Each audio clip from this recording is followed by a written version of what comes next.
Oh my word. Insanely hot. Completely fucking insanely hot.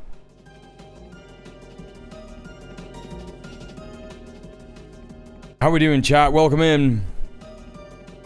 It is good to see you.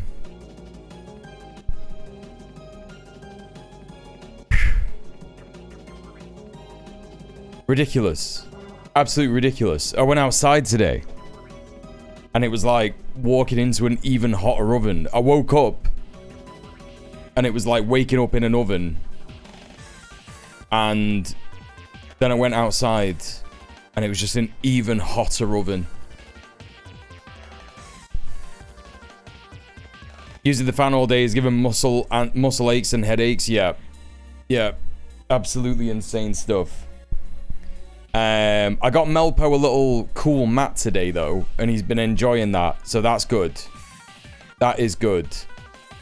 And another fun thing that I've discovered is good for cooling you down. Shower. Yeah. Have a shower. Doesn't matter what heat you know, if you can't have cold showers, try and have a cold shower. It makes it better, right? Shower, and then stand in front of the fan, just bollock naked, just like that. Oh my god, it's so good. Incredibly good. Wet tea towel, put it around your neck and over your head. Yes, that also helps. Correct. Welcome in everybody who is in the stream. We have got Gom Your Mama. We have got Elon made Twitter fascist. Hello. We've got Ms. Kip. We got Bellatrix. We got Atomic. We've got Johnny. How you doing, Johnny? It's good to see you. We got Nappers. We got Trunks. We got Bubble. Ick and Trunks with a 90 consecutive streams watched. That's crazy. Johnny with the 85. Slick Stuck, how you doing? Welcome in. Gumba Master. We got Neil, Confucianist. Says being a gardener is not too fun right now. Solidarity, yeah, I bet that fucking sucks. There were a few 42 degrees in France. That is mental, yes. Napa says it's 31 here, yeah. Ippy Marshmallow, how you doing? We also got Planet Mushy. We got UE69696969. Cold shower DJ Muel is on that nofap alpha male Reddit shit. No, it's not the same as sunning your testicles. It's not the same as that. Because that does nothing. I mean, it probably feels good. It does probably feel good. But, you know, standing in front of the fan bollock naked in a dark room does feel good. It does feel good in this heat. So there you go. Bars Tan Maxin.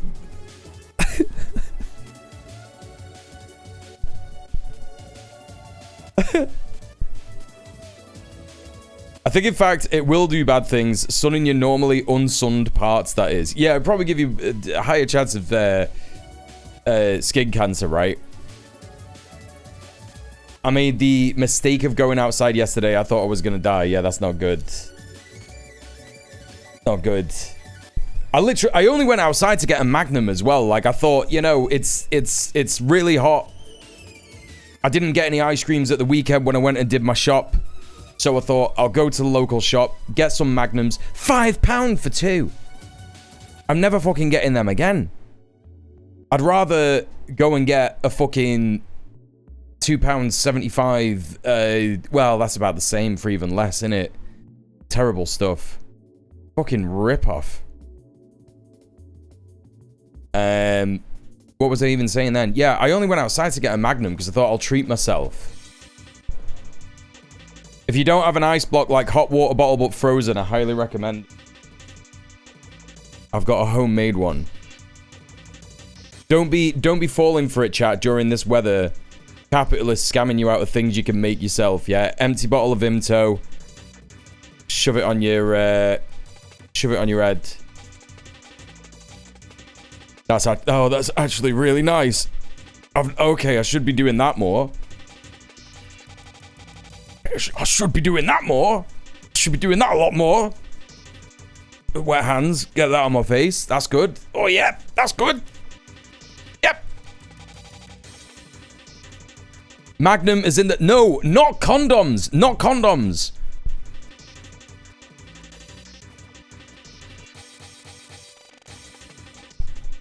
What is the weather doing to people?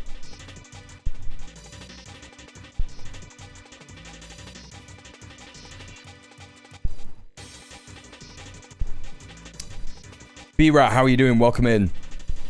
Even Magnums can be DIY. That's true. You can make... Yeah, that's true. Get some bananas. This is a great strat that I learned. If you want to make some vegan ice cream, it's dead easy. Get some bananas. Wait until they're a bit mushy.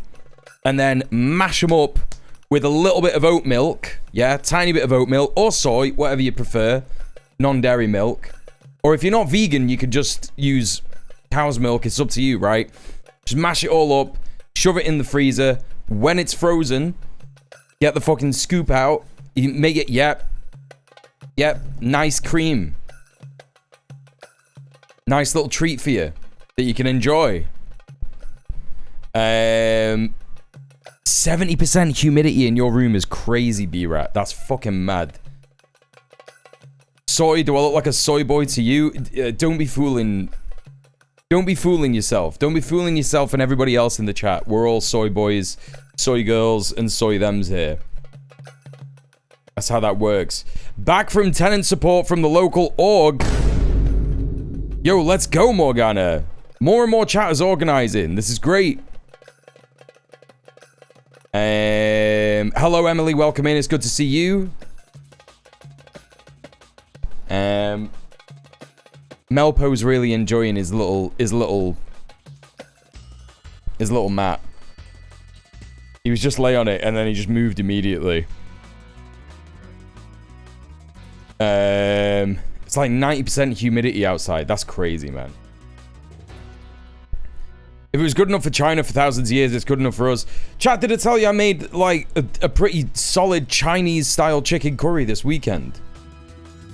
Like, it's actually so easy to do. It's ridiculous. You just need, like, cornstarch, rice wine.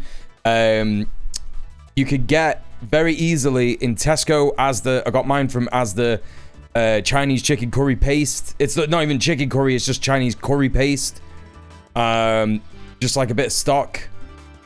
And that's all you really need. Soy sauce.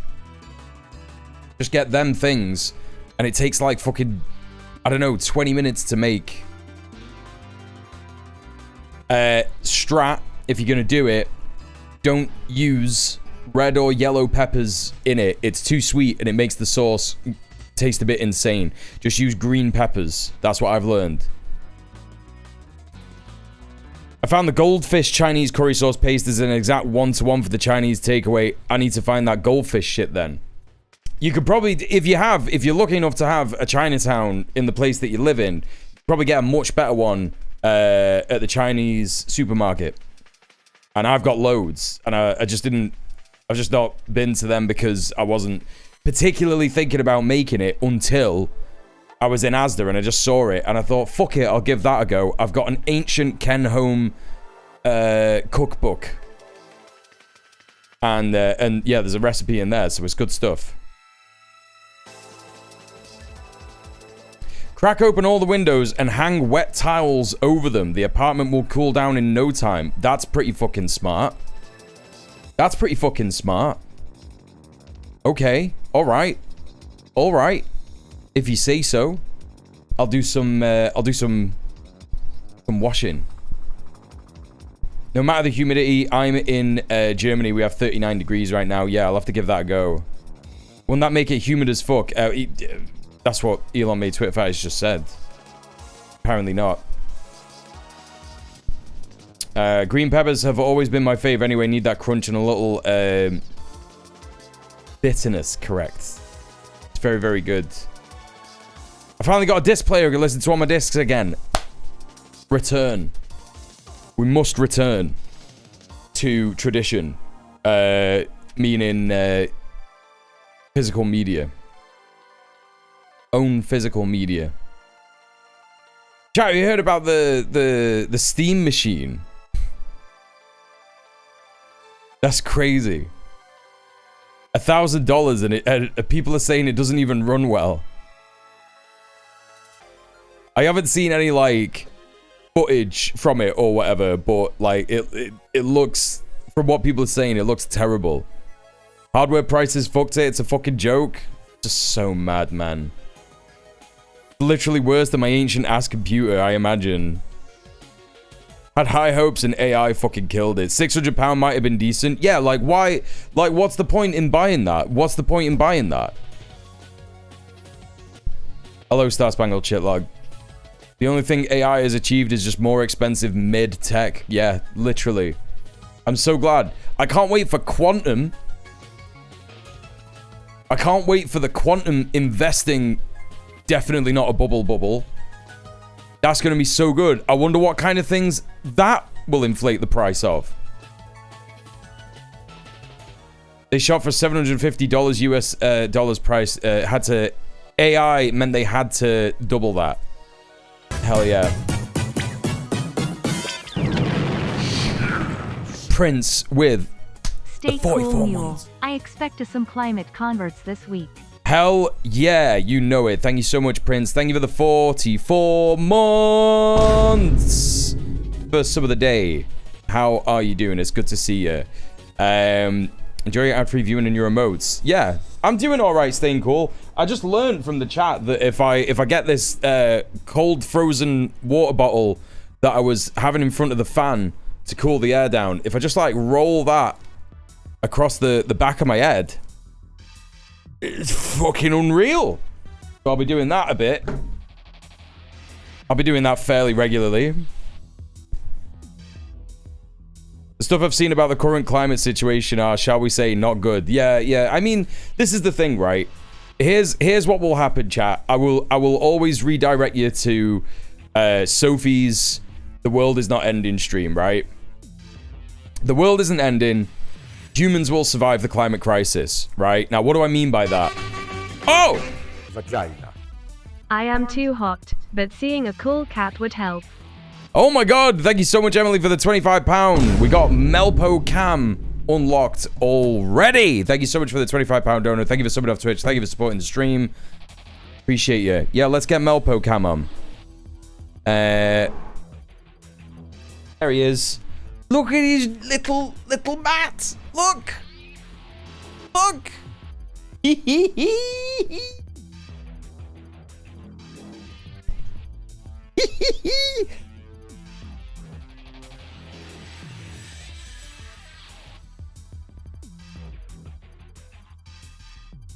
Actual legend.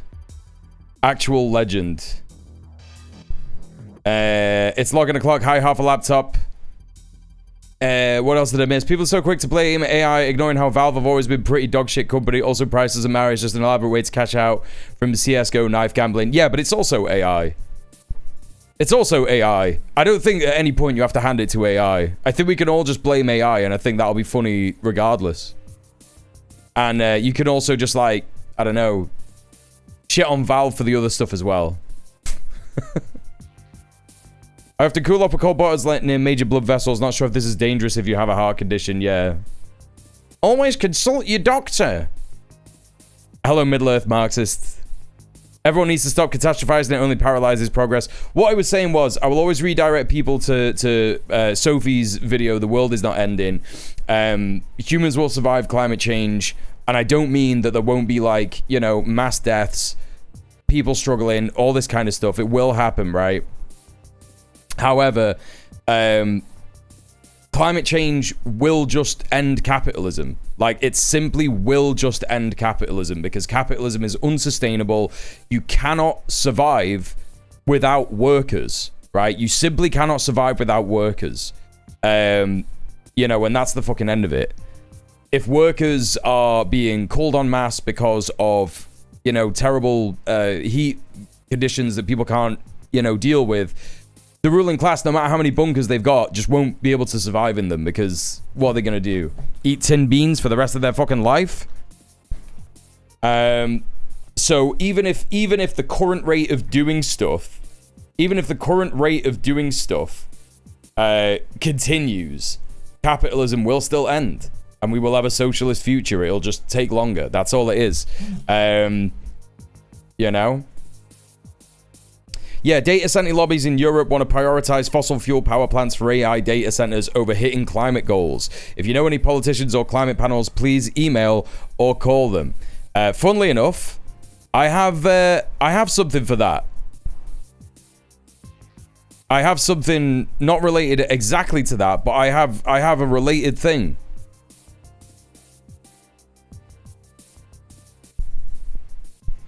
I have a related thing for, with which we could begin the stream. And when I say related thing, what I mean is the people who are supposedly in charge, including the media class, aren't being very smart at the moment when it comes to, you know,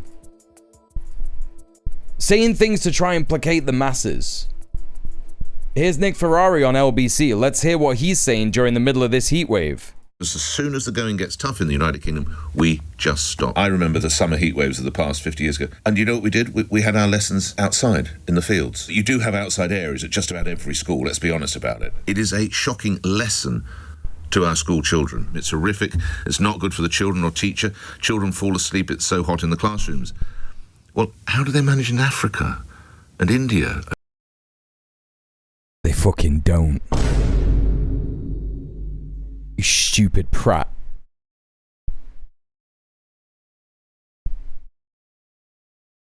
You know, this is what I'm talking about. Like, do people like Nick Ferrari think that the general public is going to receive it well when a fucking well-to-do piece of shit like him, earning however much money he earns a year to sit in an air-conditioned studio, right,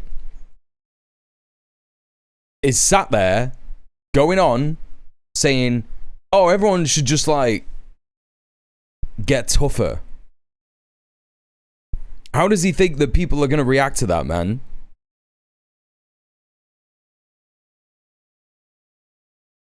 He's about to drop the P slur, isn't he? Well, yeah, I won't be surprised. Yeah, when it gets hot, I simply sit in my orangerie and get my butler to fan me. Yeah, many such cases. Got home at 9 p.m. yesterday. It was still 31 fucking degrees exactly. Hey, Julio, how you doing? Even in Iraq, the biggest part of households' daily energy expenses, AC units. Yes. Yeah, and people die in heat waves in India and Africa. Like, you know, hey, knock knock, dickhead. People in the third world experience this fucking far worse than us. Do they just shut down the schools? I don't think they do. Suspending the military. I mean, how the hell did we ever cope in the desert in World War II? How do we ever... Right. Because it was different. Because it was different. Hey, Red Bear, how you doing? 2 children are dead in France because of the heat wave. Is that fucking true? Fucking hell. Here's the thing. He's talking about how did the military cope in the desert in World War II, right? How did the military cope in the desert during World War II? Well, first of all, a bunch of soldiers died of shit like fucking dysentery and all that kind of bullshit. They also died of heat stroke. You know? There's been 40 deaths by drowning in France? Wait, what? What the fuck? Yes, are we allowed to use this line on the likes of Nick when they're dying of heat exhaustion in a nursing home? I imagine he wouldn't be too fond of that, right? He's not coping with it too well himself. He's yeah, sunburnt to fuck. All young people. Shock of the cold water, you'd presume? That's crazy. How come shit's not as simple as when I was a kid? Yeah, it's almost like climate change is something that has gotten progressively worse at this current stage in history. You know? Went into Brook if it got a bit hot. How's it going, Colonel? The lads are a bit unhappy, sir. Why is that? It was quite hot in the desert. Right, okay, stand down all... That did in fact happen, you stupid prat. This is so insane. It's so fucking insane. See what I'm saying? Hang on a minute, Melpo's moved. 2 children are dead in Carpentras in a car. It seems they entered it without the parents knowing. What, did they like try and turn on the aircon? That's something that I thought about. That's something that I thought about. I phoned my dad yesterday and he was in his car. And it's an electric car, fair enough. So, you know, it's not like kicking out mad heat or whatever. It's not using petrol and shit like that. But Man's got a fucking aircon in that car, and I was just sat there thinking, fucking hell, man. Melpo's move, just give me a sec.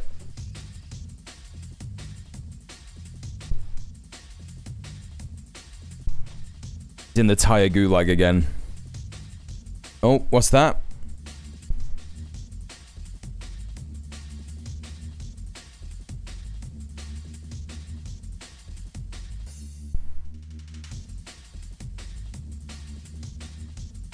France records 40-day ever as 40 people drown.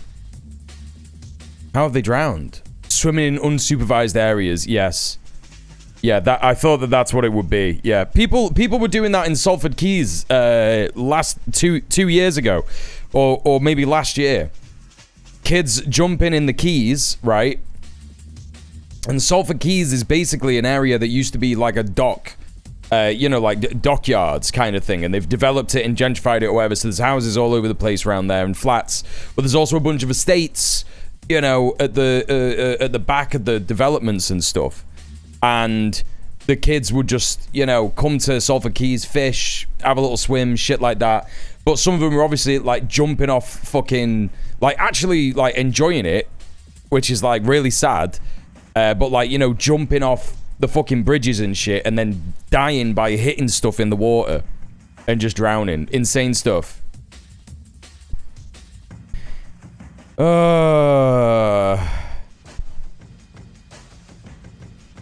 Someone I saw on Facebook, I know, shared an AI photo saying, you're in the UK complaining about the heat when there's starving kids in Africa who don't even have water.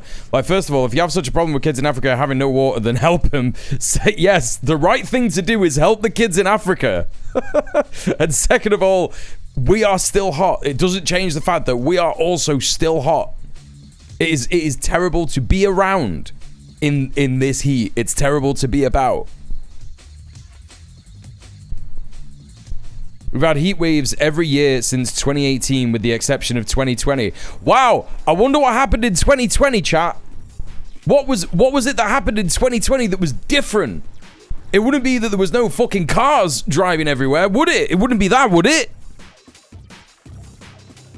Insane. Insane stuff.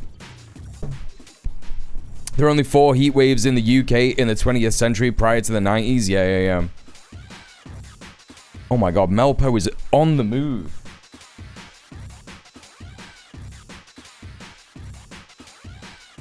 He's trying so hard to be the comfiest that he can. Yeah, our infrastructure's not built to manage this kind of climate.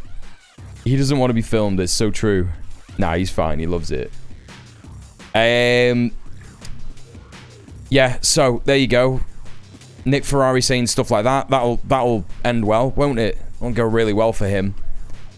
There's some interesting stuff that I want to take a quick look at. This is completely insane. Hello, Morrigan. How are you doing? Completely fucking insane. Ben and Jerry, the ice cream guys, they were obviously Jewish business owners who were pretty solidly against apartheid and Zionism in general. And what has happened? What the fuck has happened, you might ask? Here is the Zionist entity on Twitter. Israel now has an official ice cream flavor. This is so fucking disgusting, chat. Milk and honey is made with milk from Kibbutz Alumim, honey from Kibbutz Yad Mordechai, and was created to support communities in southern Israel. Land of milk and honey just got a little more literal. Actually didn't know Ben and Jerry's were Jewish.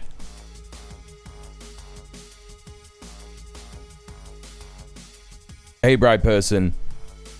This is some AI bullshit. It's not. It's not. Here's Matt Bernstein with the actual reality. Ben and Jerry tried to boycott their ice cream for being sold in Israel, so Unilever, the parent fucking company, went behind their back, sold a portion of it to an Israeli licensee against their wishes, and now Israel is selling Ben and Jerry's through corporate domination.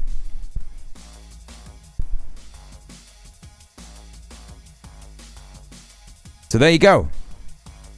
Cool stuff. Classic Israel, innit? Classic fucking Israel. What's that? They bought and completely changed, completely usurped a Jewish business. Sounds anti-Semitic to me, but what would I know? What would I know? There's some incredibly interesting stuff, news coming out of Kent. I just want to touch on this pretty quick before we get into the main news topics of the day. So this is Sundridge in Kent and LBC.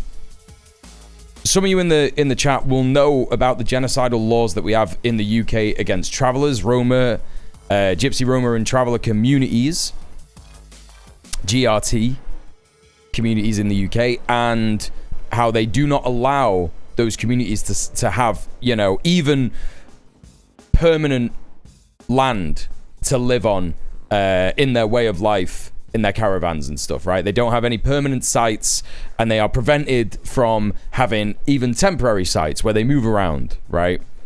However, it appears, and I don't know much of the details about this, but I thought that we should have a look at this,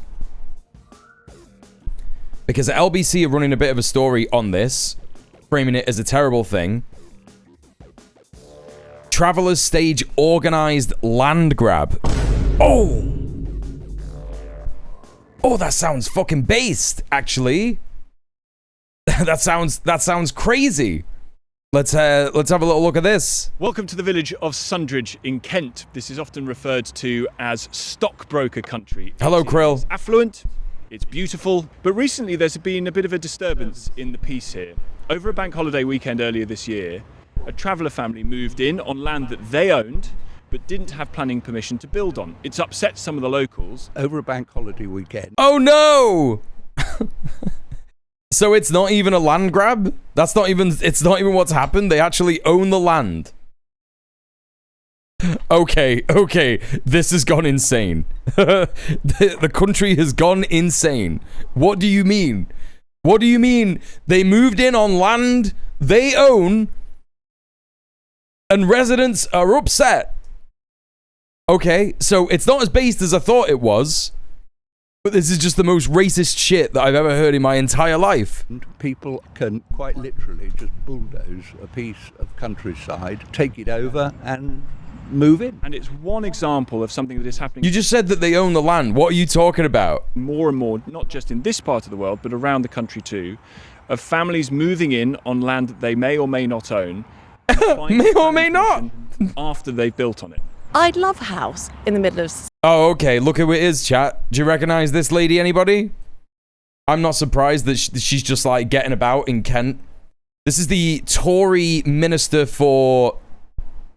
I want to say education, right? I want to say education. Can't quite remember. Tory Minister for Education. She was on LBC getting interviewed by Lewis Goodall, where she was just going... Yeah, we need to defend Israel's right to exist and all this kind of stuff, and Palestine action should be, prescribed. Marjorie Taylor Britt, she's she's pro-Israel. She was just like, completely like unable to actually combat the talking points that Lewis Goodall had, even though Lewis Goodall is a hellish lib, he's a hellish liberal, centrist, soft left prat, and like we said yesterday, his wife is like MI5 or some shit, I can't remember. He was defending pro-Palestinian views and shit, and she was just there, just being like, no. Laura Trott, Shadow Education, thank you very much. Shadow Chancellor for Education, yep. Not Chancellor. Shadow Education Minister, yeah. Was Kent where we were trying to find the fake horse riding business? No.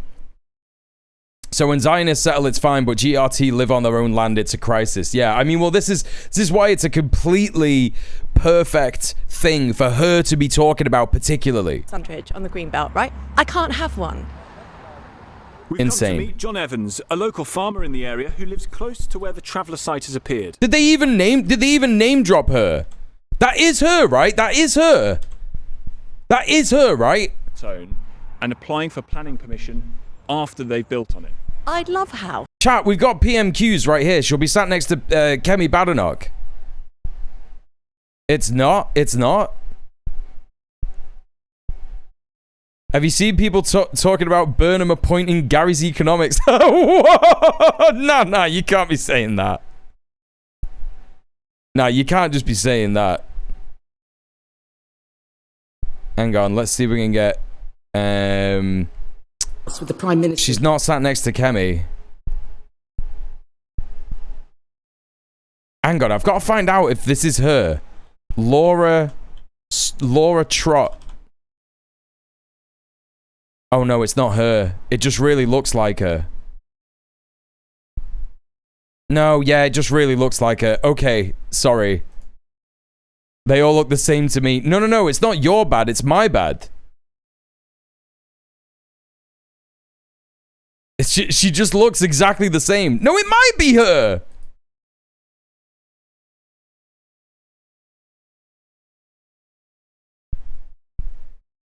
Oh, chat, I'm so uncertain. No, it looks exactly like her. She's got the same face and everything. That's crazy, bro. That's crazy. Is her hair the same? Her hair's different. Her hair's... No, it isn't. Oh, who fucking cares, man? Whatever. In the middle of Sundridge. She's fucking knobhead anyway. It doesn't matter. On the green belt, right? I can't have one. We've come to meet John Evans, a local farmer in the area who lives close to where the Traveller site has appeared. I got a WhatsApp from somebody who said there's a huge mobile home trying to be moved into New Road, which is down there. 11 or 12 lorries turned up. There were mini diggers, there were about 8 or 10 workers. They were clearing the site. It is her. Hey, low-key human. Yeah, I thought it was. Backed in there and tipped the hardcore. It sounds sort of military operation, really. No, it doesn't. No, it doesn't, Tom. What do you mean? What do you mean? It sounds like people moving a fucking cabin onto some land. That's what it sounds like. That is fucking crazy, bro. They made this sound way more based than it is. It's normal construction stuff. Now, non-Brit chatters will now understand how insane British fucking society is about travellers. Roma people, GRT people, right?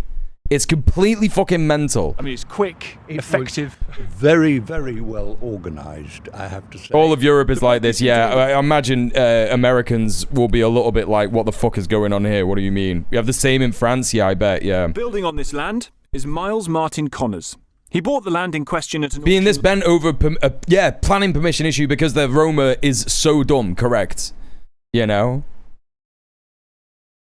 Yeah, not sure we should call Israel genocidal. We might be anti-Semitic, but a family putting a vehicle on their land they own is a military operation. Just insane stuff. Insane.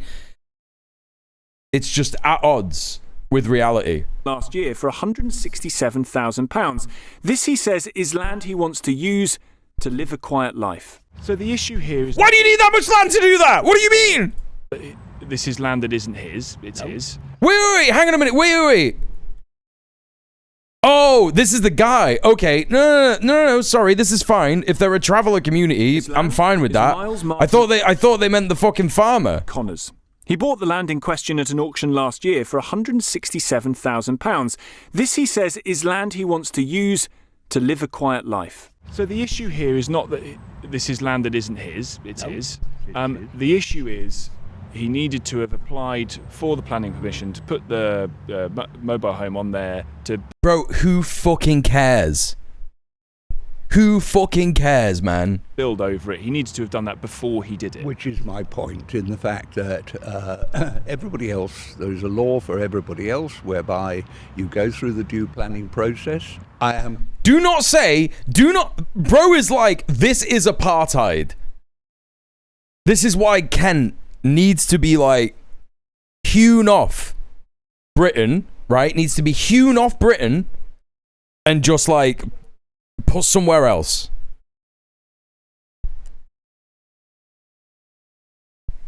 He's about to say two-tier or some shit. Yeah, literal NIMBY, a little zipper.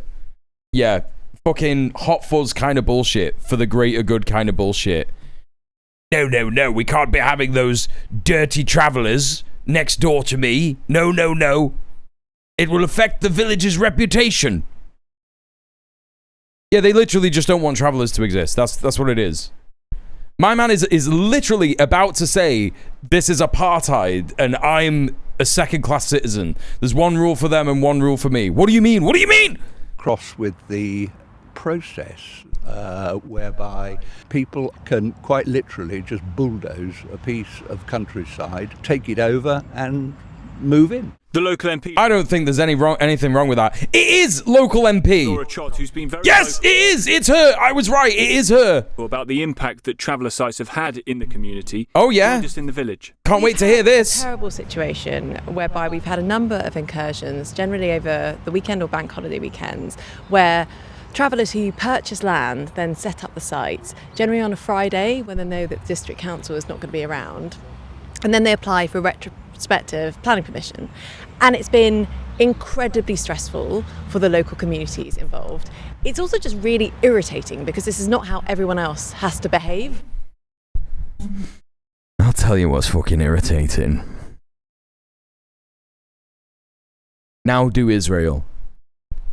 What's that? What's that? You don't like people moving in and building things without asking for permission? Do you not like that? We should have a word with fucking Israel! Who the fuck has got time to be stressed by that? Literal millionaires. I guarantee this cunt is worth easily £5 million. Easily. I just know. It's Kent. It's fucking Kent.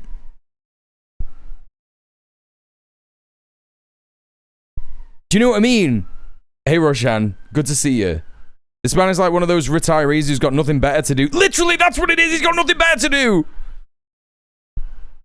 The land he owns is 5 mil alone. I reckon that's probably true. That's probably fucking true. He'd have been one of the farmers protesting over the family land tax. Yes, I guarantee it. I guarantee it. I want my children to have £5 million, not £2.5 million. That's outrageous. No, it isn't. He doesn't even work the land, those clothes are too clean. No, because he hires migrant workers and pays them 5p an hour. That's probably what happens on this cunt's land. Say, spotless Chile, spotless body warmer. Miles Martin Connors. He bought the land in question. Oh, I've gone back. Than we've had even here. And it's just outrageous. It just is so outrageous because Chat, by the way, in better news, I made my own iced tea today, right? Yesterday, and it's dead good. I'd highly recommend doing it. It's really easy. Frozen blueberries, frozen mango, 3 bags of tea. Just boil it, put it in a big thing of water, smash it all in, half a lime, twat that in, put it in the fridge overnight. It's fucking dead good. And it's full of antioxidants. There you go. A little bit of advice amongst all this shit.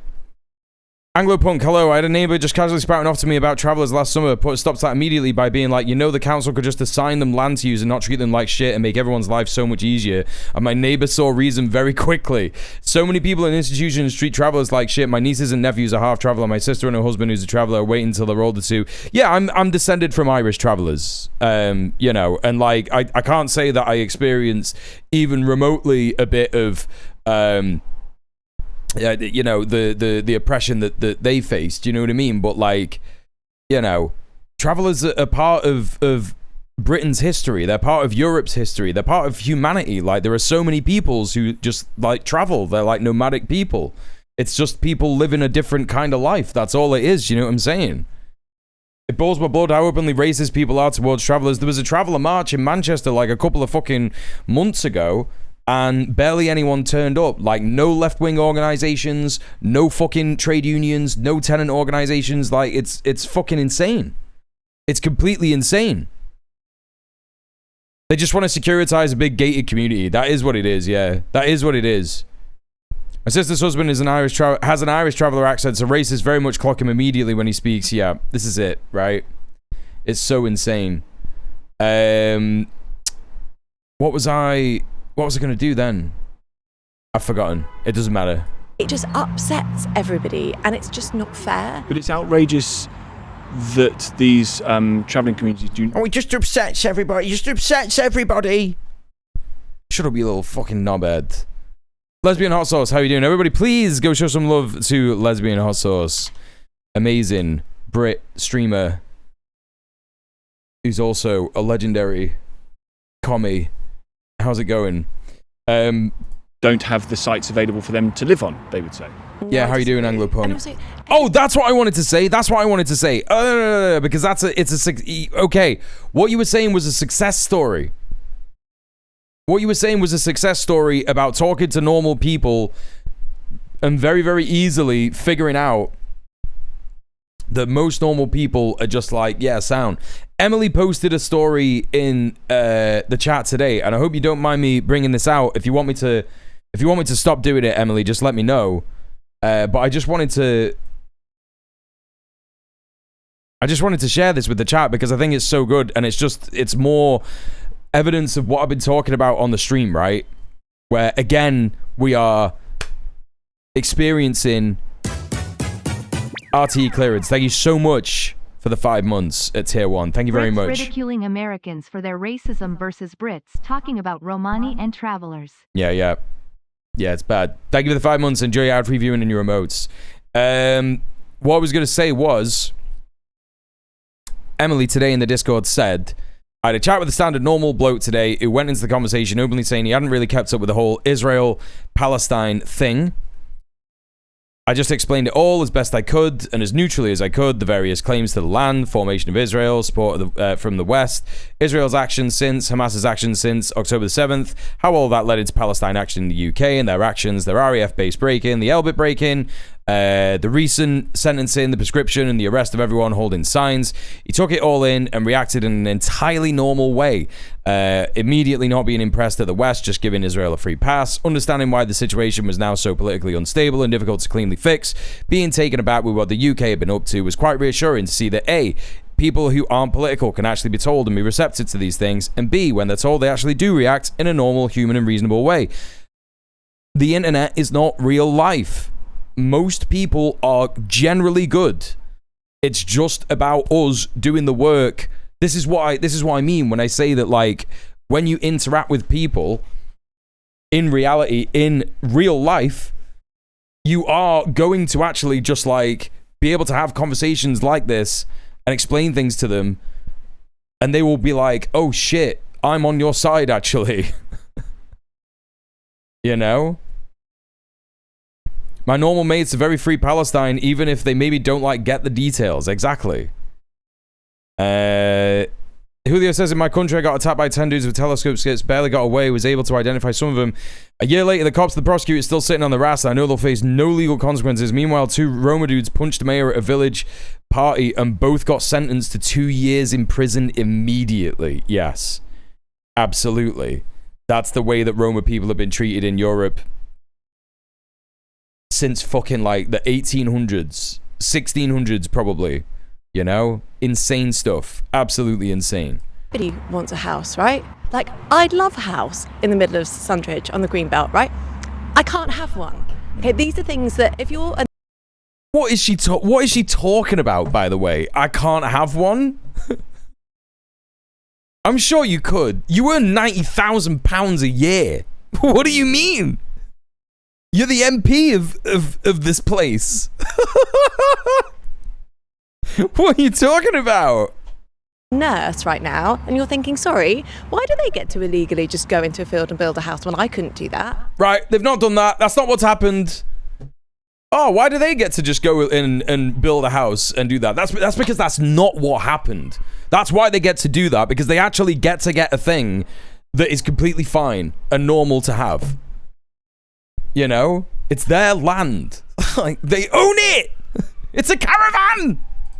How is that fair? So having spoken to John... What do you mean? How is that fair? It's literally the law. What do you mean? And spoken to the local MP, Laura Trott, we're going to go and see Mr. Connors, or at least where he's put himself and his family for the time being, just to find out what his side of the story is, and whether it's true to say that what he wants is a quiet life in Sundridge countryside, in a lovely part of Kent, or whether there's more coming. Here we go off to oh, there's going to be more. There's going to be more travellers coming. Oh, my God. Site where Mr. Connors has built his home on land that he does own, but didn't have planning permission to build on. Jesus Christ, bro. He's not built anything. He put a caravan down. A notice to clear it out by the end of August and basically return it to how it was.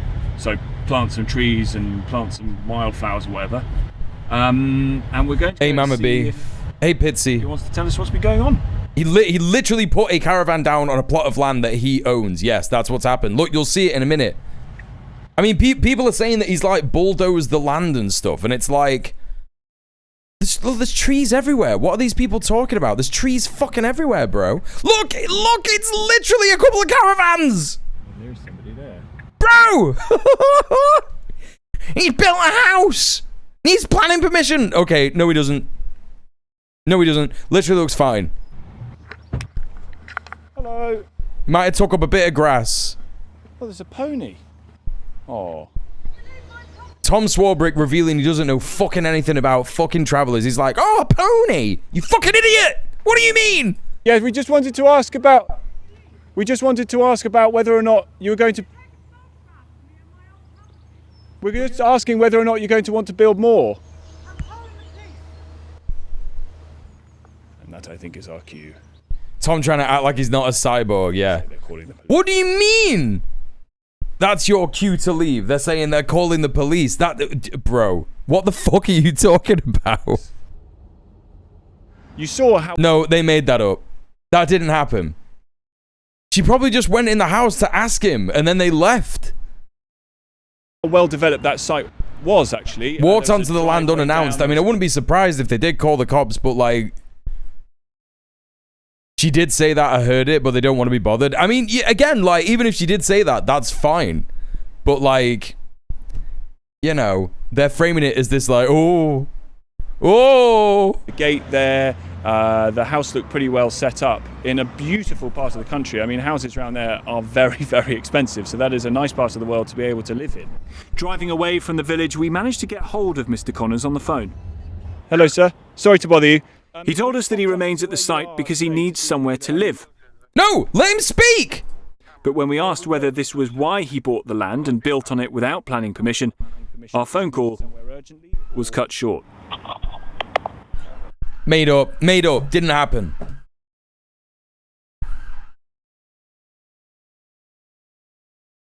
Didn't happen.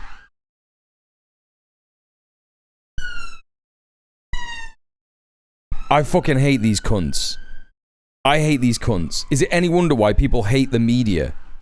Literally. It is so insane. Well, it's a shame we couldn't speak to him in person. It's a shame you didn't speak to him at all, because you definitely didn't!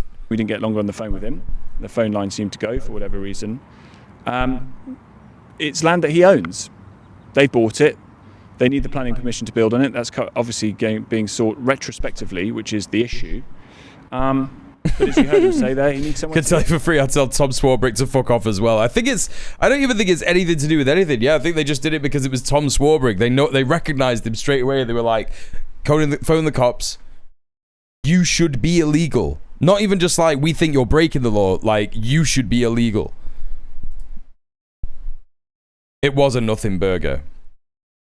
Yeah, how is this national news? It's national news because LBC have decided it's time for an anti-traveller story. Time for a racist, anti-traveller racist story. Yeah, minor land dispute. There isn't even really a land dispute. It's a planning permission dispute. And also, plenty of people in the chat were pointing out earlier that farmers build shit all the time on their land without planning permission and then apply for planning permission retrospectively.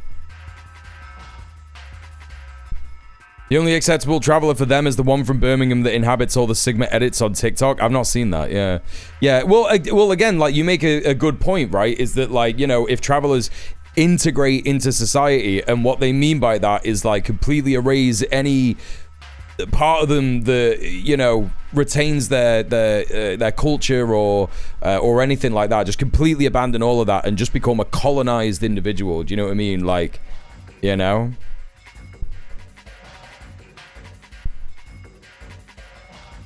Reminder to check y'all's emails. I barely made it in time to do a union vote by like 5 minutes. Yes.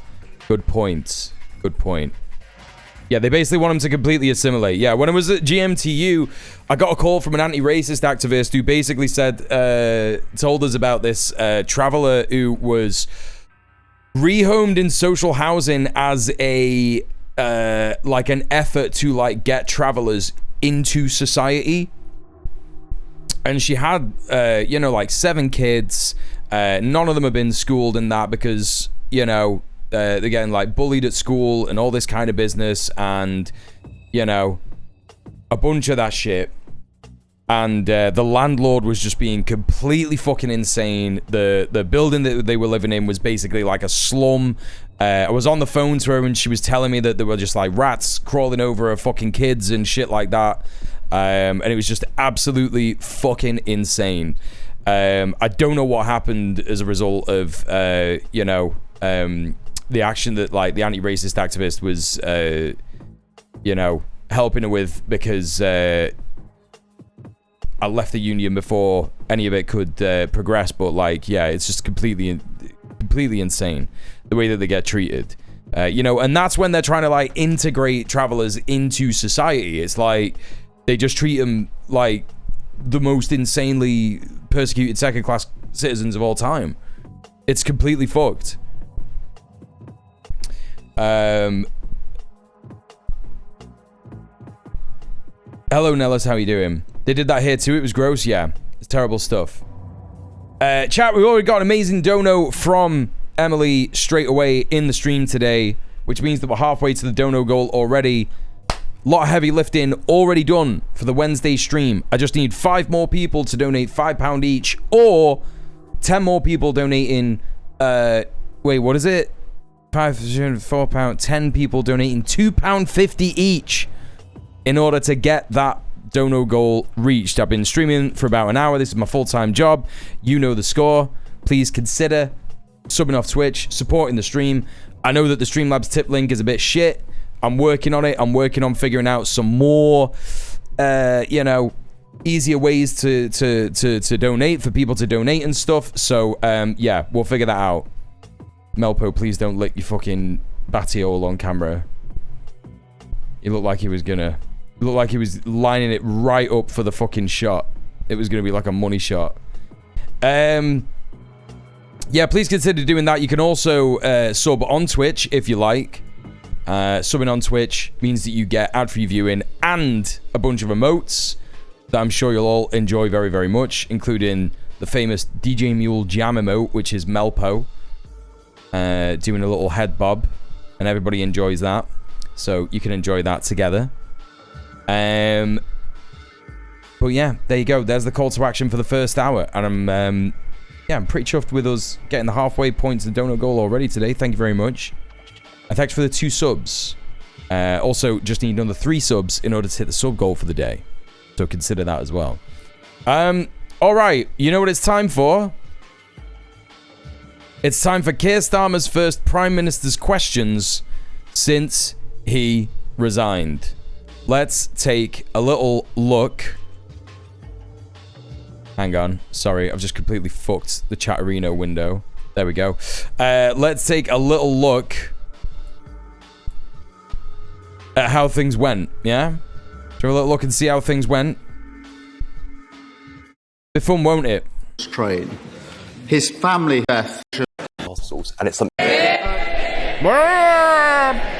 Thank you, Mr. Speaker. Can I start by saying my thoughts are with all those injured in the rail collision last Friday. I was deeply saddened to learn of the death of the driver of the Corby to St Pancras train. His family have requested privacy, and we should all respect that. I send my deepest sympathies to them at this awful time.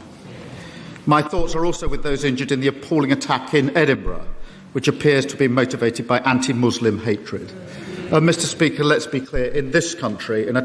Not many hears for that. Cool. Attack on one of us is an attack on all of us. We will not stand... Cobra meeting? The perpetrator will face the full force of the law. Let me commend our emergency services who responded to both incidents with outstanding bravery and professionalism. You're going to talk about the rise in Islamophobia in the country, egged on by the opposition and reform? No? Be a very easy win for you, bro. Be a super easy win for you if you fancied it. Very difficult circumstances. Mr. Speaker, one of the greatest privileges of leading this country is meeting our armed forces, celebrating their work and marking Armed Forces Week. And I want to thank them all for their dedication, their courage and sacrifice to protect our way of life. Mr. Speaker, this morning I had meetings with ministerial colleagues and others. I shall have further such meetings later today. Not today. Phoning it in. Thank you very much, Mr. Speaker, and can I associate myself with the Prime Minister's remarks? Prime Minister, the National Cancer... Yeah, why not tell us what they've been doing to protect us? ...can be really proud of. Bro's on the beach, yeah. Cancer patients in Wokingham and across the country cannot afford for it not to be implemented or regularly updated. Will the Prime Minister leave a lasting legacy and support my Cancer Private Members Bill to ensure that future governments remain accountable for delivering its targets and ambitions? Well, can I first recognise his personal experience and pay tribute to his campaign? I'm incredibly proud of the National Cancer Plan, which sets out how we're ending the postcode lottery with more cancer specialists, paying the travel costs of children travelling for cancer care, and investing in technology to drive research into rare cancers. Thanks to our record investment in the NHS, with the shortest wait shut the fuck up! Diagnosis on record, he'll be pleased to know that in his constituency, waiting lists in his local care board are down by 40,000. Wrongo bongo. He just... Bro, it's so crazy what's happening. Keir Starmer is like, don't worry, waiting list is down by 40,000 in Wokingham. And my man was literally just like, people are really struggling to get cancer care. That MP was literally just like, yeah, people are really struggling to get cancer care. Will you leave a lasting legacy by supporting my private members bill? You know, to try and prioritize this stuff. And he was like, yeah, don't worry. 40,000 people. Waiting list reduced by 40,000 in your constituency. Yeah, you kicked them all off. You chucked them all off. And Labour decisions. Thank you, what the fuck? Mr. Speaker. Max Hall is 14 years old. He should be worrying about school, football, friends, and what he wants to be when he grows up. Instead, he is living with a high-grade brain tumour, and there is no cure available to him. His parents, Jackie and Stephen, want to know, why are children still being diagnosed with brain tumours and told there's no treatment options available? Why has brain tumour research remained so underfunded? Because the fucking Labour government lied. That's why. Brain tumours kill more children and adults under 40 than any other cancer. Wow, that's so crazy. It's almost like Labour just didn't fund the NHS at all. And why are families like them left to search for hope themselves? Guy in a hot dog suit moment. Done so much to strengthen our NHS. No! Wrong! They're all proving him wrong! In real time! It's so insane. So does he agree with me that we need to move at pace and do... Children are dying from brain tumours at an unprecedented rate. But our Prime Minister has done such amazing work to strengthen the NHS. No! That's why that's happening! Much more to offer hope to Max and his family and families like his facing this unequal... God damn it, dude. What the fuck are you talking about? Can I just say my thoughts, and I'm sure the thoughts of the whole House are with Max and his family in what must be the most awful of circumstances. Through our Cancer Trials Accelerator programme... Invoking a dying child to glaze the PM, causing that child to die is so mad. It's so mad. And for people like Max... It is shameless, yeah. Make young people's... Thoughts and prayers, but no prayers. Make clinical trials more accessible. and pay for his travel No costs. prayers and just very badly thought out thoughts. Unfinished thoughts, half-baked thoughts. For care. I hope that comes as some comfort, but as a parent, I can't imagine what his family are going through, given the circumstances that he faces. And I know that... Luckily, my children will never face such an issue because I've got private healthcare, all paid for by the public, and my never-ending pension that I could just retire tomorrow and receive. The minister will be happy to meet Max and his family. Do you think that's how it works as well? Do you think that he could just retire tomorrow and just get the pension straight away? How much is a PM's pensions these days? It'll just be insane. Shelling out for another one. Yeah, literally. Literally. Leader of the opposition, Kemi Beno. Hey, Ekman Dead. Thank you, Mr. Speaker. And can I associate this side of the House with the Prime Minister's remarks on the horrific train crash, the attacks in Edinburgh, and, of course, Armed Forces Week? I want to start by congratulating the Prime Minister. He's the other party leader who won a by-election last week. Although I think I'm much happier with my new MP than he is with his. 2 weeks ago, Mr. Speaker, 2 weeks ago, the Prime Minister told the House that the government was funding defence and everything was under control. The very next day, the Defence Secretary... Apparently, Prime Ministers can claim over £100,000 per year for life. It's got to stop that, innit?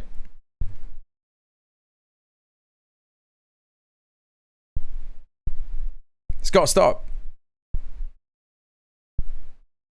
There cannot be a financial incentive to be the Prime Minister of this country. There cannot be a financial incentive to be an MP. It has to change. Some people think that we don't have an aristocracy. Right, listen, joking about Fed posting. Literally saying, like doing a not like this and saying no Fed posting, that is joking about Fed posting. That is what I'm talking about. None of that. Day off. Yeah, I'm being serious about it. Don't do it. Don't do it. Don't do it. Yeah? Some of you were here yesterday when I went mad. I've permanently banned a chatter today for joking about Fed posting in the Discord. Yeah? I'm going to start banning people. I've already started.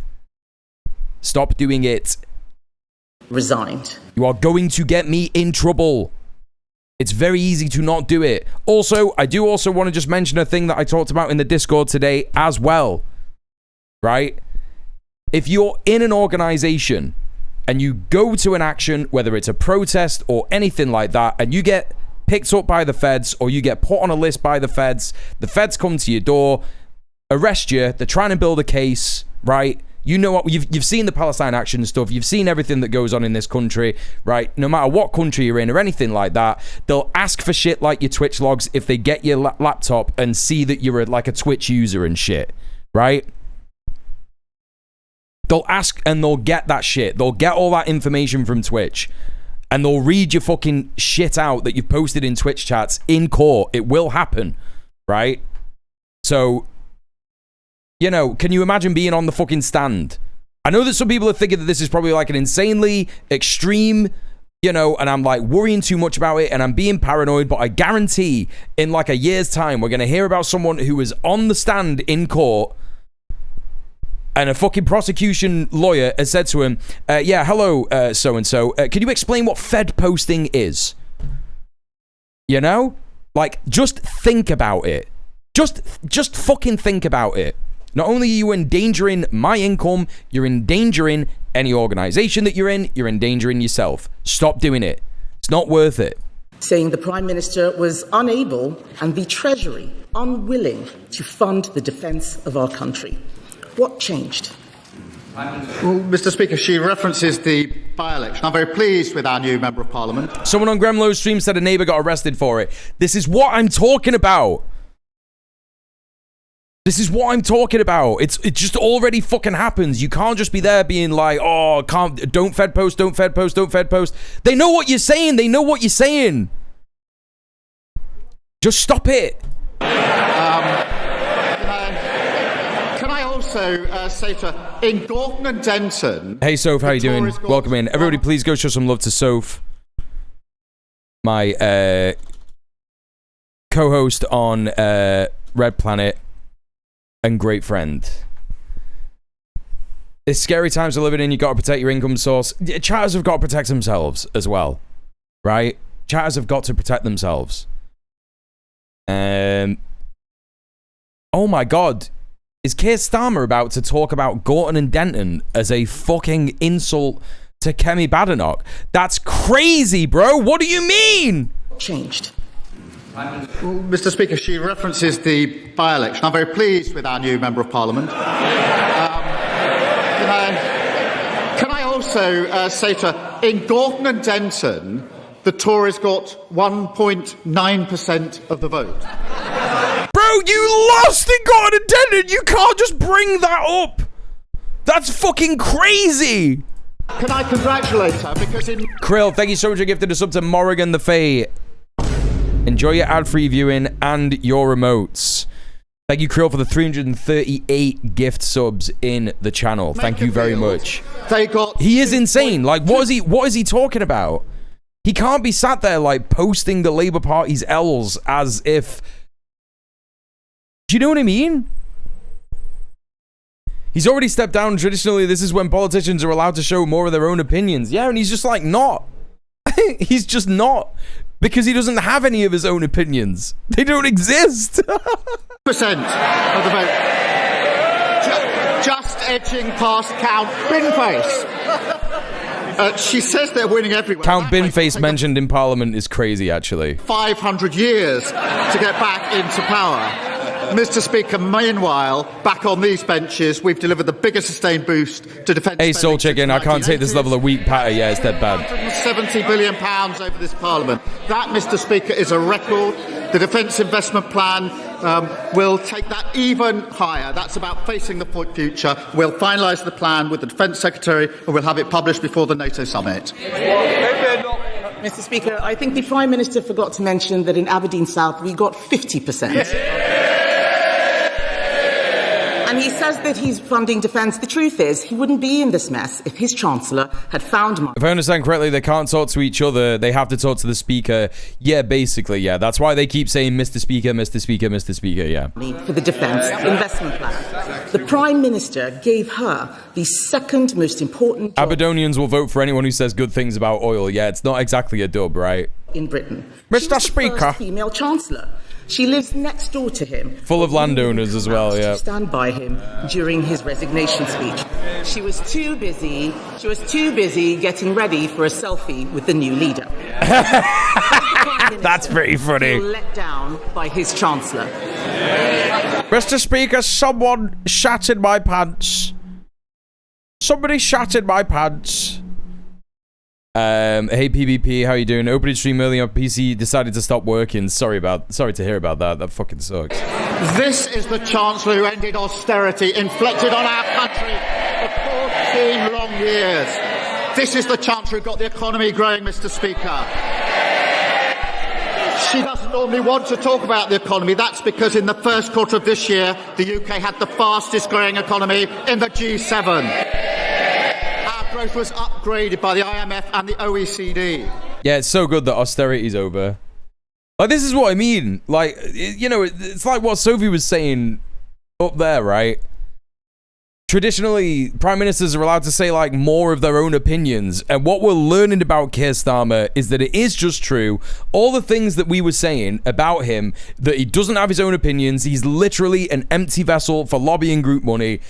It's just all true. It's just all completely true. Because why would you still be keeping up this act when you fucking resigned? Why would you be keeping up an act if it was just an act when you've resigned? Austerity is not over. It is literally the least over it's ever been. We are at the most capitalist that the UK has ever been in recent years. They call me Hollow Keith. The suit that is, but the man that isn't, yeah. You know, the shite on the boot of the nation historically, exactly. It's so mad. Last week, unemployment was down. Inflation was better than better. That is because with this chance, we have the right economic plan. This is so insane. You're just completely wrong, and you know you're wrong. Weather the global storm. Waiting list down. That she wanted to jump into. Okay, chat, we got a hype train. I'm really glad that we've got a hype train. I'm getting so stressed out listening to that shit. Let's listen to some tunes. We got 4 minutes. 4 minutes of some tunes. Very loud, sorry, very loud.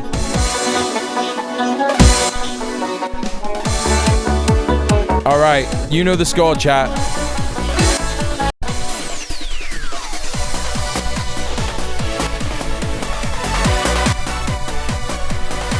You want the hype train to keep going, keep subbing, keep donating. I was born in the Dublin street where the boy... Even if you don't fill the hype train bar, if I get some donos, we'll play some more tunes. That's how we do it.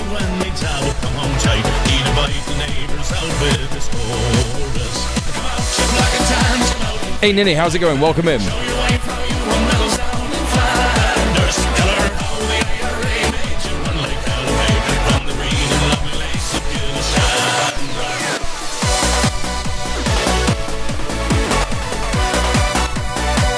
Come on!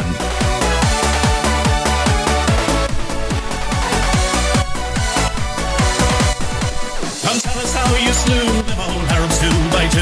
Like the Zulus, they had 9 bows and arrows. Of how bravely you faced one with your 16-pounder gun. And you frightened all the natives to the marrow. Come out, you black... You didn't see him at the bottom? That's funny as hell. Show your wife how you won medals down in Flanders. Tell her how the IRA made you run like from the green and lovely lakes of Gilshandar.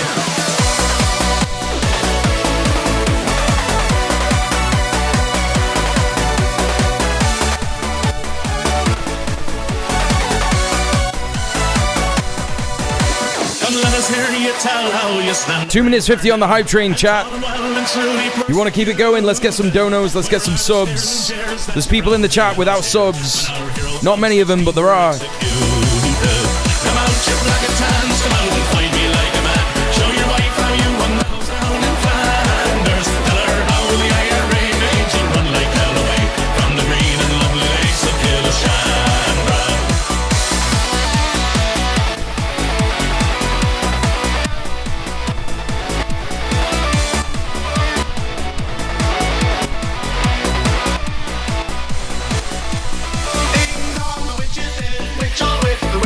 Yeah, if you've not got a sub, make yourself known in the chat. Yo! Krill with the 1312! Come on.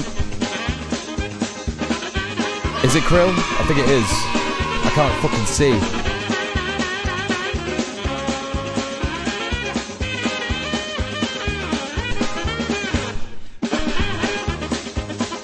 It is Krill. Thank you so much for the 1312.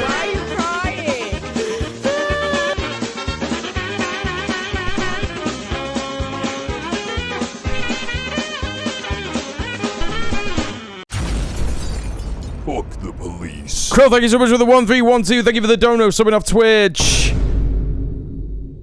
Always the best music on a djmuel hype train. It's true. That's why they call me DJ Muel. Oh my god. Thank you so much. Chat, we're so close to hitting the dono goal. If we hit the dono goal, I'll extend the hype train.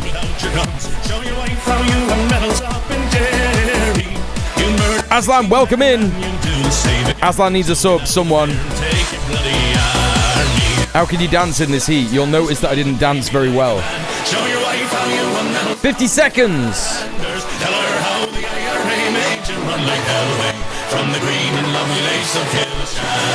Red Bear with the gifted sub to Aslan. Let's go. Enjoy your ad-free viewing and your emotes. And everybody, please go follow Aslan Silver, legendary streamer, commie gaming streamer. Announced the death of Her Majesty Queen Elizabeth II. Okay, 20 seconds to get another sub, chat. Are we going to manage it? Just one more. Just simply one more. 10 seconds. 5, 4, 3, 2, 1. And that's a successful hype train. Thank you very much for all the donos. Red Bear, thank you for giving us sub to Aslan. Krill, thank you for giving us sub to Morrigan. And of course, Krill, thank you for the 1312. Just a little mini hype train. Just a little tiny little mini hype train. Yeah? Okay. And we're very close to hitting the dono goal, but now we've got to get back to this crap. I'm afraid. I'm afraid. Mr. Speaker, they're cheering so loudly. If it's all going so fine, why is he resigning? The fact is, she did let him down. She's the one who snatched the winter fuel payments. She's the one who announced a disastrous budget that killed economic growth. And because of her, once again, a Labour Prime Minister is leaving office with unemployment higher than when he came in. But the Chancellor isn't the only person who let him down. The Energy Secretary is putting up bills and killing jobs. He was, he's not here, is he? He was a failed Labour leader, rejected by the electorate, brought back from the wilderness by this man, and when the going got tough, he jumped into bed with the Mayor of Manchester. It's not the first time he's betrayed someone close to him, is it? Soph sent me a text saying, the Muel stream is Owen Jones' video tomorrow today. And she sent me a screenshot of Owen Jones's latest video, which is Nigel Farage falls apart on national TV. Yes, exactly. That's why. That's why you come to me. Yeah? That's why you come to me. It's so true. BIOS update has allowed me to start my computer. I'm afraid I'm going to have to update to Windows 11. Wait, what? Wait, what? No. No. You can't be updating to Windows 11 with Copilot. No, it's going to be so bad. Why would you have to do that? I don't understand. Is this going to happen to everyone who's got Windows 10? If they just put some like fatalware in like the last Windows 10 update, you could take Copilot out. How do you do it? I've updated, it's fine. Just turn as much of it off as I can. I'm still on Windows 10, me. I'm not getting Windows 11. I can't even fucking afford it, man. It's not free, right? You gotta pay. I can't be having it. I can't be doing it. Is it free? I'm not doing it. I'm not doing it. But does the Prime Minister think 200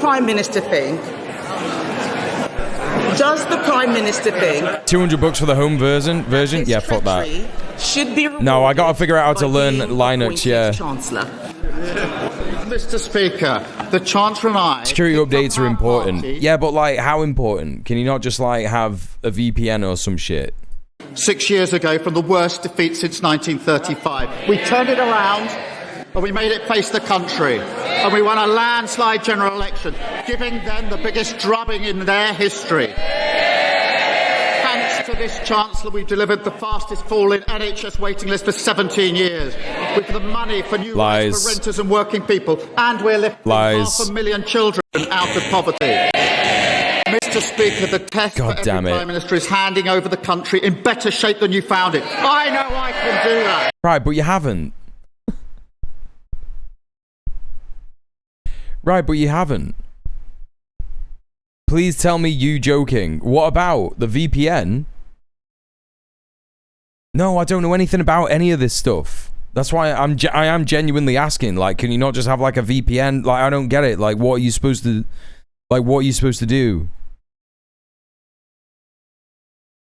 I'm not going to be forced into downloading or paying 200 quid for Windows 11. It's not... I can't afford it. I can't afford it. Which is more than can be said for her predecessor, her predecessor's predecessor, and her predecessor's predecessor. No, I know that a VPN doesn't protect you from viruses. I know that. Security updates are really important, and no, a VPN is not enough. If you already have Windows 10, the update is free. Predecessor's predecessor. Mr. Speaker, once again, I have to ask, if it's all so fantastic, why is he resigning? And I think it is very generous of the Prime Minister to stick by his minister. Every single time I do a fucking Windows upgrade, even when it was just Windows 10 security updates, it would fucking brick my computer. You know? Because they didn't stick by him. He can say what he likes, but the people of Aberdeen... I don't even know what Windows I have. They gave their verdict on his energy secretary by voting... Like, it's all well and good to... Like, here's the thing. You need to explain it to me like I'm 5, but I'm also, like, stubborn. Yeah? Like, I'm 5, but I'm also stubborn. So, like, you know, you could say as much as you like, security updates are important, but, like, why? I don't understand. Like, explain it to me like I'm 5. Why is it important? Aberdeen is barely a win, yes. Conservative. But to be fair, Mr. Speaker, to be fair, they're not all traitors and deserters. Some of his cabinet have been loyal and incompetent. Hands up if you think the Education Secretary is doing a good job. Even she doesn't think she's doing a good job, Mr. Speaker. Even she doesn't think she's doing a good job. Someone did. Just for those... Microsoft ditched its QA department. They've moved to a fast cadence for updates, which means they produce code that is sloppier and rushed out, and then they patch the holes after. It just sounds very bad, and I need someone to tell me, like, what... You know? Like, what are we doing? Like, why are the security updates so important, and can I not just have, like, virus protection? Can I just, like, have a third-party virus protection thing and a VPN and the other thing? What's the other thing? Virus protection. Windows Update is shite, which is why I ditched it for home use, yeah. Yeah. For those who raised their hands, the two people who I'm imagining a tiny child with Muel's beard, yeah. A poll found that 0% of teachers think the Education Secretary is doing a good job. 0%. She taxed private schools. It looks like she is on Valium or some shit, man. It's just like, this is not affecting me. To pay for more teachers, but the number of teachers has gone down. Yeah. It turns out appointing a spiteful class warrior as Education Secretary was a disaster. You can't tell me that Bridget Phillipson is a spiteful class warrior. Shut the fuck up, man. Does the Prime Minister agree? Does the Prime Minister agree that he has been let down by her incompetence? Prime Minister. The Education Secretary grew up in poverty. Extreme heat, improving governance and strengthening action all around the world. Cancelled.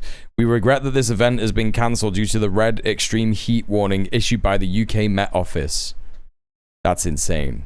Yeah. She knows exactly what it means to grow up in poverty. It is like a high school grime off, yeah. Reluctant to tell her story. I know her story. It's an incredible story of social mobility and success. I am so proud. Oh my god. She hates him. She hates this. She's staring, she's dissociating. It's fucking insane. Look how concerned everybody looks. No one looks happy to be there at all. Proud that she is sitting there, and so should everybody in this country who cares about social mobility. Look at Rachel Reeves. She knows that for poor children, education is absolutely vital, and that is why it drives every single priority and value. Rachel Reeves isn't even listening. The opposite would recognise. Wheel up on the shoulder pat. Yeah. She gets patted on the shoulder by this lady. I am so proud that she is sitting there, and so should everybody in this country who cares about social mobility. She knows that for poor children, education is absolutely vital, and that is why it drives every single priority and value that she has. I would have thought the party opposite would recognise. Keith Wingman, yeah. Lammy's the only person supporting him. What is he even saying? He's just trying to make out that Bridget Phillipson is like somehow still, you know, for the working class. Like that, you know, just because she's earning loads of money being a government minister and doing a shit job of it doesn't mean that she's like not working class or remember her working class roots and shit like that. You'll notice how he isn't saying anything about how good she's done as education secretary, by the way. You know? Yeah, Reeves does look like she's been seeing her own ghost for the last fucking 20 sessions. No, they don't. Mr. Speaker, the fact is that if she knew so much about poor children, she wouldn't have given security updates are more about fixing problems with the operating system to stop attempts that would break the computer. Viruses would reduce the performance of the PC. Well, yeah, of course, I know that viruses can reduce the performance of my PC. I'm aware of that. But, like, security updates are literally just about stopping viruses, yes? That's what it is? It's about stopping viruses? So why not just have a third-party virus protection thing, right? That's what I'm saying. If we could just get, like, a third-party virus protection software, then, you know. Exploits. Explain. Man in the middle or remote execution are common ones. I see. Fewer teachers. Teacher numbers have gone down. Teacher numbers have gone down. It's amazing. I've never seen this much excitement on the Labour benches.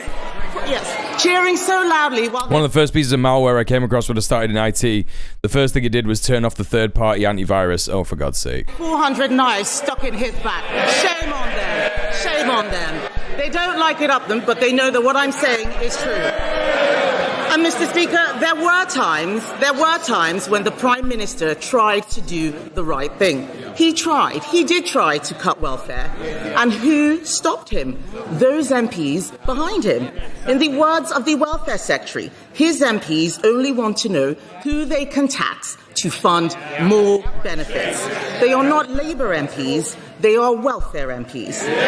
Does the Prime Minister... This is just where it all goes terrible. It's just like, they're giving loads of people money on welfare, and it's like, no, they aren't. First of all, no, they're not.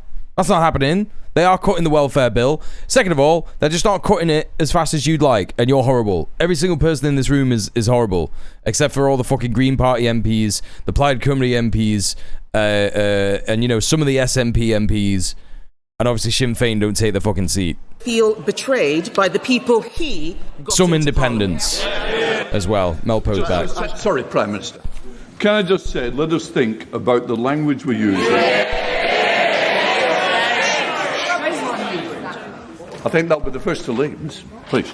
Can I just say, think about the language. Who was he pointing at there? Because when we leave this chamber, don't be surprised when constituents feel they can use the same language against each other.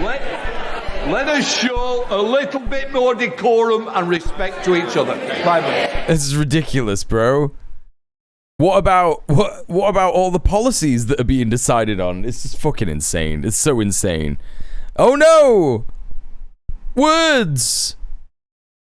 No, think about the policies. It's the policies that make us talk to fucking MPs like this. You know. You think the people copy the language of the House of Commons? It's so insane.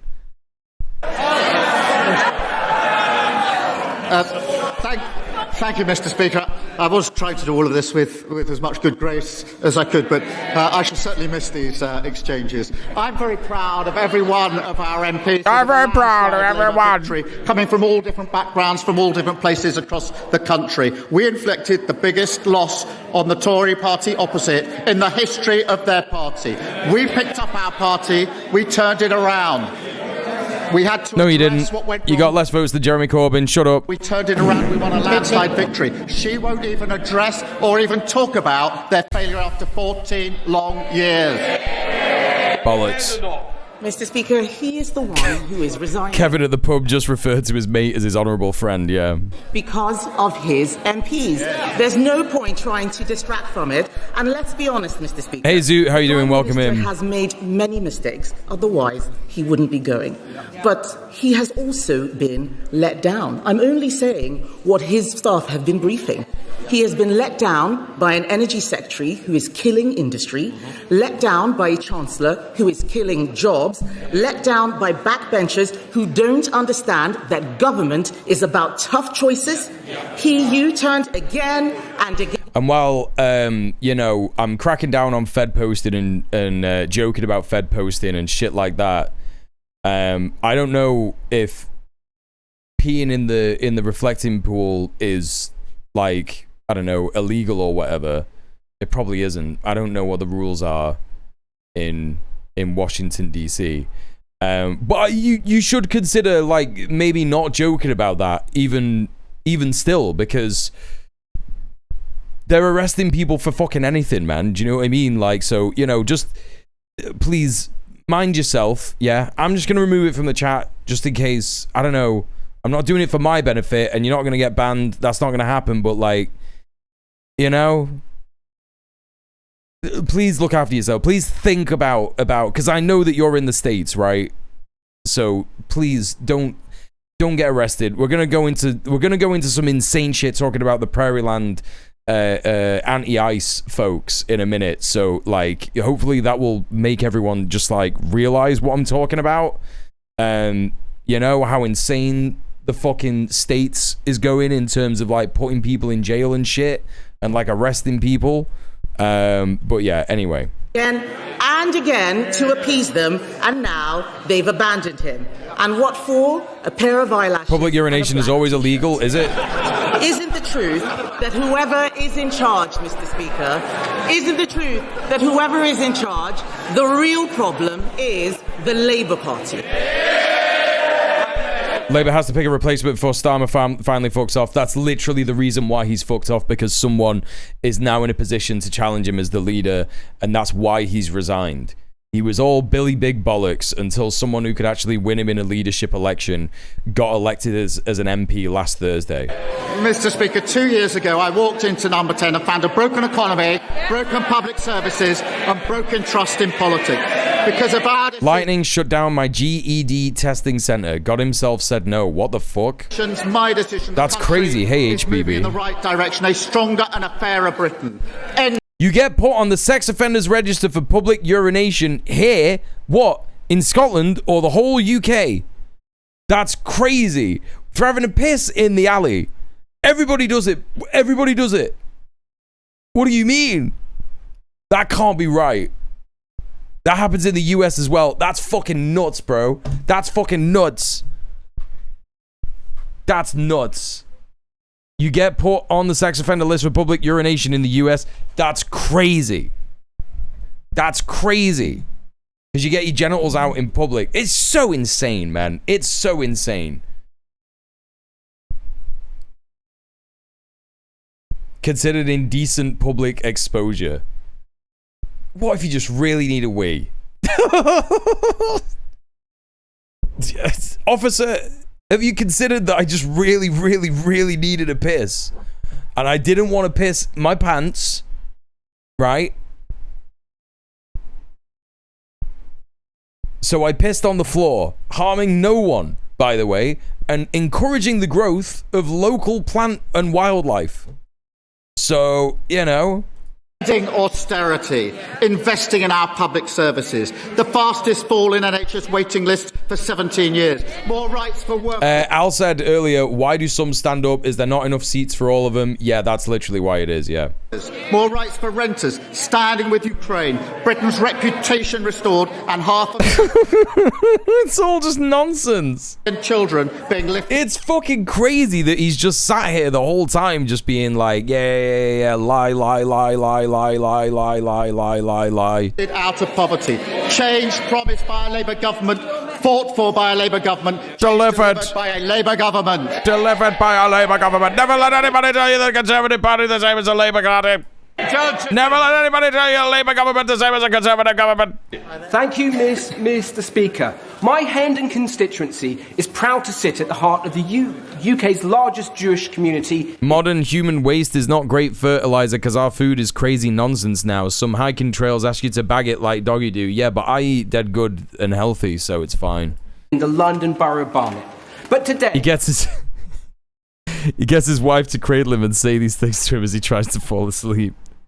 I don't even think he needs that. I think he just looks at his bank account balance every day and he just goes, ha ha ha. Many of my constituents, many of that community, are living in fear. In northwest London, in recent months, we've seen Jewish charities firebombed, synagogues attacked, Jewish people stabbed in the street, and all that against the backdrop of a daily drumbeat of abuse and intimidation. I know everyone on these benches is determined to defeat this Right. What about all the Islamophobia, though? What about all the Islamophobia? Despicable hatred, and I welcome the actions the government is taking to root out the poison of anti-Semitism. This is the thing. It's like the government has done more to combat anti-Semitism or perceived anti-Semitism because of these things than it has for any other demographic of people in the UK who are also receiving hatred on a daily basis, right? And, you know, I'm not even comparing it. Let's say that the anti-Semitism problem is the same as the Islamophobia problem. Why has Islamophobia not been addressed? Why is that not happening? It's because we live in a fascist fucking country that actually only really cares about appeasing the Zionist lobby. It's just so insane. I can't believe that people like this are still like getting this mad about it when there's £25 million that's gone into funding a special task force against, anti-Semitism that actually, those things, like what we're seeing in Manchester is something called Operation Wildflower, which is basically the police just targeting people who are pro-Palestinian demonstrators, right? That's all that's happening. That's all that's doing. So this £25 million injection into what? The Met Police in London, it's just going to be used to crack down on pro-Palestinian demonstrators. Can the Prime Minister tell this House what the government is doing, not only to protect the Jewish community in Hendon and Barnet, but to make sure we can live full and proud Jewish lives free from fear? Yeah. Well, I thank him for his question. Anti-Semitism is a poison. And that is why I drove it out. 2.5 million spent on Operation Wildflower, yeah. We're acting to drive it out of society. New powers to ban repeated protests, new plans to root anti-Semitism out of our schools, universities and the health service, and new prescription-like powers to clamp down on malign state activity which incites hatred and violence. And we will take further steps. I'm proud to lead this tolerant, decent country and will always fight for the security, safety and freedom of British Jews. When did they say that Andy Burnham was going to be coming in? 4 months. Even if Andy Burnham was going to reverse all of this stuff, we've got another 4 months of Keir Starmer pushing it through, right? And by the way, Andy Burnham is not going to reverse any of this stuff. He just isn't. So I'm so glad that he's going to be the new Prime Minister. That's so good. Oh, I can't wait for change. Can't wait for change and hope. I can't wait for change and hope. The leader of the Liberal Democrats. Hey, Barack, welcome in. Mr. Speaker, can I associate myself and my party with the Prime Minister's remarks about the horrifying train crash in Bedford and the appalling attacks near a mosque in Edinburgh? Our thoughts and prayers are with the victims and their families. And can I mention, Mr. Speaker, today's review of Nottingham's maternity services, which is truly... He is in newsreader mode, yeah. will rise to this moment and implement Donna Ockenden recommendations in full without delay. Mr. Speaker... Just remember, chat. Just remember. It's actually him that's reading you the news, not me. Yeah? Oh. No, he's just having a little lick. Having a little lick of something. What are you licking? He's licking his paws. He's cleaning. Okay. Can I also recognise how difficult it was for the Prime Minister to make the statement he did on Monday? It's an important reminder, as we debate issues robustly in this House, that we are all human, and it's something that everyone should remember.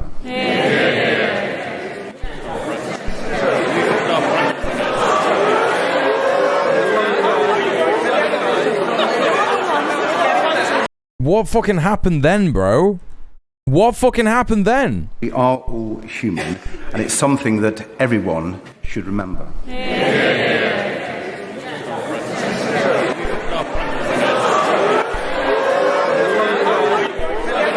Is everyone going fucking ooh? What the fuck are you on about?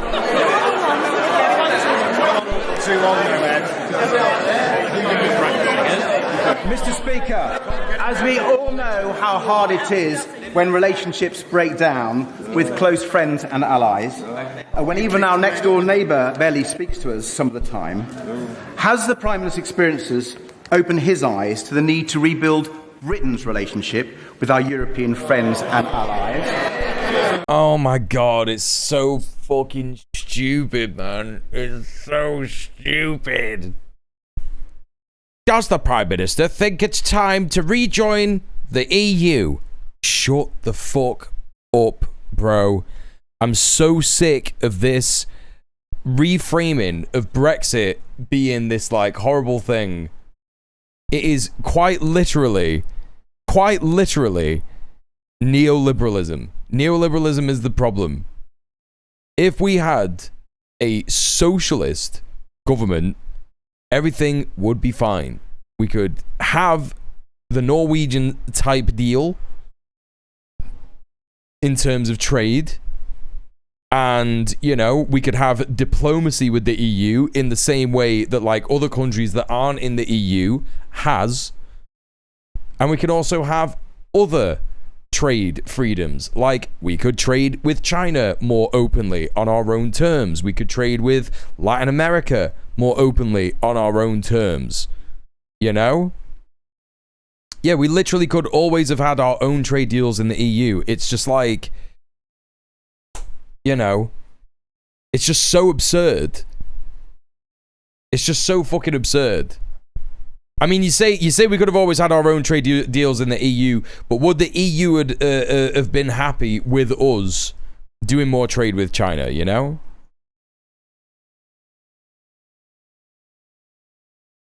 I don't know. The EU are pretty anti-China at the moment, as well as the UK. So, I don't know. I do understand what people are saying, but like, I just don't like this framing that Brexit is, you know, happy or not, I don't think they could have stopped us as one of the big boys. Yeah, I don't know. For me, I can't see it. It doesn't, like, listen, as far as I'm concerned, it doesn't matter, right? It doesn't matter. We're not in the EU anymore. That's the end of it. We should now just try and have, you know, a trade deal with the EU and stop just fucking going on about rejoining the fucking EU and all this shit. It's like, all that does is try to reset the idea that neoliberalism is good. What we're seeing at the moment, right? What we're seeing at the moment is neoliberal politicians desperately trying to reset neoliberalism and be like, yeah, look, it's fine, it still works, it's okay. And part of that is Brexit. They're trying to be like, no, Brexit was the problem, but it just wasn't. It's neoliberalism, it's capitalism, it's just that, you know? Yeah, Brexit was a symptom, not a cause. They're trying to get it back to 2014, but there's no going back. There's simply no going back. Because what happened before 2014? Austerity. So we were in the EU when that happened. Some members of the EU have been seemingly like they wanted to go close with China, maybe like Germany and France, if I remember correctly. Yeah, but like EU bureaucrats are very anti-China. Like I think Kaya Kallas has been doing some anti-China stuff recently, talking about how you know, there's just no way that we can be helping out China. I think that they're pretty quiet on China, but I kind of remember hearing some stuff about that. I don't know. It's hot. I might be totally wrong. Will he advise the right honourable gentleman, the member for Makerfield, to put his EU red lines in the past and adopt our plan for a new growth and defence partnership. Growth and defence partnership is so insane. Like, that's all Ed Davey cares about. He's like, we should have a big EU army. We should have a big EU army and destroy Russia, and then we should destroy Iran. Ed Davey is quite possibly like the most NATO-pilled fucking freak in this entire room. And it's like, bro, your party is literally just like shooting itself in the foot time after time. Mr. Speaker, I'm very proud of the fact that we've reset our relationship with the EU. And we're bringing it closer together. That is in the best interests of our country, and I know he understands that. He wants borrowing to invest, but strictly only for defence. It's just so insane. So like insane. Me, he's been reflecting on his own career.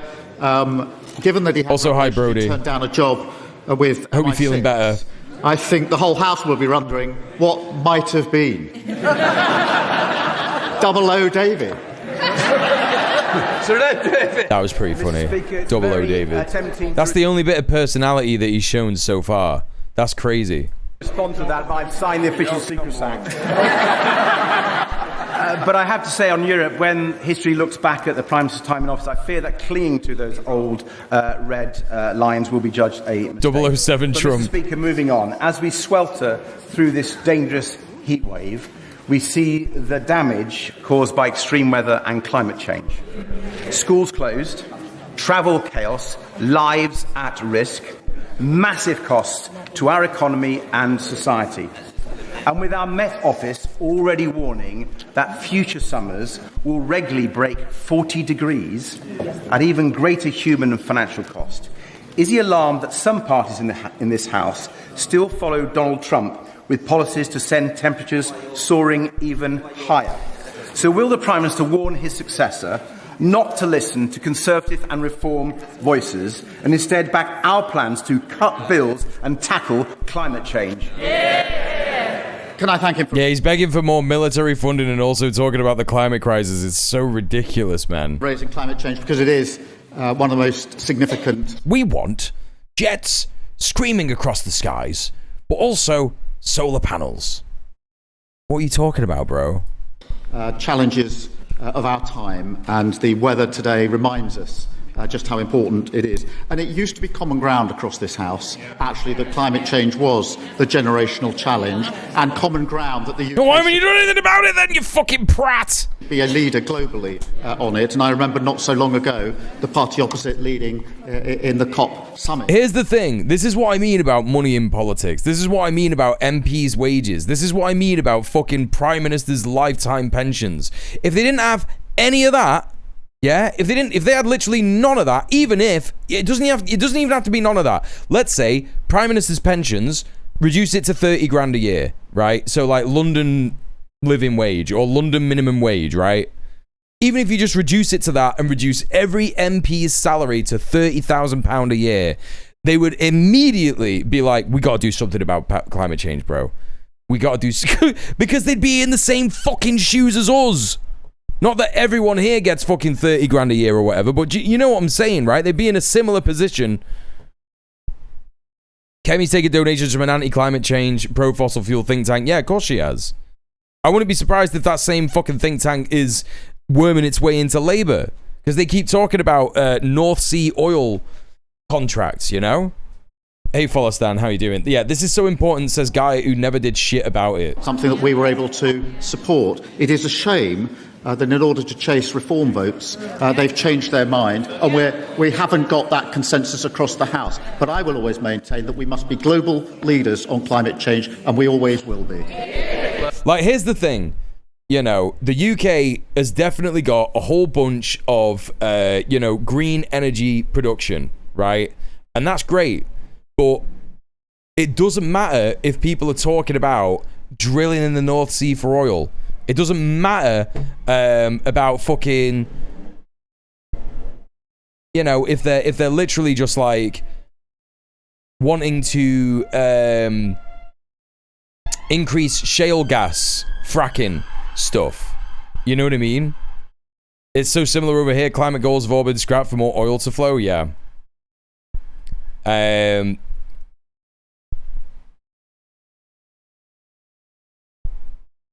which I said reform leaders all deeply connected with fossil fuel industry, which is why which I said when Reform Councillor door knocked my gaff and he ran away. Yeah, it's good that. Rosebank still being possible really pisses me off. Yeah, it just like none of that stuff matters. Like, you know, we do need to be completely energy dependent. We need to be energy independent. Sorry, and that requires a whole bunch of solar farms. It requires a whole bunch of wind turbines, and it requires the scaling back of petrol-powered cars. You know, that's what we need in the UK, and we also need rewilding. All of that stuff would help us. So, there you go. We genuinely need a gigantic global organizational effort to address climate change, the likes of which have never been seen in human history. Instead, we're doing virtually nothing. I mean, you know, China's doing a whole bunch, and China's quite big. So, there's some hope, right? There is, in fact, some hope. But yeah, we need more than that, right? We need more people than that. Thank you, Mr. Speaker. This morning, a mature street tree fell on my house. No one was hurt, but it is another reminder of the results of this extreme heat that we're facing. Today is the hottest June day ever on record. Extreme heat and flooding are becoming more normal, and the government need to stay ahead of this. In our homes, in our workplaces, and in our farming. As chair of the Environment APPG, I'm conducting an inquiry into government preparedness. Can the Prime Minister tell the country what actions he is taking to step up our resilience? Well, thank you for a question, and it's clear that severe heat waves are evidence that climate change is impacting our country. And we've been working, Mr. Speaker, to coordinate the response. And I look at his fucking hands shaking, man. It's crazy. Like, he's all of a sudden... Do you know what this is like? It's like he's all of a sudden thinking about his legacy. He's all of a sudden thinking about his legacy. Because his hands are going fucking, you know, crazy mode. And he's going, oh, shit, I didn't fucking do enough. Tough shit, dickhead. Follow the guidance from the health. Yeah, let's build fucking data centers. We're making our country more resilient for the future by modernising building regulations so homes are cooler and better ventilated, building 9 new reservoirs to protect water supply. None of this matters. None of this fucking matters, man. I'm telling you right now, none of this fucking matters. You can build new homes if you want that are like better ventilated and all this stuff. It is always cheaper to refurbish existing housing stock. It is literally always cheaper. All you have to do is replace everybody's windows so that they can have window aircon units, and that will be fine. Put a cap on energy prices, that's it. Heat pumps as well. You know? Like, there's so many easy fucking options. Easy fucking options. But he's just like, we're building more houses. Build, baby, build. Investing record amounts in flood defences and sustainable farming. While Labour is doing that, tourism reform wants to... It's not even a radical thing to say, exactly. That's the wrong approach for our country. In an ideal world, we would just like do more to fight climate change and summers wouldn't be hot and people wouldn't be suffering, right? We actually wouldn't need to change anything. But, you know, in the absence of that, just refurbish a couple of fucking gaffs, you know what I mean? Refurbish the gaffs in a couple of fucking very easy ways. You know, it could be putting in aircon units, it could be putting in heat pumps. I don't even understand how heat pumps work, but Hannah Spencer seems to go on about them, and she knows what she's on about. So, you know, I think that would be pretty fucking solid, right? Yeah, you remember Insulate Britain? Remember them?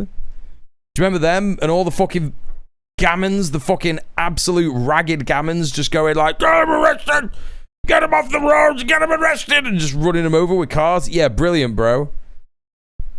Heat pumps, heat and cool. That's all I know. Yeah. That's what I heard. I get the feeling that even doing mitigations is considered by some climate hoax funding. It's so dumb. Yeah, no, it absolutely is, yeah. Warm Homes Fund was cut in half by Labour last budget to just hand people £300 for bills this year. This is the thing. It's like, oh, what are we going to do? We're going to subsidise energy companies, or are we going to put a fucking cap on energy prices? And then you know, allow people to fucking catch up by like increasing the minimum wage. It's just, it's so easy to solve. It's literally so easy to solve. They just won't do it because of the fucking lobbying groups. Hey, weirdo of ours. Heat pumps are just reverse air conditioners, but that also means they're more energy efficient than using the electricity to generate heat. Yes, I thought it was something like that. Yeah. Let's Savile Roberts. Yeah. It's like if a heater was also an aircon. Yeah. The Prime Minister's premiership comes close on the heels of the end of Labour's 100-year dominance in Wales. People simply didn't feel that his party stood up for them, and it's irrefutable that this too is part of the Prime Minister's legacy. She's speaking like some kind of like ancient oracle. I fucking love this shit. There is a tradition, I believe, of Plaid Cymru on desks for successors. Yes, Cymru. So will he leave a useful note to the incoming Prime Minister that respect and understanding go a very long way, and that democratic choices, including those of devolution, can't be dismissed? I shall leave a note saying what we delivered for Wales in these 2 years was the largest ever devolution settlement. Oh my fucking God! The writing is on the wall, you fucking idiot, bro! And he's just immediately just like, actually no, we did everything in Wales that was amazing, and the people of Wales are just really stupid. They're actually just really stupid, and I've always hated the Welsh. The UK's first... Like, what planet are you living on, bro? What the fuck is happening? ...small nuclear reactor in... This is so mad, bro. This is so mad. Anglesey, investing £14 billion in Welsh Rail, a pay rise for 170,000 workers across Wales. So why did they kick you out? And I'll end the note by saying we're lifting 70,000 Welsh children out of... Wow, it's almost like that never happened, bro. It's almost like you made all of it up. Poverty. Hey, Alejandro. Keir Starmer. Yeah, and making Wales pay for HS2 as well, yes. Mr. Speaker, my constituent, Jake McGregor Howe, a 16-year-old with everything to live for, has been diagnosed with Friedreich's ataxia, a rare neurodegenerative condition which is cruel and swift-acting. The average life expectancy of people diagnosed is just 37. Despite the NHS's founding principle being that care should be based on clinical need, not ability to pay, Jake's father is crowdfunding to pay for treatment in Germany with a new drug omavaloxolone, which has received clinical approval here but is not available through the NHS.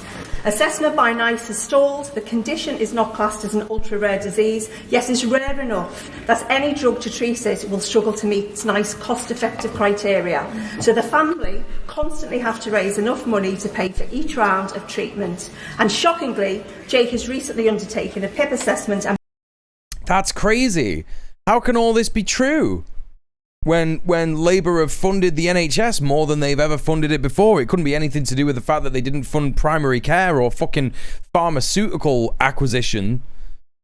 And in fact, they just funded the data collection, you know, part of the NHS, which is just being taken over by Palantir. That's crazy. Been turned down for much needed. Couldn't be that, could it? Could it? We should never have to crowdfund for treatment abroad. Yeah, also rejected for PIP.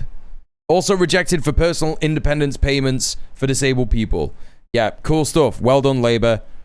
Life-threatening. Don't let anybody tell you that Labour government's the same as a Conservative government.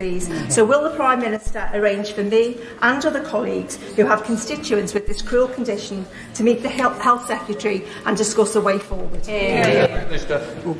Can I start by sending my best wishes to Jake and his family? She said it 7 times, so it must be true. Evaluates medicines is already increasing access to innovative new medicines. I will make sure that she gets the chance to meet the Health Minister to discuss Jake's case and the related issues. Sir Desmond Swin. Mr. Speaker, I hope... This guy's about to say the most racist shit you've ever heard. Yeah, you can start by handing yourself in at the Hague. Yeah, exactly. There's still time in which the Prime Minister will be able to enlighten his party as to the moral of the cautionary tale of Jim, who ran away from his nurse and was eaten by a lion. What the fuck was that?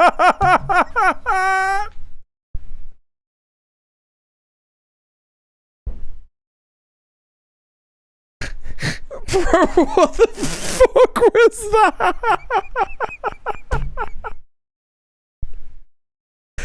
Okay, I guess I'm gonna have to Google that. Jim, who ran away from his nurse and was eaten by a lion. A cautionary tale. This is some middle class shit. I've never read this in my life. What is the moral of the story? There's a YouTube video apparently. Jim. Jump. Who ran away from his nurse and was eaten by a lion.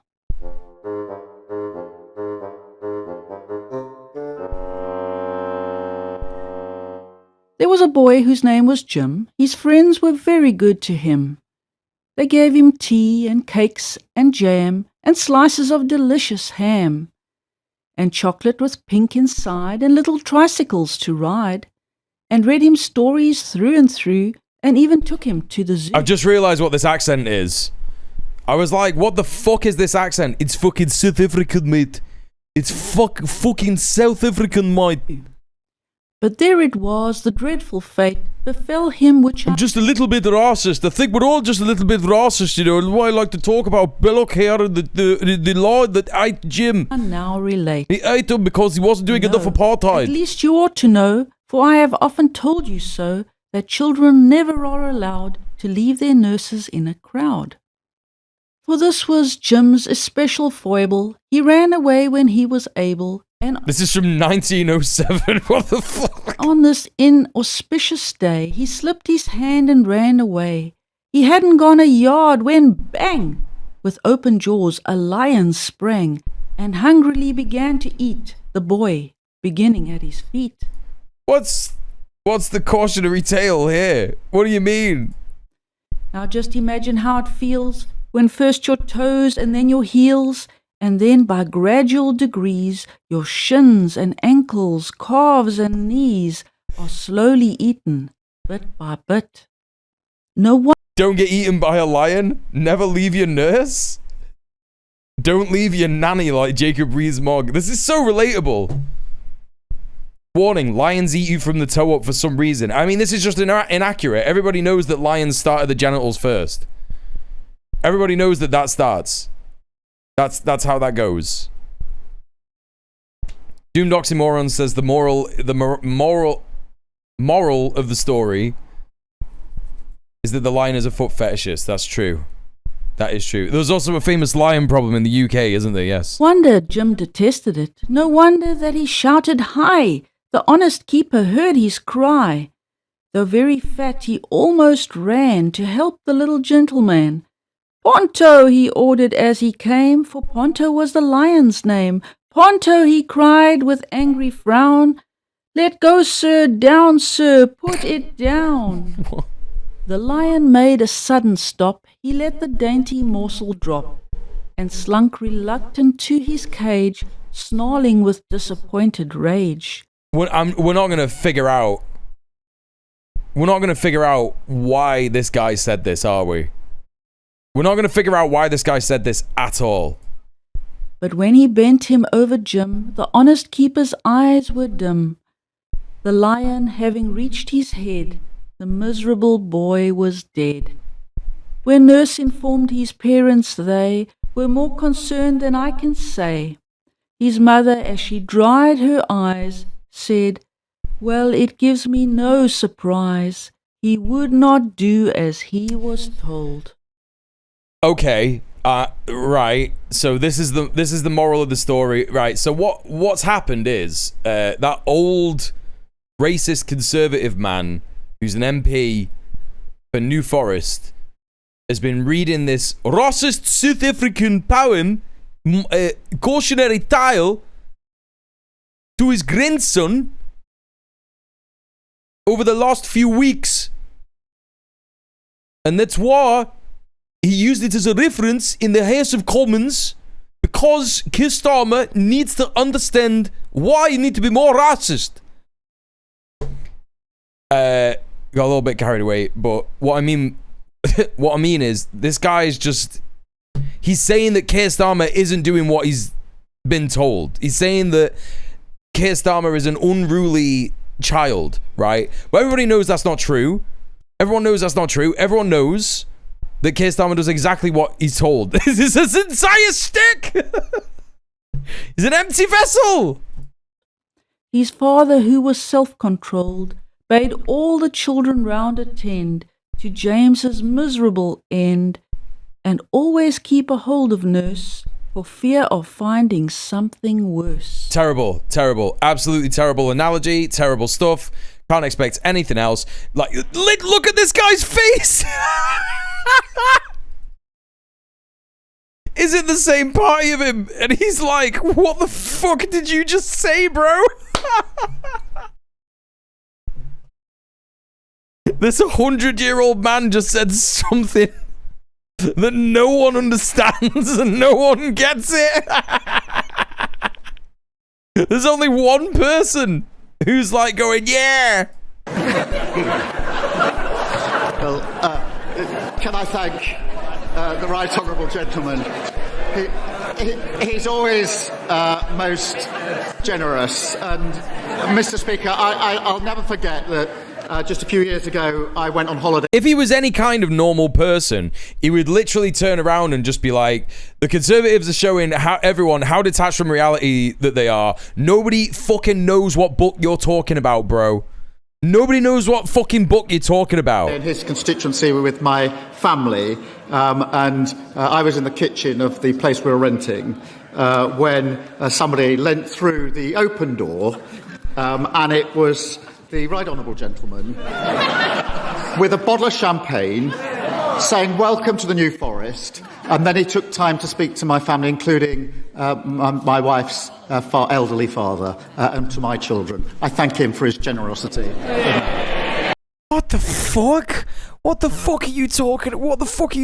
They're just like, yeah, actually, I love this Tory. He's such a top lad. This is insane. They're all just good pals. This is fucking neoliberalism, man. Insane interaction. Insane. Paula Hamilton. What the fuck was that?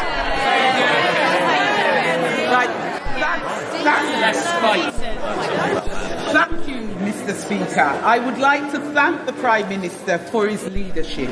One of the concerns that I hear most often from my constituents across Erdington, King's Standing, Castle Vale and South Oscott is about the rapid growth of exempt accommodation. Properties refused HMO licences in my constituency and across Birmingham are opening anyway as exempt accommodation with very little scrutiny, which undermines local community and decision makers. Will the Prime Minister, I've forgotten what I was going to say. Will the Prime Minister confirm when will this new legislation be brought forward and will it fill the loopholes? Also, will this legislation and its regulations be applied retrospectively so that communities like mine are protected? Can I thank her for her question? And So basically what she's saying is that the Renters' Rights Act is not gonna bring in its controls regarding HMOs soon enough. Insane stuff. Completely insane. Everyone deserves a safe place to call home. The Housing Secretary has the power to introduce locally led licensing and will consult on these regulations in the summer. Oh, well, that's Steve Reed, and he'll never do that, so that's the end of that then, isn't it? The Housing Secretary will tell you to fuck off, and actually it's build, baby, build, and we should have more HMOs. Is she complaining about HMOs existing, or she's complaining about unlicensed HMOs that are operating without a license? HMOs operating without a license, essentially. For our proposals, national standards for supported housing will be enforced by local authorities. I'm proud of the action that we've taken to back renters, abolishing Section 21 evictions, expanding the Decent Home Standard and Awab's law to cover the private rental market. Jack Rank. Mr. Speaker, the first duty of His Majesty's government, indeed the Prime Minister's first duty, is the defence of the realm. The Prime Minister is not responsible for the worsening geopolitical Here we fucking go. situation, but he is responsible for getting more troops so we can fucking bomb Russia. We need to bomb Russia. For this country's reaction to it. It is imperative that we can outline to our allies at the Ankara NATO summit early next month how we will meet that situation. There were reports yesterday that he is being pushed to delay again the defence investment plan by the new member from Who brought in Section 21 evictions in the first place? Who do you think? Field's outriders. Will he confirm to this House that he will push ahead with its publication? What's that? Something terrible in the private rented sector?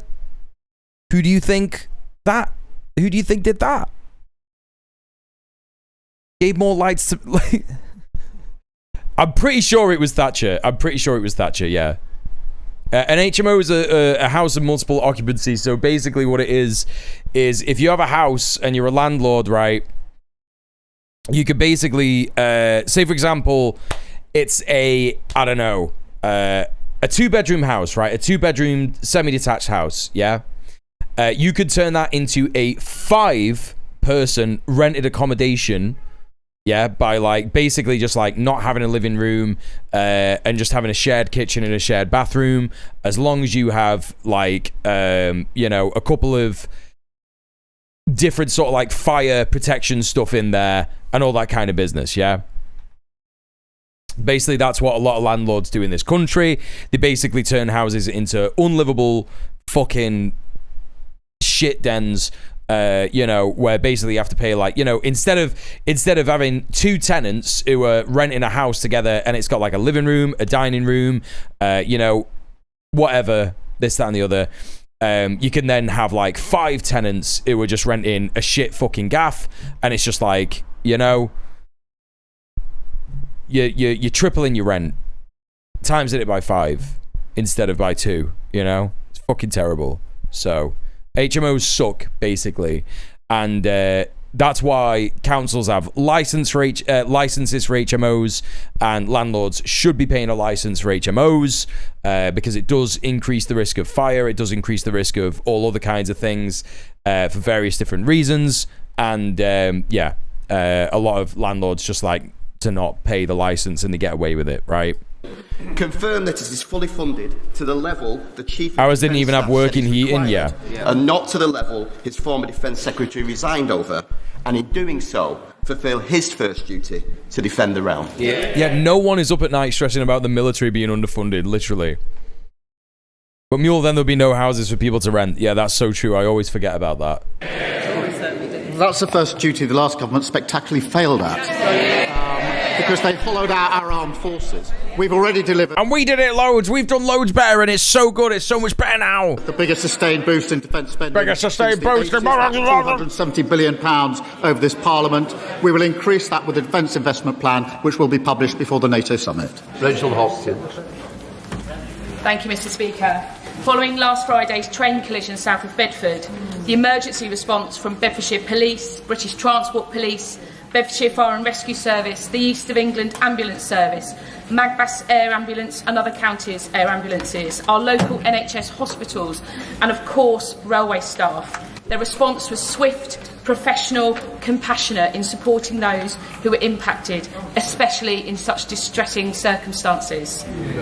This was public service at its best. Will the Prime Minister join with me in thanking all of those involved for their outstanding work in the aftermath of this tragic incident?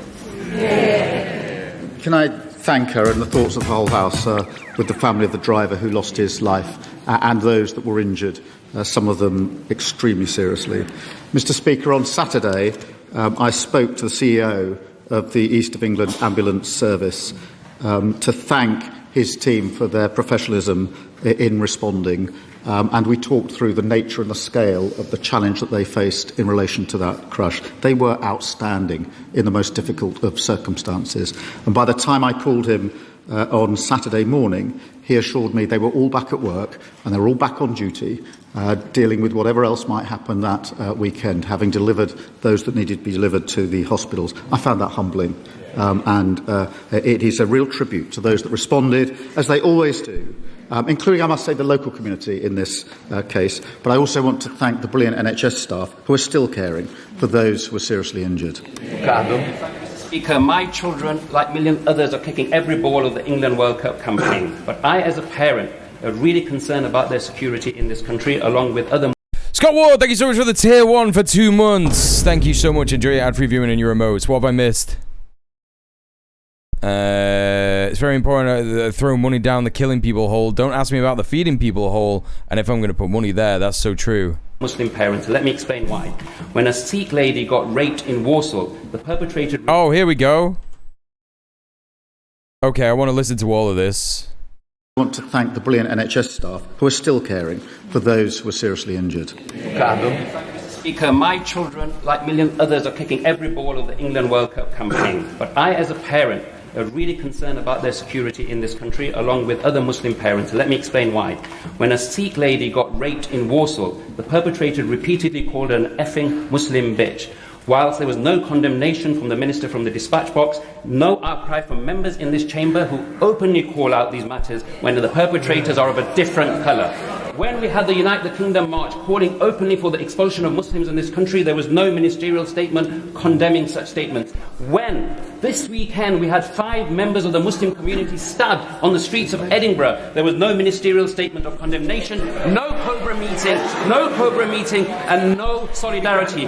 Can I ask the Prime Minister, what does this silence say to my children as they wait with abated breath for Harry Kane to bring it home? Great fucking question. Great fucking question. I want his children to feel safe in this country, and I will do everything to make sure. Right, well, they don't.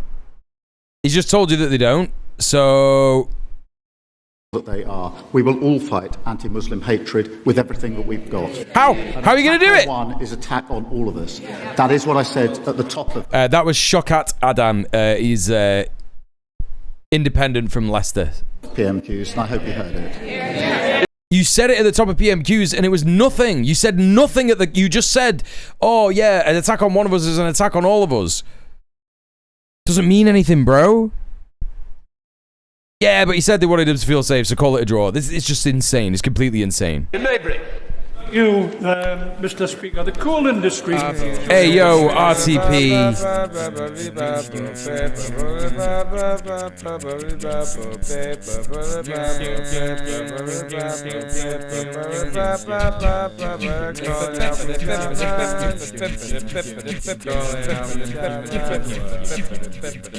RTP, thank you so much for the raid. How are you doing, everybody? Please go and show some love to RTP Talks, another amazing politics streamer here on Twitch, based in the US. I was lurking a little bit in RTP's stream today, hearing him talk about the amazing DSA wins across the Democratic Congress, the Democratic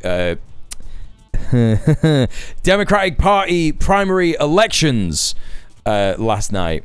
So yeah, very, very interesting stuff. Please head over to him and show him some love. Really, really good content creator and streamer here on Twitch. Hope you're doing good. People coming in from RTP. If you don't know me, my name is djmuel. I'm a leftist political streamer from the UK. I look at the news, geopolitics. I analyze it from an anti-imperialist and a communist perspective.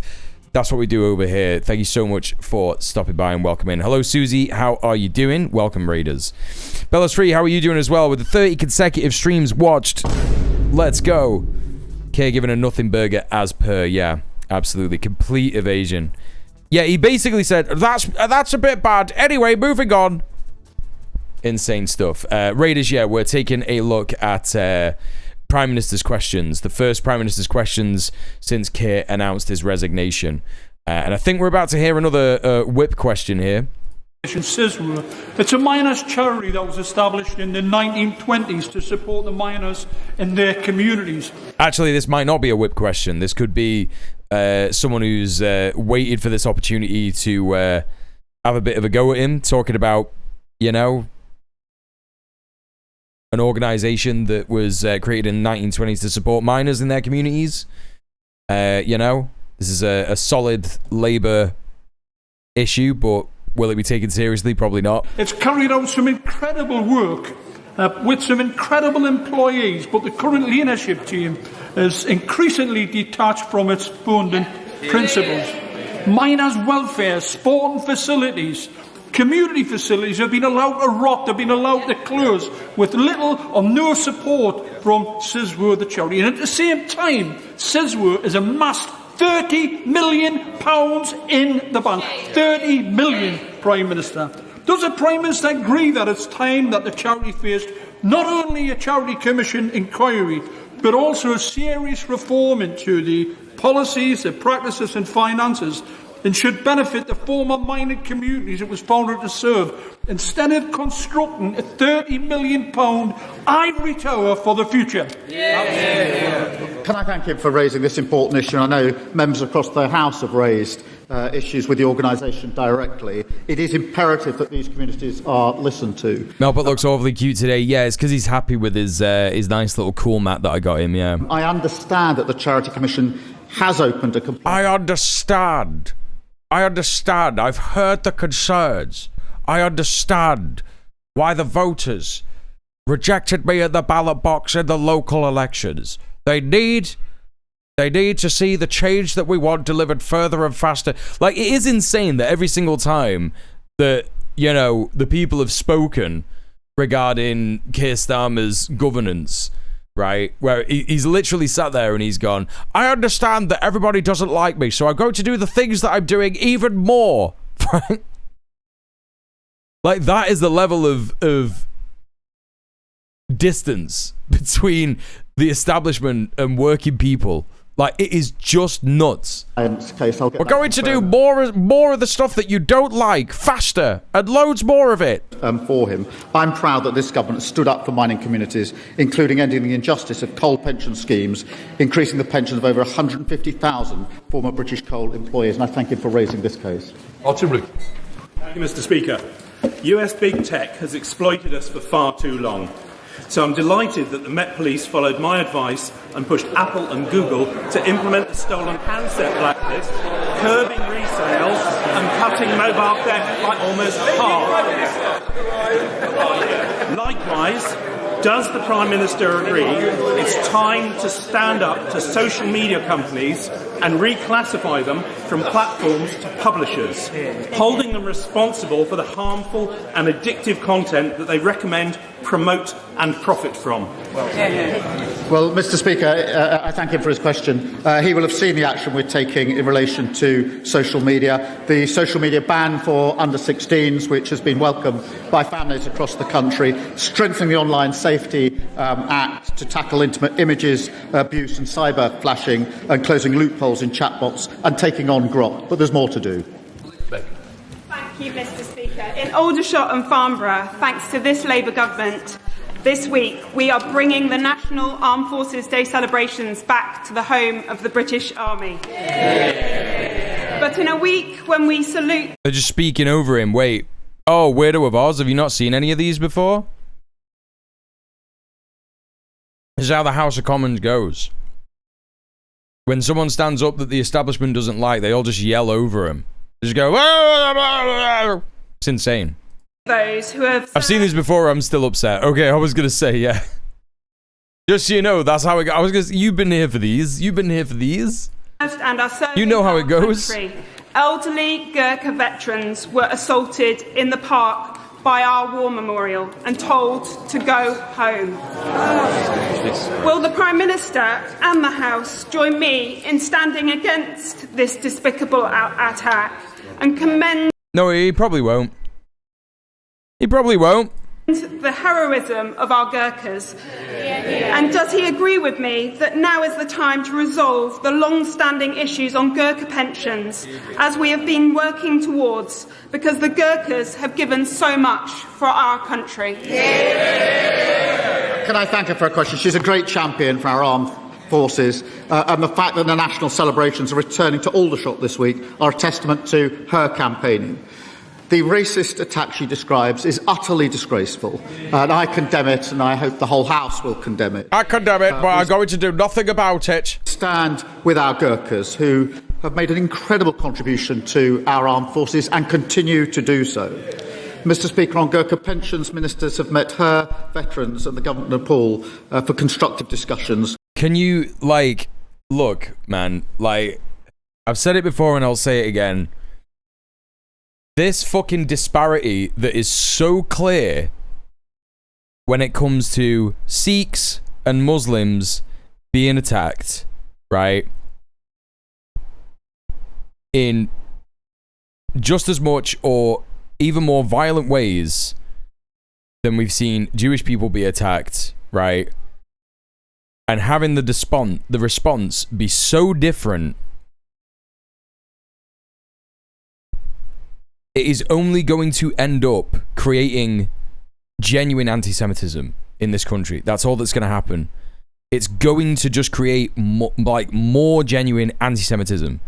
They're just going to be fucking going on saying oh my God, can you believe how much preferential treatment Jews get in this country? It's just going to happen. And I'm not saying that they shouldn't get this support. I'm saying that every community should get this support, this level of protection.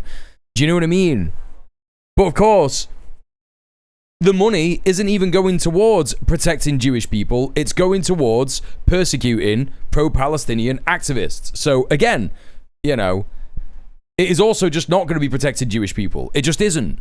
It's just so insane. It's so genuinely insane. It makes me so fucking mad, man. These will continue, and I pay tribute to her for her dedicated work on this. Right, that's that. Nothing of material value. Nothing of actual substance here. Hey, Braided Jade, welcome in. How you doing? And there we will leave. Enjoy your ad-free viewing in your remotes. For this week. What? What do you mean?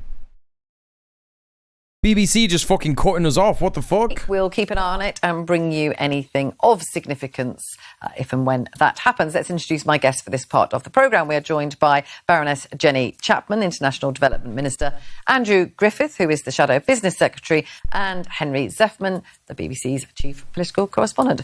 Henry, I suppose we've seen Kemi in this role for quite a long time, Kemi Badenoch. No surprise you put the boot in. Well, look, it's a weird dynamic, isn't it, frankly, because Keir Starmer is still doing PMQs. He's probably got 2 or 3 more of these to do, slightly depending on when things exactly happen and when he goes to this NATO summit that was referred to a few times. And even though we have got a bit more used in recent years to these interregnum PMQs, as we've had quite a few prime ministerial handovers, it's a strange dynamic. And I think there will be a debate about whether Kemi Badenoch got her approach quite right, just because, well, no, in particular because Sir Lindsay Hoyle, the Commons Speaker, seemed to intervene to question some of the language she was using towards the end. But look, certainly that's not the last time you're going to hear the Conservatives and others drawing attention to the unusual fact that the Prime Minister, for a little while longer, is sitting or standing in front of and alongside people whose withdrawal of support from him is ultimately the reason why he's leaving office, most probably in about 3 weeks' time. And I'm not watching any of this. What else can I take a look at? What else can we have a little look at?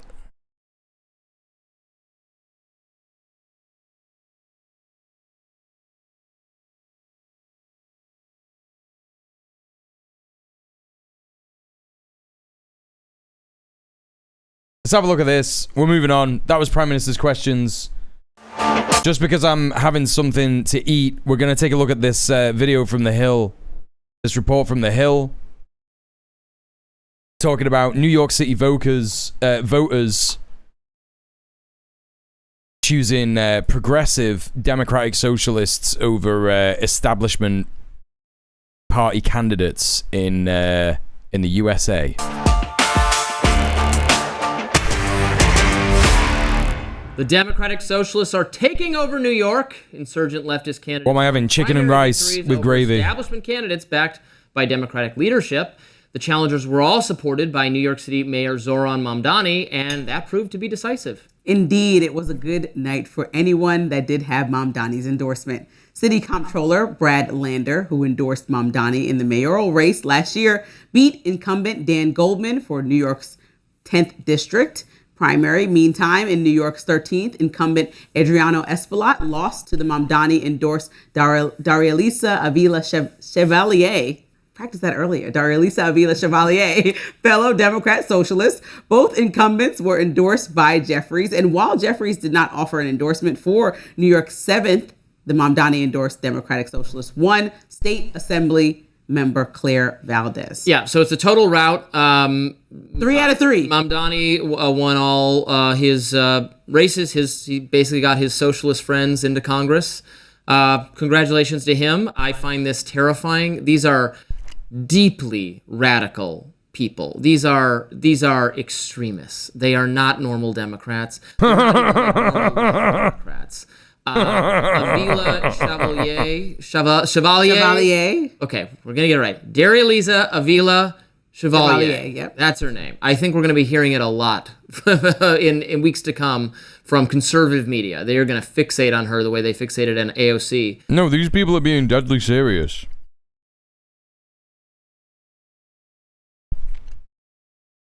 They're deadly serious. It's so insane. It's so completely brain rotted. Like, what are you talking about?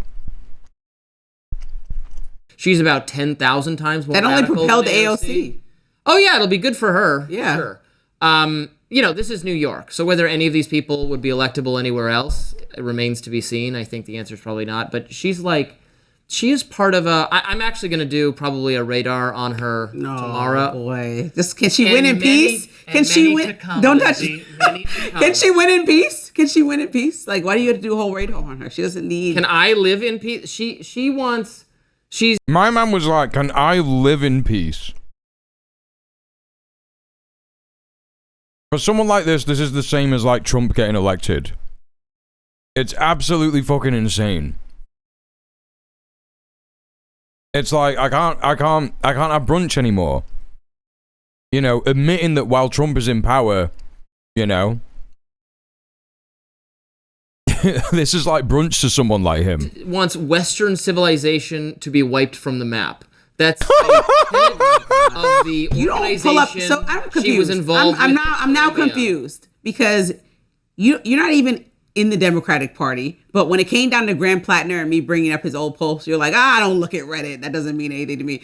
But you all of a sudden care about old posts? I think it's different. His old posts were... It's different because she's black and Graham Plattner's a war criminal. So yeah, it's different. He likes war criminals. He doesn't like black people with progressive, social safety net policies. He wasn't even like a political... I don't like Graham Plattner. I want him to lose very much. Okay. That's mostly because of his personal behavior and his far-left ideas. You know, the things he said on Reddit 20 years, I don't care that much about. These aren't things she said on Reddit 20 years ago. These are the organizing principles of the campus group that she was in. Do you know what they're talking about, by the way, the things that she said? It's stuff like, fuck Kamala Harris.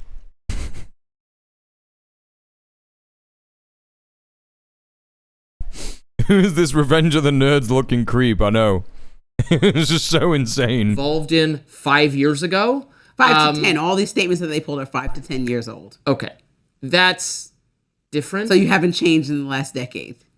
I don't think she's changed in the last decade. I don't think she's... Right, but it doesn't matter. I think Graham Plattner actually has changed. Do you notice how they're not specifically talking about what she said? And just like, she said some bad stuff.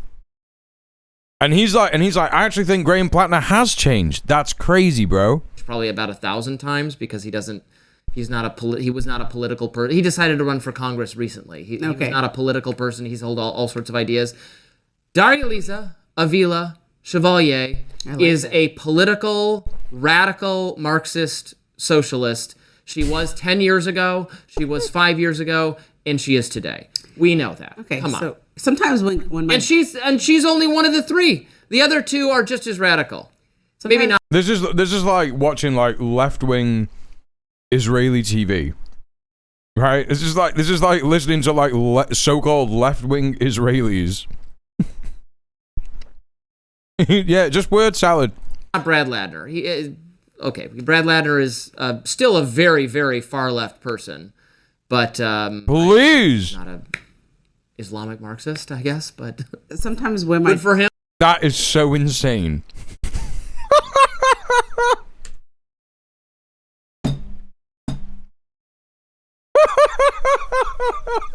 Brad Ladner is still a very, very far left person, but he's not a Islamic Marxist, I guess, but... Oh, that's so funny, dude. That's so funny. Islamic Marxist is so good. This is just Judeo-Bolshevism. It's just Judeo-Bolshevism for this generation. Same thing, you know? Hey, Oxpecker, how you doing? Sometimes when my... Good for him. Go ahead. I was going to say, sometimes when my daughter gets too riled up about something unnecessarily, I just say, You're telling take me a deep breath. Yeah, it's not that serious. When people talk about what Mamdani has done to New York in a terrible way, like, oh my God, Mamdani's coming, Democratic Socialist. Well, he's opened up childcare for more than 1,000 new students coming up in the next few months for the fall. It's not a bad thing. He's balanced the budget by asking government. I don't know what channel this is on. Chat, what channel is The Hill on?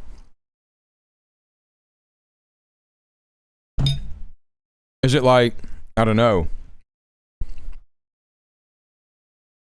I don't know, like, much of the US, like, cable channel stuff. It's on Samsung TV Guide. Internet channel? Yeah, I don't know.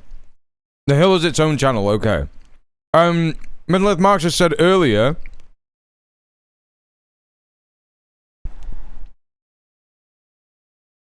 The Hill is funded by an oil and gas executive. There you go. There you go.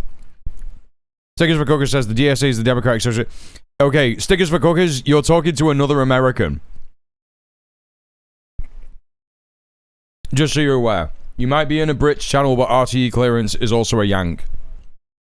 So there you go. Hey, Frazo. Thank you for the 3 consecutive streams watched. Governor Hochul to provide more money to the part of the city, the part of the state that provides the most money to the entire state. So he's like, yo, help us out a little bit more. So what is he doing that's so bad? He's trying to balance and make sure that renters are... Oh, it's just an internet YouTube channel, right? I'm with you. Okay. Are treated fairly and don't have to live in terrible, slummy conditions. I mean, nothing part of his socialist agenda is too horribly affecting New Yorkers. So when he goes on a campaign trail and says people who may want to mirror his policies might also want positions in the government, I don't see what the boogeyman part of this is. It's very dramatic. It's very dramatic. Housing affordability. They're running on death to Israel. Let's be clear. No, this.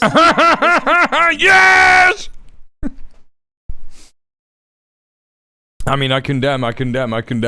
Things that are happening in this conversation. So there's just the generational changes that happen between Chuck Schumer, Hakeem Jeffries, and some of these other candidates that Mamdani has supported. There's AI that I talked about yesterday in my lens that gave a full perspective about what the two parts of AI and arguments are and who's funding what, and how the candidates that rock with Mamdani are more saying we need more restrictions. And then there's the Israel conversation. And that also is just about the same thing that I hear a lot of Republicans saying, how much funding are we sending to Israel? What's the strategy? And how are we allowing them to disagree. be... No, they're saying that Israel has been looking to them as a puppet master and we are just going by whatever they say. If you want healthy criticism of Israel and its... Should I look to the right for that? Policy, you should look to Republicans. Like... Insane, bro.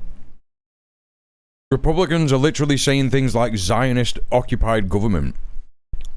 That's insane. What an insane thing to say, man. Tucker Carlson, Candace Owens. Should I look to? Those people are not Republicans anymore. Starting yesterday.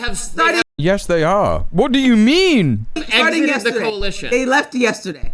Republicans are policing, they are having a healthy debate and conversation about our role in the Middle East and how much support we give to Israel while pushing out... Who is this dude even appealing to at this point? I mean, establishment Democrats. There's a lot of liberal voters in the USA, you know?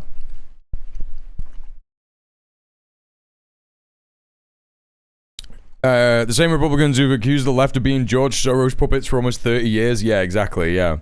Yeah. Have a look at the Republican Party for good, criticism of Israel. It's such an insane thing to say, man. Crazy people who just hate Jews, like Candace Owens. On the Democratic side, they are platforming crazy people who just hate Jews. Or who want the end of Israel. Go on, like who? The end of Western civilization. Like who? And who are full-on communists and Name supporters one. Of Islamic terrorism and think 9/11 was deserved and think we should get more... He's talking about Hassan Piker. That's so funny, dude. Or 9/11s. Those are the people winning representation in Congress on the Democratic side. It's not remotely the same. There's no Republicans who say 9/11 was a good thing who are winning office. There are crazy Republican podcasters who are increasingly at odds with the base. You know who the whole Republican Party was supporting about 2 weeks ago? Who? Spencer Pratt. And you know what he said? 9/11 was a hoax. And he was asked about that. He doesn't believe that it was. Yes, and then he had to explain himself on CNN and other programs. Well, I changed my thoughts. I started doing crystals and different. Like, it makes no sense. All right. And so you're allowing that Graham to go. Believed some crazy things before he became a political. So you allow room for growth on his perspective or Republicans' perspective. But when it comes to anyone else that might be aligned with Mamdani in any way, there's no way they can figure out how to govern. I would absolutely allow for growth of all of these people, but they're not. These people are not growing past their knee-jerk hatred of America. These people are going to go into Congress and have to work. Isn't it normal to hate the country that you live in if it's like not good? Like, it's allowed to like hate America if you're in America and you don't like the thing that it does.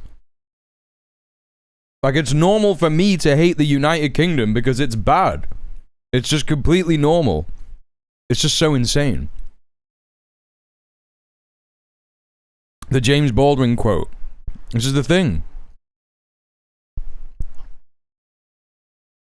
Have you considered flags? That's so true, actually. Yeah, I forgot about that bit.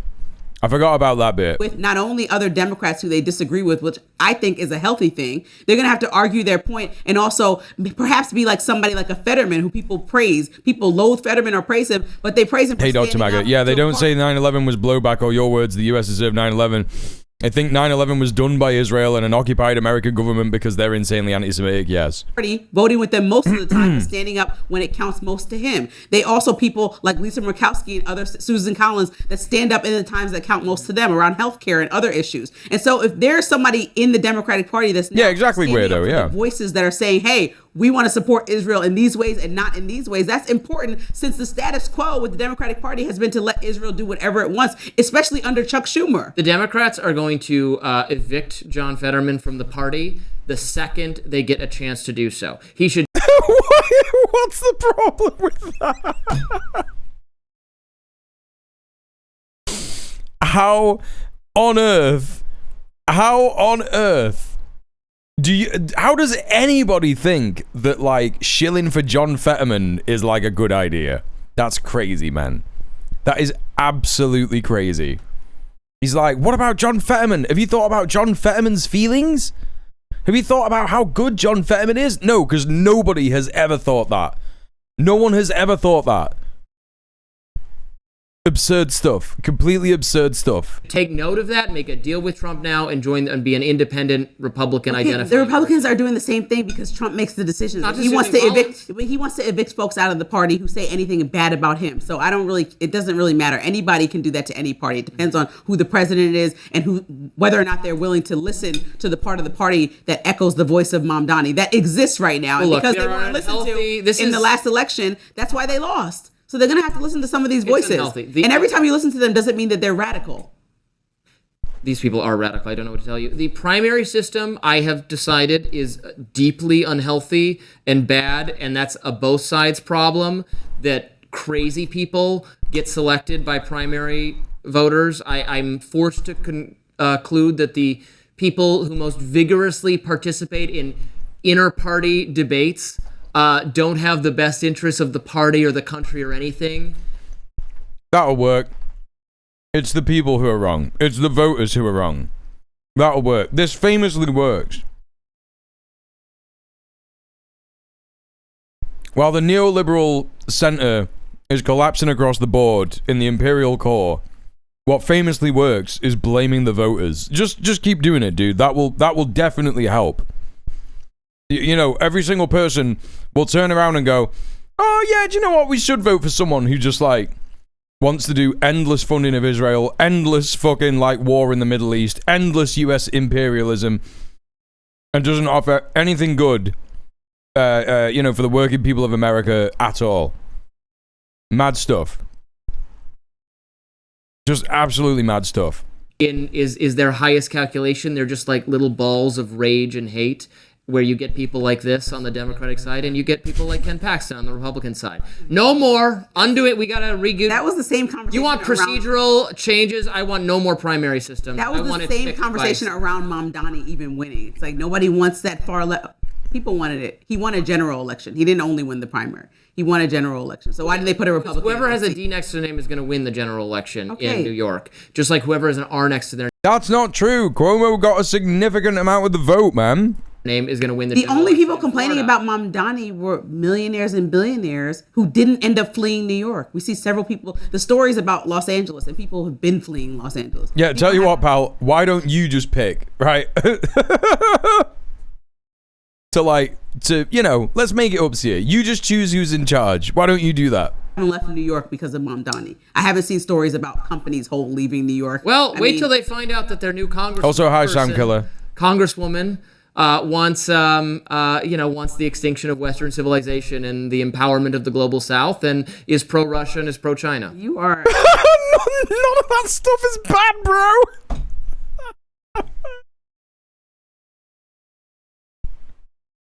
I don't even think any of that's true, but none of that stuff is bad, bro. What do you mean? This guy is like, we need to keep crushing the global South. We need to keep crushing them. Embellishing and I'm not embellishing. That's what these people believe. I wish I was embellishing. I hope they come on the show and talk to us and do Robbie's perspective versus what they actually. Who's this woman? I don't know. Okay. I don't know any of these people. This is the first time I've ever watched The Hill. I just wanted to watch something about the fucking DSA candidates getting elected in New York, you know? I hope they... He is a cartoon, yeah. And denounce everything they've ever stood for previously. I would be delighted if that was the case. But they still stand for these things. We know they still stand for these things. It's you are quite arguing a obvious point of like, okay, for example, with Daria Lisa, she was arguing about getting rid of the police wholly on the backs of what happened, the murder. Whoa, hang on. What's going on here? I hate the way the US government acts, especially under Trump, but I don't necessarily hate the US itself, if that makes sense. You're precisely the kind of person I wish would just get over it. Chat, don't argue with each other, please. Don't argue with each other. I don't want people arguing with each other in the chat, okay? Waste of time. Yes, thank you. Please drop it. Drop it. Of George Floyd. Everybody was upset and riled up in that time, and she was in her early 20s. And so you're upset that a woman in her early 20s says we need to get rid of the police for real, absolutely abolish them, when people were very upset globally because George Floyd was murdered by a police officer. I just don't get why you don't understand the timing and distinction of that tweet versus somebody who's going into congressional leadership. Everybody was pretty much upset by the behavior of Derek Chauvin. If somebody gets killed in a metro crash, I wouldn't say there should be no trains in America. Because I'm an adult. And you're the temper. What do you mean? Someone got killed on a train. A Ukrainian. What the fuck did he say? George Floyd? Wait, what? What did he say? That a woman in her early 20s said we need to get rid of the police for real, absolutely abolish them, when people were very upset globally because George Floyd was murdered by a police officer. I just don't get why you don't understand the timing and distinction of that tweet versus somebody who's going into congressional leadership. Everybody was pretty much upset by the behavior. This is just crazy. It's not George Floyd. It was literally every other, like, black person, minority, murdered by the cops. Even just like working class people just in general, even if they're white, getting strikes broken by cops, getting shot by cops in the 1920s. George Floyd was certainly a fucking, like, flashpoint, right? But again, we're watching this. I know that when people watch this stuff on other channels and stuff, they're always talking like, what can we expect? It's The Hill, But, yeah. Of Derek Chauvin. If somebody gets killed in a metro crash, I wouldn't say there should be no trains in America. Because I'm an adult, and you're... This is why it's so stupid. When you come with the wrong opinion about something that a movement has been talking about, and you're speaking to like a conservative freak loser, right? You're just ending up you're just conceding ground to people like this, right? He's there like, oh, if a train did something, yeah, okay, bro. What if the world was made of pudding? What then? What if the world was made of pudding?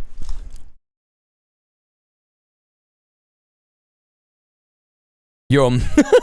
the temper. What do you mean? tantrum Someone they got killed on a train. A Ukrainian immigrant got killed on a train just last year. You said there should be, not you, Republicans largely said there should be no immigration no homelessness in America and no crime. And they want the whole city to change its ways because they're saying, look at this immigrant who got attacked on the subway. We need to send National Guard in these cities. Right. Dramatic responses don't usually work for one example of things. Reforms so that people are safer and there's less danger. And the response to an example of the police wrongly causing someone's death, as would happen with George Floyd, was accountability for that person and reforms to the system where necessary. I was all in favor of that. But then I found out that I'm in favor of that, but the people most animated about this slogan of Black Lives Matter were people who wanted to abolish the concept of policing. If there's no...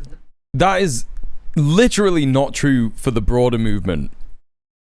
Like, it is so insane that he's just like doing this like broad sweeping generalization. Like, don't threaten me with a good time. Don't threaten the people of America with a good time, bro. It would be so sick if the majority of people who supported Black Lives Matter were like abolish the police. Do you know what I mean? There's like obviously a large contingent of people who were just like defund the police, you know, and abolish the police was certainly like, you know, the minority of people were calling for it to be for police to be abolished, right? Because you can't reform the cops, and people understand that. But again, it's just like, it's one of these, like, this is a Republican talking point. Again, he's doing a fucking like a Republican talking point. Nope. And by the way, policing is just a service that people want and need because people want to be safe. And it's a small number of just violent and dangerous people in the country who need to be policed. And that will policing will be supplied just like privately by gangs or mercenaries or something, or will be provided by the state. It's like saying we should not have firemen or something. Like, okay, but... No, it isn't. It's not like saying that at all.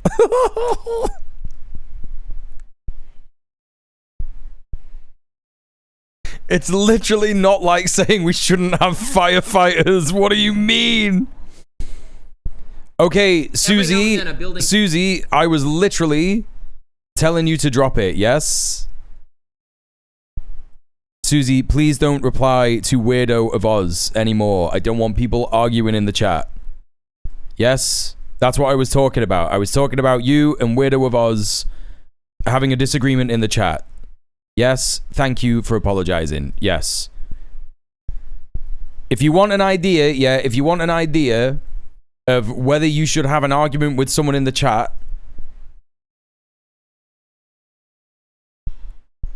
see if I'm saying anything about their chat messages, yeah?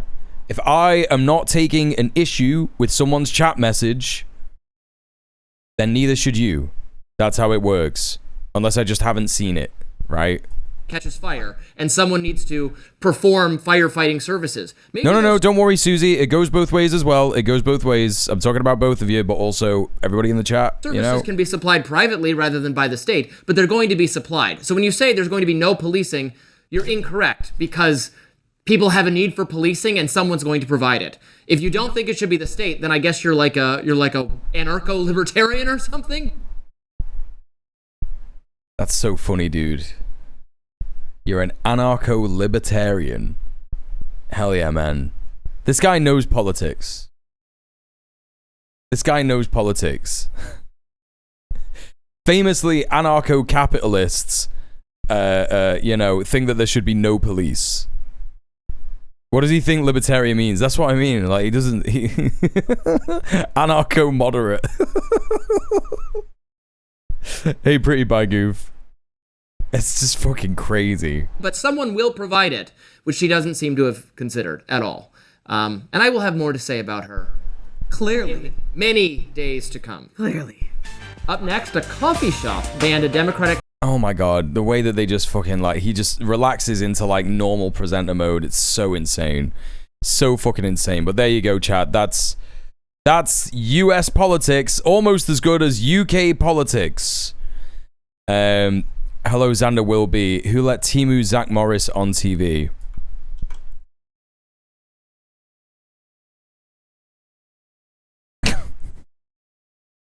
That's a deep cut. Saved by the Bell guy? Yeah, okay. Yeah, I'll let you have that. Yeah. Good first chat message. Good first chat message. Yeah. Yeah. Good stuff. Good stuff. Chat, by the way, speaking of first chat messages, some of your first chat messages should be donations. And what I mean by that is this is my only form of income. Please help me support myself by paying my rent, my bills, all that kind of business. By hitting up the tip link in the chat, giving me some money. I would only ask, what do we got here? I just need £12 to hit the dono goal for today. You can see that some wonderful chatters have already gotten us to £38.12.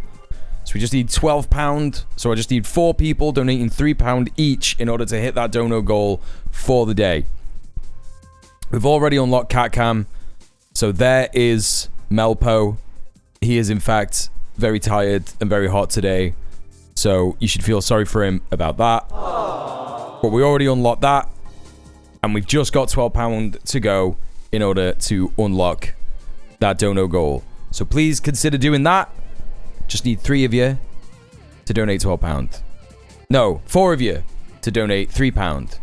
4 of you to donate £3. Or 2 of you to donate £6. I don't care how it happens, as long as it happens. Yeah? I don't mind what form it comes in. I advocate as the resigning Prime Minister to give DJ Muel the £12 he needs. There you go. I'm not sure how much of an incentive it is for me to say Keir Starmer said so, chat. But I guess he did.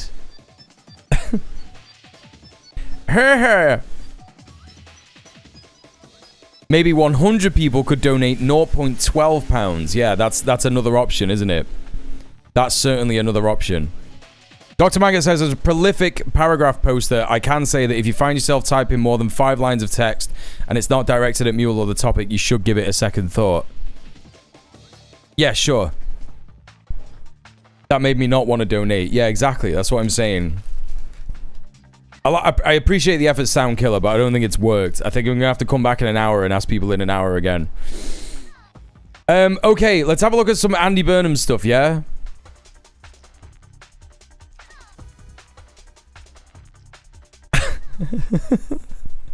A donation. A donation to Muel is a contribution to Manchesterism and the Andy Burnham projects of bringing down neoliberalism. Yeah, we're just making it even less of an exciting idea to give money to me. Less and less. Less and less people are wanting to donate now. Thank you, chat. Thank you for helping me not get donations. Meeps will be set upon donation. I mean, yeah, that's I think we're going more in the right direction now. I think we're coming back. I think we're bringing it back a bit now, which is all right. Has this Magnum melted enough for me to enjoy it? Not quite.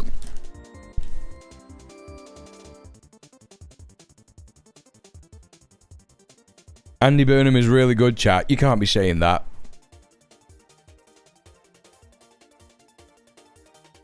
You can't be doing that. All right. Chat, let's have a look at Andy Burnham. Let's see what he's doing at the minute. Yeah?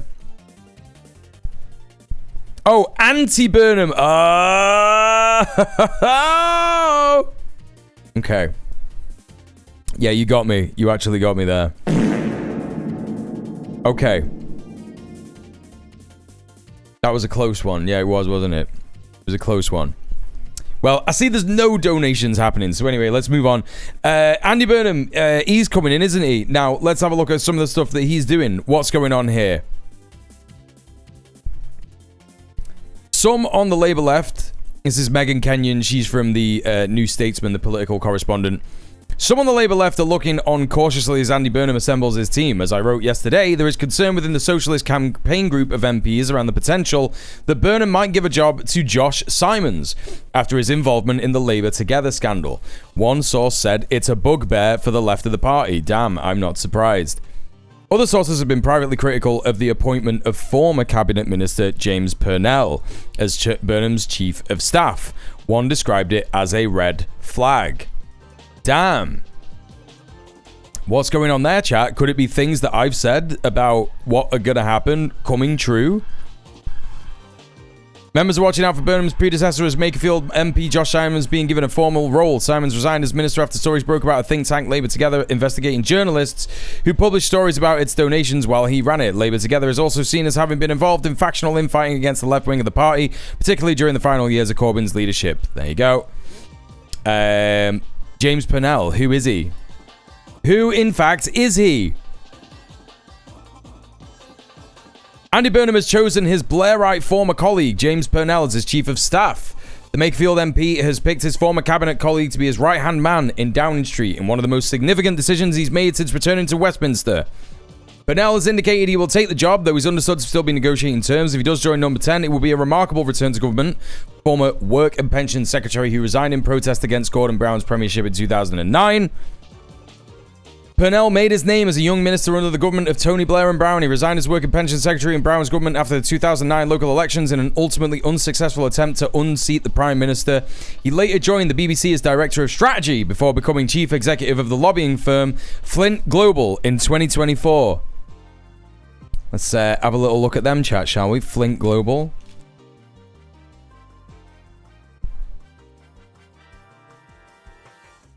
Oh, what's that?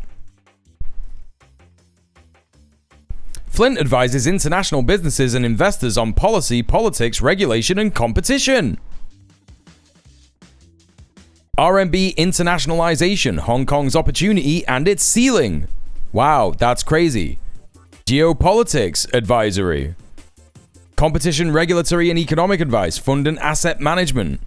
This is all neoliberal, capitalist wankery.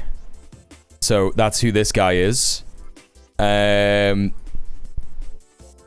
and Purnell met as new MPs from the Northwest that shared an office in their early years in Parliament. Burnham would joke that whenever there was breaking news, Purnell would get calls from Radio 4 and Burnham from 5 Live, an indication of different parts of the electorate to which both men appealed.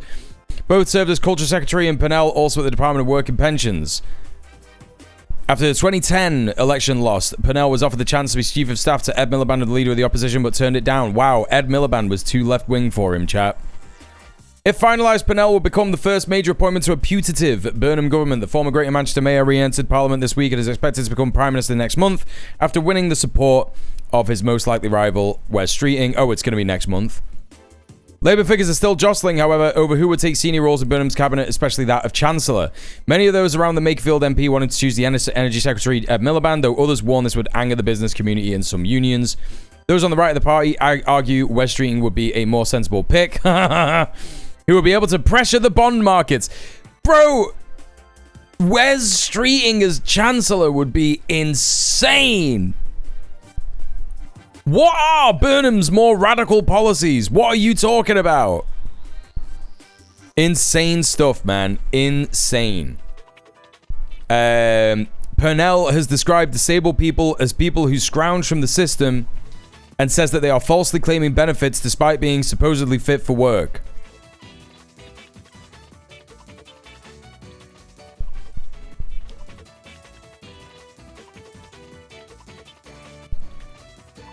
Change and hope. You've got to remember, change and hope. That's how it works for me, Andy Burnham. Can't wait.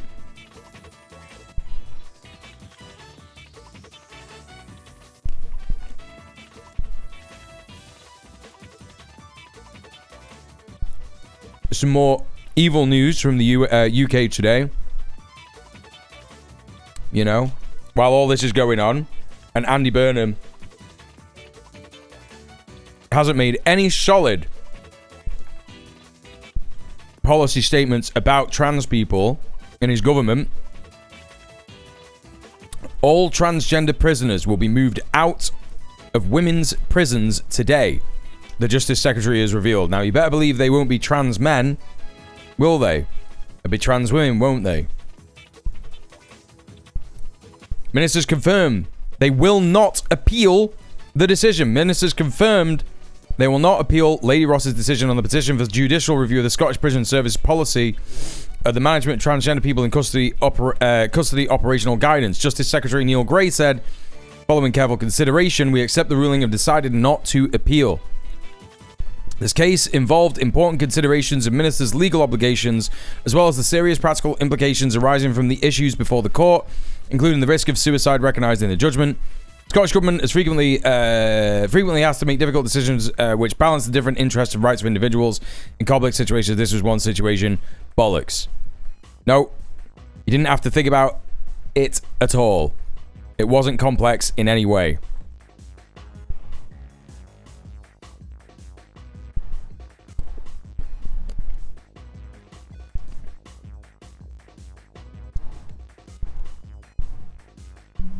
Oh my god, this Magnum is melting.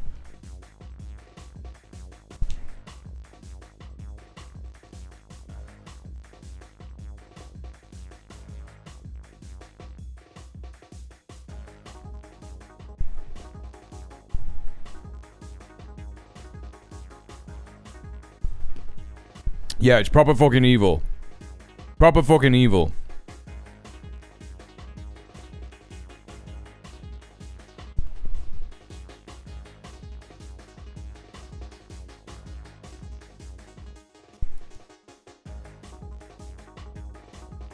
Okay, I just have to say my Magnum from fucking going off the side. Let's move on. Let's take a look at what little Marco's doing. Who's been on a tour of the Middle East today. Yeah? Have a little look at that, shall we? Did you give reassurances, and what kind of reassurances do you give the Gulf states to say that the U.S. is a reliable partner? We'll take that as your answer. There you go. There's your answer. I don't know. So we don't. Here's the. I think it's extremely funny that little Marco has been tasked with going around all the Gulf states, trying to appease them about the Iran Memorandum of Understanding that is just like not happening. Saying like, oh yeah, don't worry, we'll definitely protect you if Iran goes sick again. Yeah, promise this time. Double, triple promise this time. Yeah. Existing relationships with these countries that go back many, many decades. We have troop presence in these countries. We have assets in these countries. The security assurances lie in the fact that these, we don't even have to talk about that because they know it's true. They know we've been there with them and they've been there with us. We have people there, we have people on the ground constantly working with them. We have air defenses embedded with them. We have aircraft in these countries. So I think that I didn't sense any doubts about our security assurance. Yeah, we're going to get to that in a minute, Al. They're not promises, they're actual. They exist. What about the conventional capabilities that Iran is going to be able to retain? Did you make any assurances about a cap on missile or drone capabilities that Iran will have? We're going to be completely aligned with our partners in the Gulf. That's why we're meeting with them. That's why I've taken these trips now. And it's the reason why I'm here. Apart from thanking them for the incredible support they gave us throughout this process, we want them to know and we want to reiterate and begin to talk to them and engage them on conversations about every decision that's made with regards to this negotiation. We're not going to do anything that undermines the security of our allies, our long-standing allies in the region. So I think that's something that our partners believe when we say, because we're doing it, and we're going to continue to do it, and we're doing it with them now. As you said, you're meeting with the GCC tomorrow. Mm-hmm. Do you have any concerns at all that the GCC are planning to meet with Oman and Iran to discuss this new quote-unquote mechanism that the Iranians have floated? No, I think they'll be against it. I think the whole world will be against any mechanism that charges money to use an international waterway. It's that simple. The president's already said it. That's not going to happen. When we mean open the straits, we mean open the straits free in international waterways. So we'll express that tomorrow. I am certain that not only will every country in the Gulf region be supportive, probably with the exception of Iran, but all the GCC members will be supportive, but the whole world will be supportive. Chat, did Melpo just attack the camera? That supports... I just walked out and he just like did something insane. Oh, it's getting so much cooler in this fucking room now. Oh, thank fucking God. Oh my God, it's probably just because of eating an ice cream, but fuck me. Sorry about my terrible performance today, chat. It's because I'm so fucking warm. I ain't no snitch. I wasn't paying attention. Well, good chatters. Well done. Well done. tolling or a fee for the use of the straits. That's not going to happen. The president has been abundantly clear.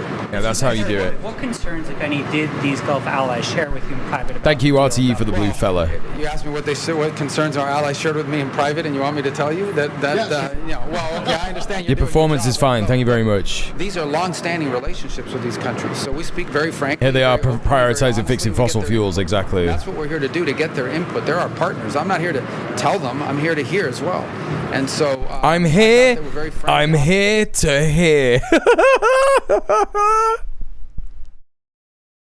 It's like he's at like a woke protest. He's got like a big sign saying, "I'm here to hear." That's so fucking funny. It's important conversations. I think we're very strongly aligned. The U.S. You didn't share your ice cream, did you? No, that's because it's a Magnum. Monday, are you concerned for 60 days? Are you concerned that Iran is going to use the extra income from that to fund proxy groups? Or how am I going to give a Magnum? How am I going to share a Magnum with the rest of chat? Anytime you enter into a negotiation, it's a process of give and take. This is a temporary measure. It's for 60 days. And as a result, we expect them to live up to the commitments they made in Switzerland. If they don't live up to those commitments, the president has a lot of options at his disposal, including, I'm not saying he's going to do it, I'm saying including reversing these sanctions. They made but what if you could? Well, I couldn't, so that's the end of that.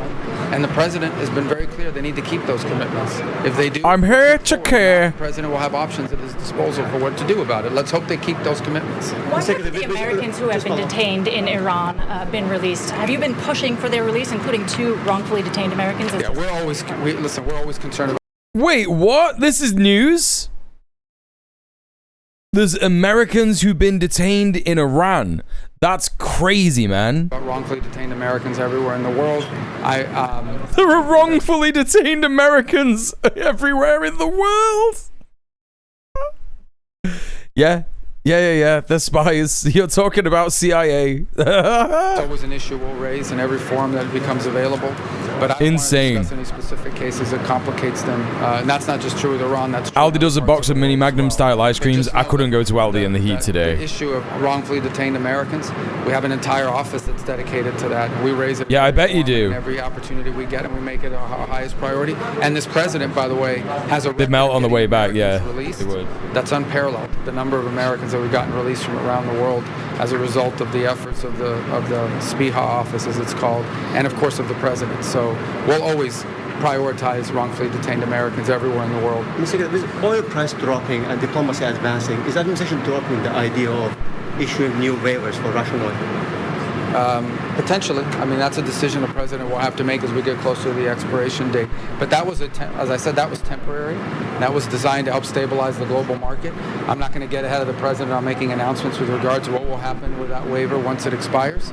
But obviously, that'll be an option he has available to him because if oil prices are now dropping, I think they opened today lower than they were before the conflict. So if that trend continues, obviously the... Chat, you just got free feet, so you should give me money. Normally people have to pay £500,000 for those feet, but you just got them for free. So please consider donating £1 or £2. Sorry, didn't see him. Don't lie. Liars in chat. We're making that decision.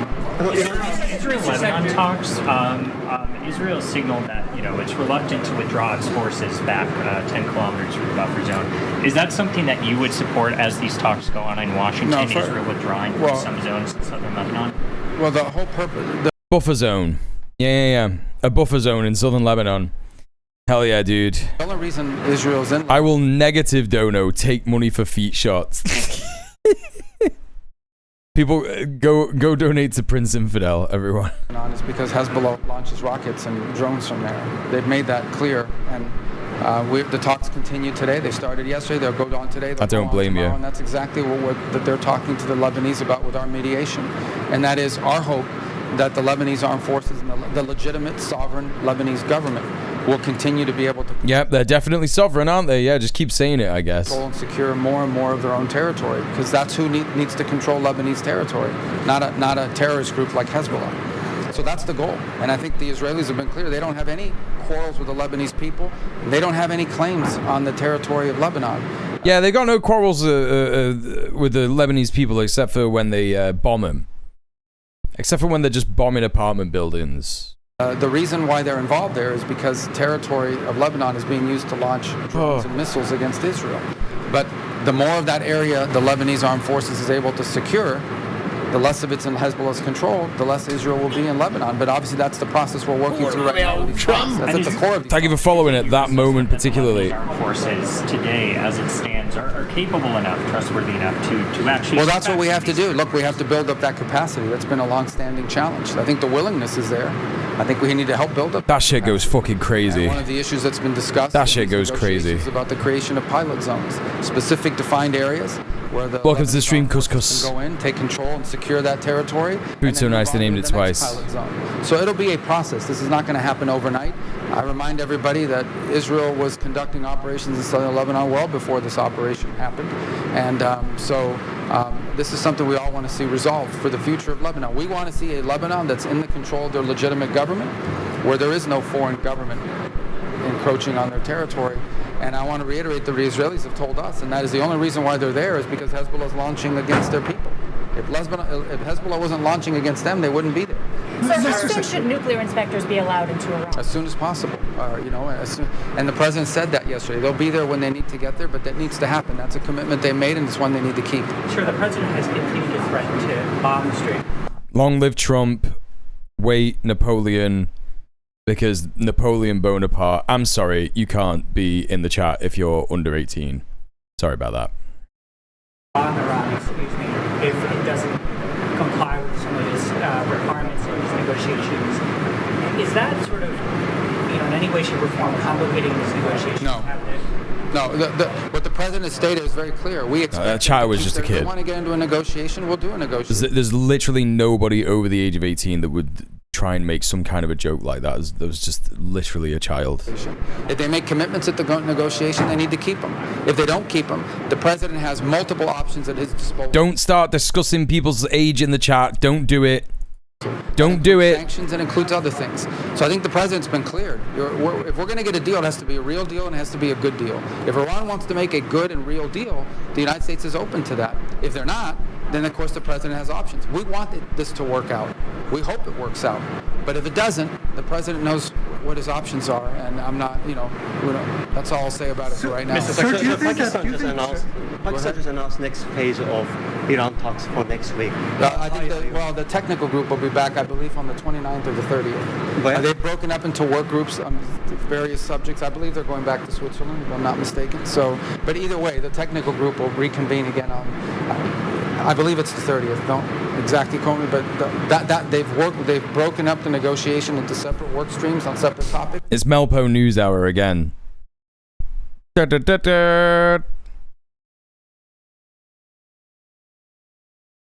for the fucking news, mate.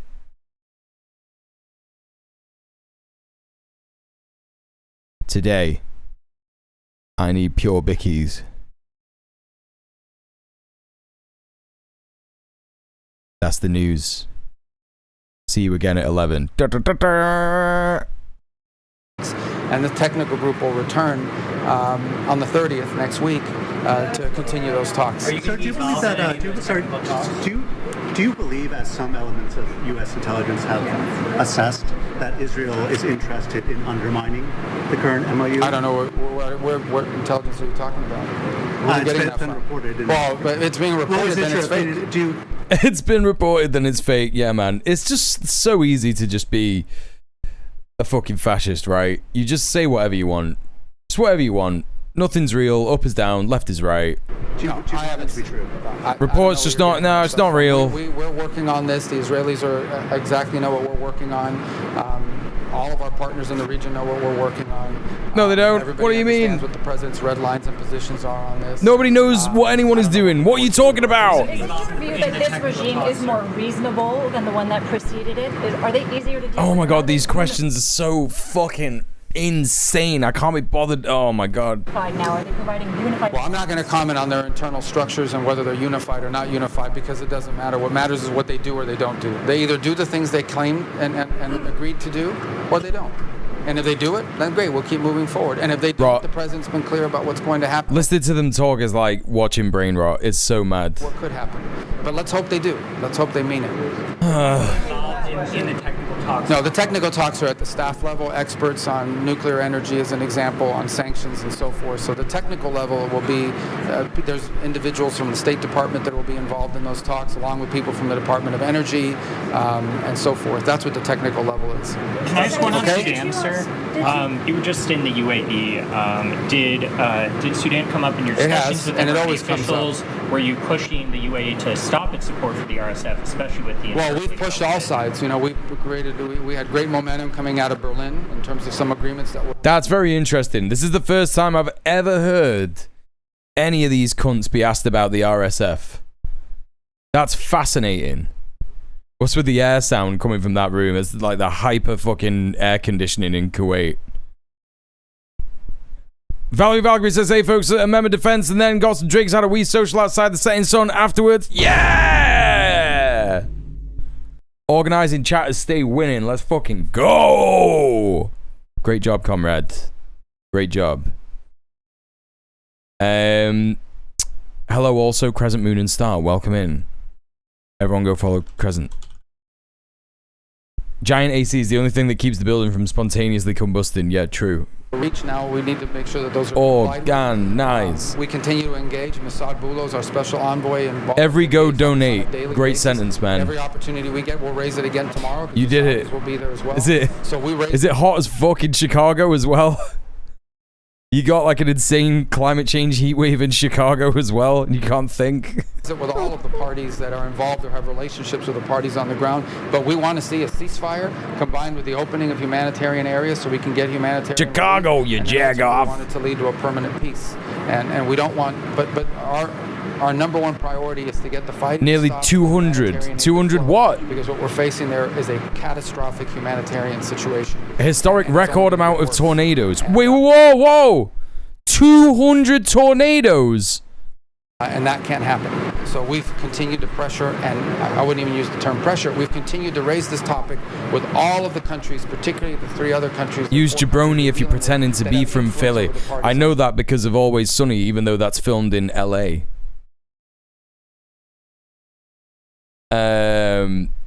Too many tornadoes. What the fuck? 200 tornadoes.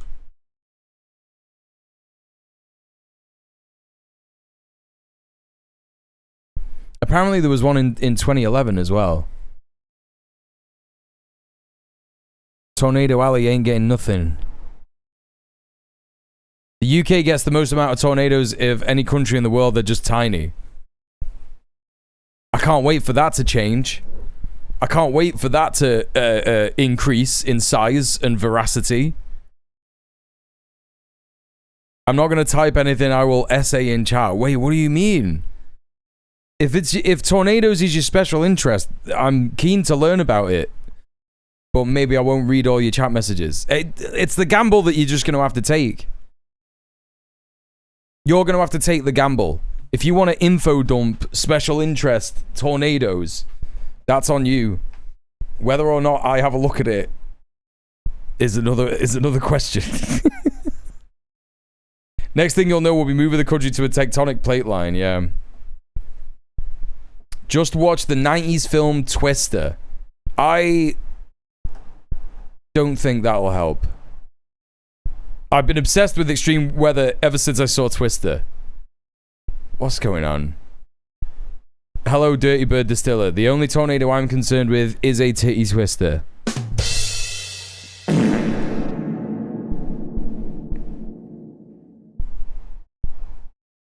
I'm ashamed of that. Yeah, you should be.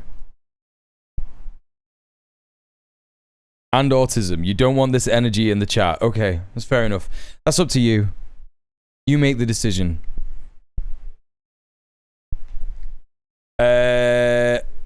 China's Coast Guard has begun issuing commands to foreign vessels on Taiwan's Pacific side. The US has the goal to call this an outrage after a year of US forces doing straight up piracy in international waters. Hell yeah. Twister is also a great game to play with the boys. That's so true. And also, you bum him.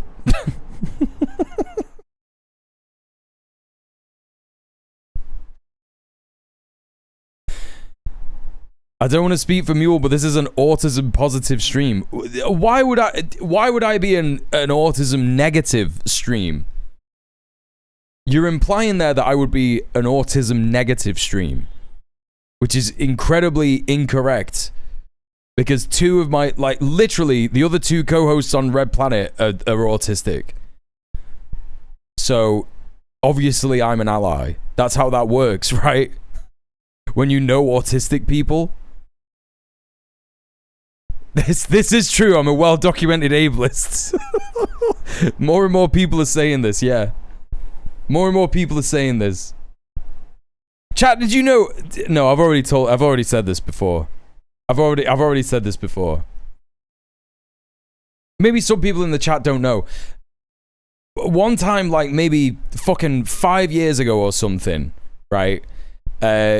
Some people tried to cancel me. They said I was racist to Russians. They said I was so much of a Nazi that I like skipped over all the other bits of racism that you do when you're a Nazi, and I was exclusively anti-Slavic racist, right?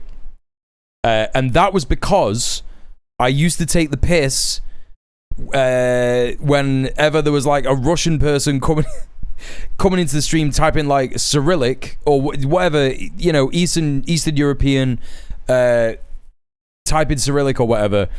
I would be like, oh, here we go, another fucking homophobe. Because every single time I fucking translated that shit, it was literally like the F word in Russian.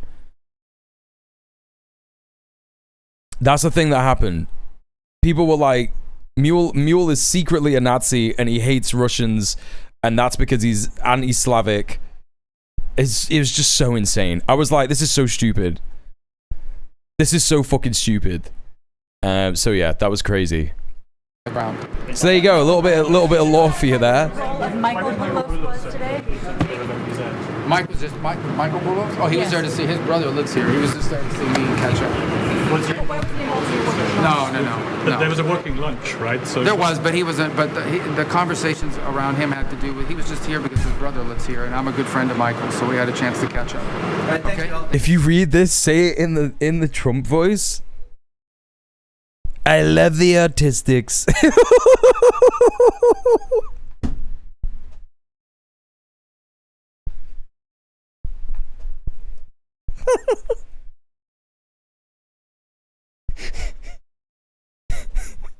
Nah, that was bad. That was bad. That was bad. I regret doing that. No, I'm not doing any more. I'm not doing any more. What about Slavic autistics? They could be better. they could do better.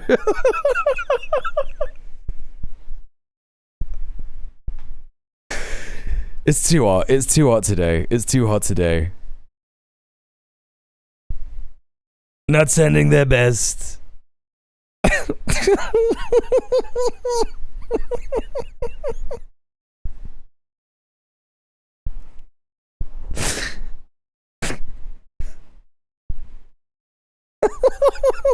Don't clip that.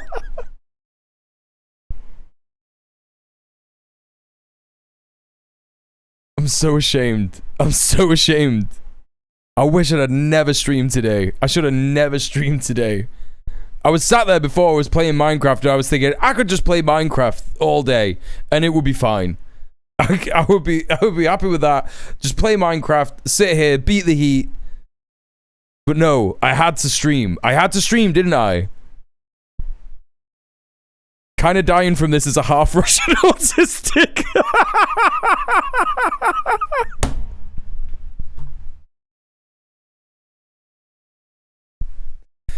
Yes, I would have much preferred a swim in the bin, yeah.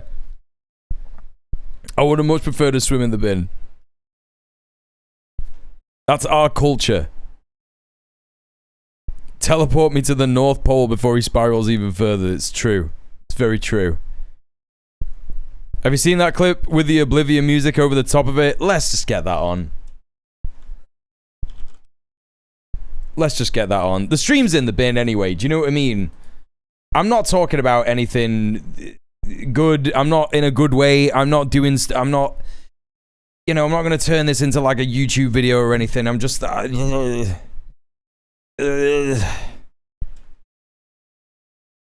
Bin guy. Bin guy. Oblivion music. Yeah, mate.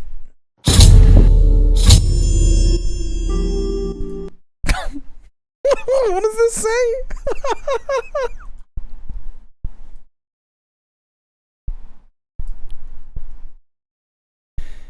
Boiling Brit baths in a bin.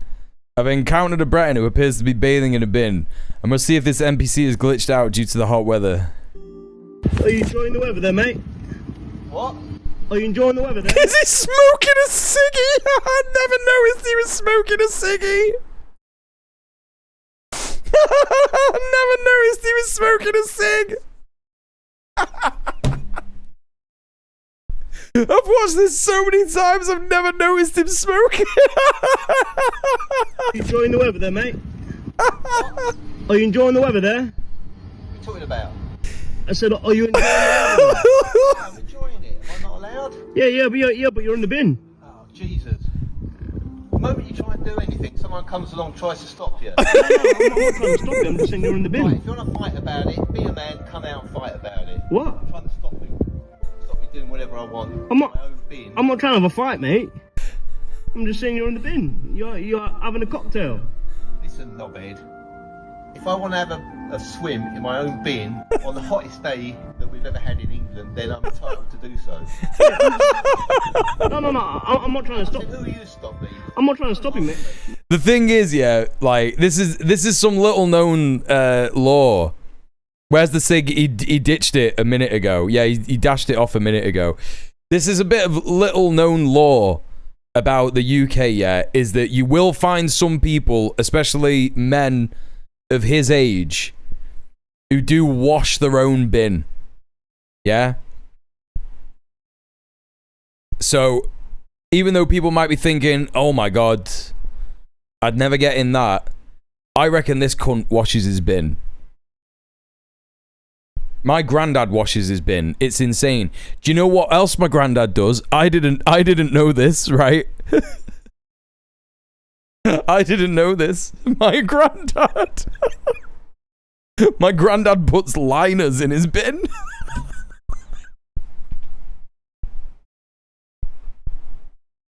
Why would you put a liner in your bin? It's so funny. It's a fucking bin. My mum told me this week. I was like, what are you on about? Why does he do that? Yeah, it's a bin bag for the bin bags.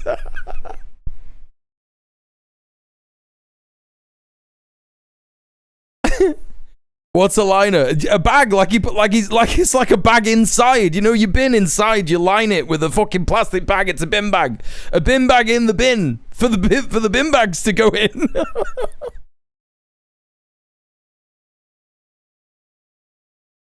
Oh god, it's so funny. Oh, it's so funny. Oh, Jesus Christ. Oh my god. My dad watches it, but maybe once a year at max. I think my granddad does it like every weekend. He still washes it, yeah. He just washes it all the time. I just think he's got note to do. I think that that's what it is. I think that's why he does it.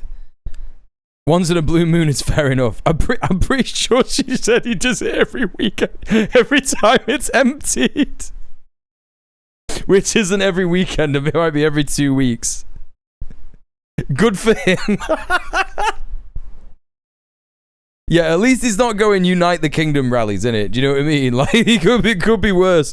He could have a much worse hobby.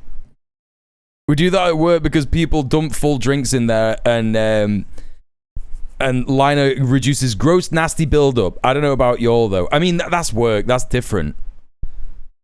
Yeah, men are up to worse. You gotta stay active in your retirement, yes. Don't shame British men for cleaning anything, given their track record. Yeah, exactly. No, I'm just... Where am I supposed to swim if I can't swim in my own bin? Go to the leisure centre, mate. Leisure centre? Yeah. It's £2. Centre? Yeah, it's your bloody problem. There's no problem. About leisure centre. I'm just saying you're in the bin. Yeah, I'm swimming. But yeah, but why? Because it's a hot day. Yeah, but you're in the bin. Yeah, well, I'm trying to enjoy the hottest day in England. It's 40 degrees. Well, what? It's not a celebration. It's not like a bit. Celebration. Men all clean the bins before cleaning the hands after going bog. Exactly. Like me. Yeah, but No buts. No, but you're having a cocktail in the bin. Yeah, I'm having a cocktail in the bin. But why? Right. If you want to find This man's like spiritually a hamster. Have you noticed, chat? It's like a Wind in the Willows character, isn't he? about it, I'm here to fight. But I don't want to fight. Why are you sitting there waffling, saying you're not allowed to swim in your own bin? You've got to go with all the Muppets in the leisure centre. Like a pig fucked a hamster. No. I didn't say that. You did? No. I know. The leisure centre. Yeah, no. I didn't say the leisure centre, but I didn't. You know, I did say that. You're arguing again. No. You're trying to bring me down. No. I'm not trying to bring you down. You're quite marmot looking, yeah. I'm not trying to bring you down. Muppets in the leisure centre. What are you doing? Like in my own bin, in my own house? Yeah. You've got nothing to say now. He is gaslighting. Yeah. You just want to sit there giving it waffle. You don't want to come and fight like a man. No. You just want to say, you can't do this, you can't do that. When all I want to do is enjoy the sunshine. No. I'll come out. Does anyone remember the old bins before the big plastic ones? The one that was just a metal cage with rubber lids sat outside that you put the bin bag in like a liner? Oh my god, no. I have never heard of that in my entire life. Ancient British bins.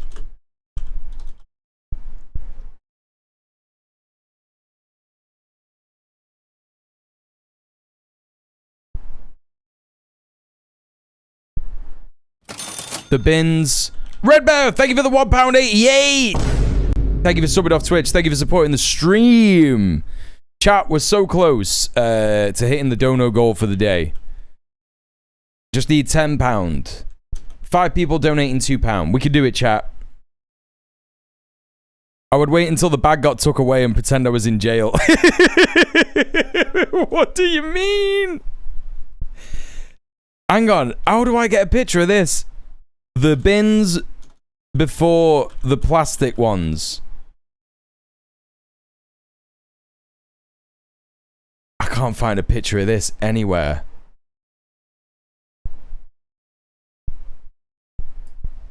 Old Bins UK. Old Bins UK.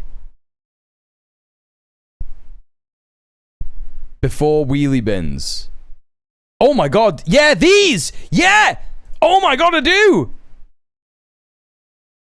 Yeah. You used to get in these.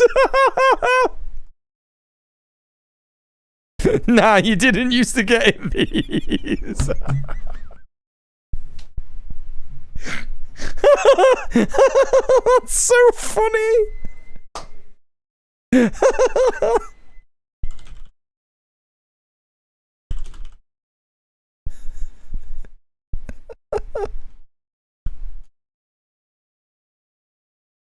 It's like this.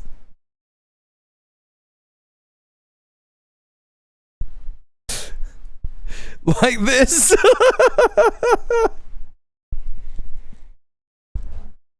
That's so good.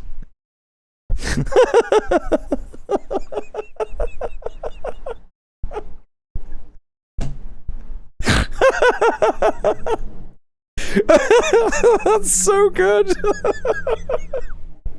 My mum would rage. Get out the bin.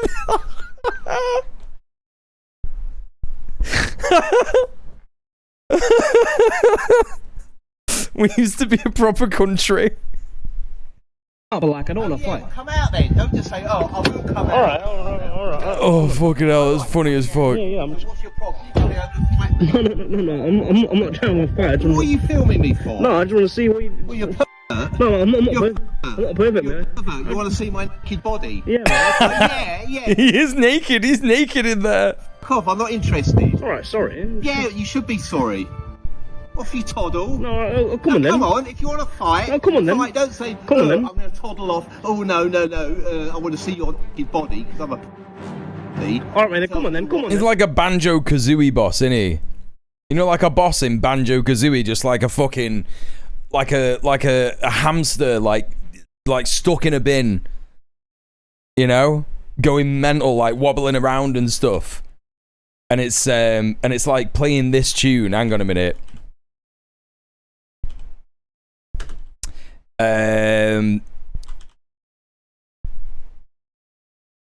Oh my god.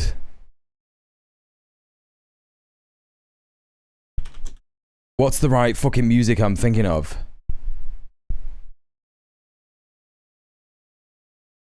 What's the right music I'm thinking of? This? No, it's not this. No, it's not that. Banjo-Kazooie. Timed Mission?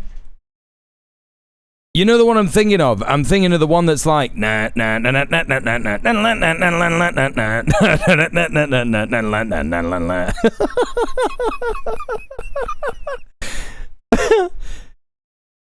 What the fuck is it? I can't think of what it is.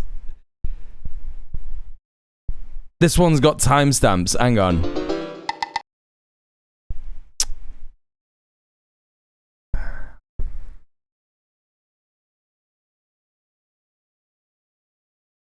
It doesn't have the right bits in. It's not the full OST. Hang on. It's not Rusty Bucket Bay. No. It's like there's one boss that you fight. Oh my god, I figured out what it is. It's oh, what's his name? Nipper.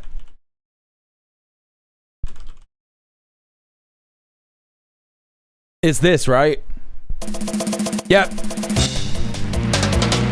No, it's not that one. It's not that one. Oh my god, who do you fight? Who do you fight when it's that you? It doesn't matter. It literally doesn't even matter. What they can't do. Come on then, get out of there then. Don't say come on. I've told you to come on. No. Come on then. Dead bit. I'm not your bloody nose down your throat. Alright then, go on then. Oh, he's got keks on.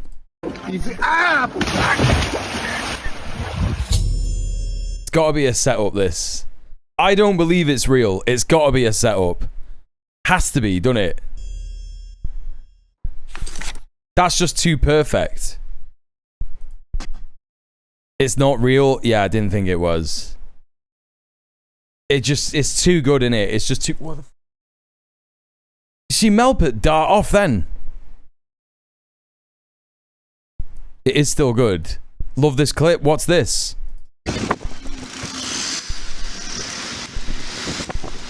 Oh, is this the one when the guy gets... Yeah. Okay, this is what we're doing now. This is what we're doing. Is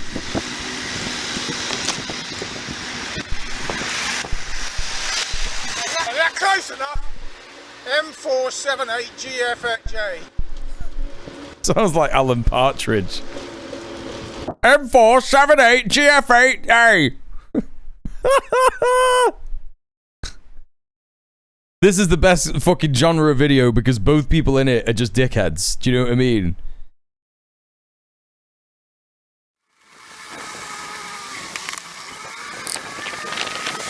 Like, look, he follows him. He follows it. This is so stupid, bro.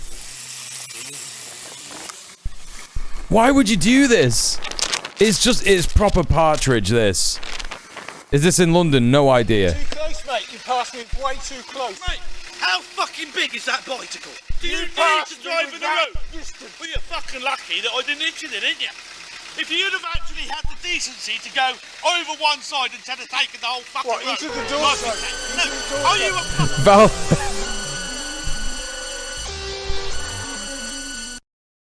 Thank you so much for the £3. Thank you for subbing off Twitch and supporting the stream. Chat, we just need another £7. Just need 2 people to donate £3.50 each. And we've done it. We've done it for the day. Intake? No. Are you a car? No. You're a fucking little bicycle, but you seem to want to be in the middle of the road. Okay. Well, that's your problem, you get knocked off. Is that what it says in the highway code? No, it says knock you cunts over. Is that what it says? Yeah. Yeah. That's very interesting. You're on camera. I'm going to put you on YouTube. Put me on where you like and I'll fucking kill you. It's crazy that he said, I'll fucking kill you, bro. Police. Do it now. This tape is going to go to the police. Do it now. You're a fucking idiot. You do not. This is the thing. It's mad that the guy on the bike just followed him just to have a go at him, right? There's just no point in doing that, ever. I've rid on bikes my whole fucking life, on the road and all that shit, right? It's a waste of time trying to tell fucking car drivers that they're being too dangerous around you. Just forget it. You're lucky that you didn't get hit. He's right. He's being a knobhead, but he's right. You're lucky that you didn't get hit. Just fucking leave it, right? I do think that people driving cars should change how they drive, but anyway, that's by the by. But the way that this guy goes insane is just like, it's fucking crazy, man. Where does highway code say you sit in the middle of the fucking road? You can discuss it with the police. Sonic will never again be a pain in my egg! Pika Hoot. To buy Magnum for the kitty.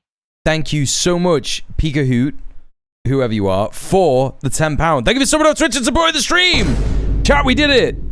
We've hit the sub goal and the dono goal. Thank you very much, everyone who contributed. Well done. We did it. Even though the stream was terrible today, we still hit the dono goal, and that makes me feel very special. Thank you very much. This is also coming off the back of the big milestone that we hit yesterday. Yeah. Where without any big raids or anything like that, we hit 105 average viewers without any big raids or anything like that. Couldn't have done it without your chat. The stream's doing really well. So thank you very much, everyone, for all the support.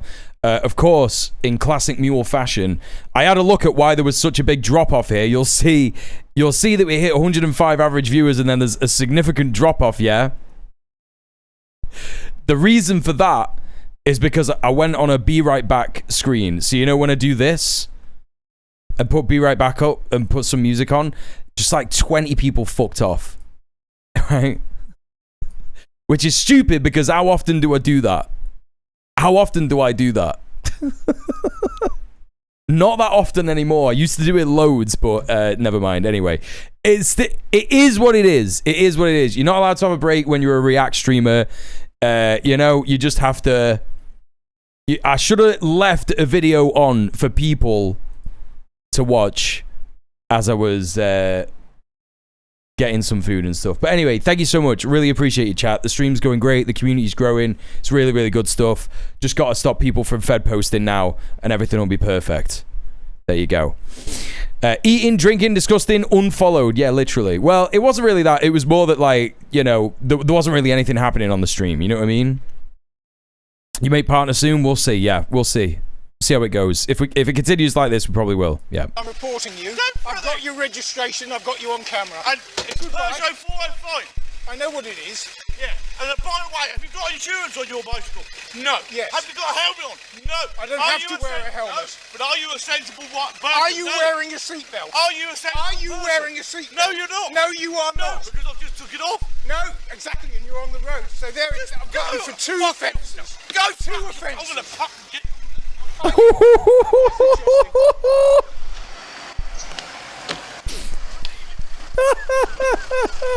on camera. You're on camera. Excuse me. Would you like that, bro? Would you like it, bro? No, don't touch it. Scott Ward, thank you so much for the £10 dono. Appreciate you. Thank you very much. I'm gonna sort you out and your fucking camera. Sad little cunt. Yep. Why don't you get a car? I've got a car. Have you? Probably get banned from it if you're a cunt. What does he do to say to him to fucking get his fucking... Because he gets out and runs, doesn't he? Like, he gets out and runs after him. Yeah, put your seatbelt on. That's Put good. your fucking mouth shut. Put your mouth shut. Put your fucking mouth shut. And you do this for a hobby? Fucking annoy people. Yeah, this is it. This is it.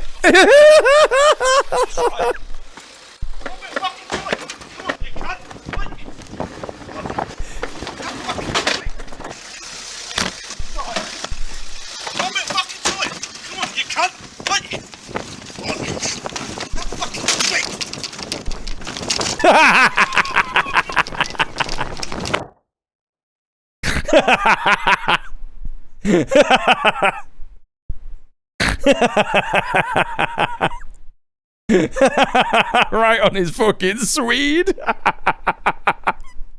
He like lands on his hand and everything, but he still lands on his head.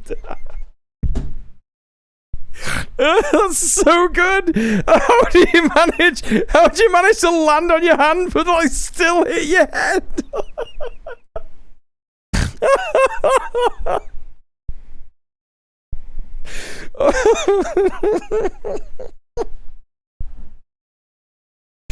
Oh, brilliant. What a classic clip. Well, let's just leave autoplay on. What's going to happen next? What's going to happen next? Best fails of the year. This will be shite. That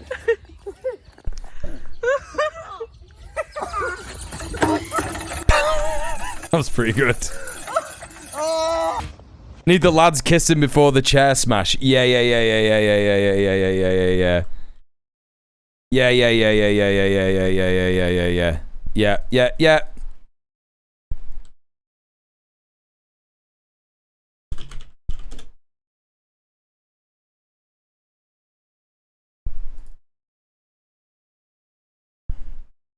Here we go. This is the most positive masculine shit that you'll ever see happen in Britain. Little kiss. You say what about Lucy? You need to get that to a break. I'm gonna get on. End it. He picks up his singing. Bend over, mate. Right. Don't get me in.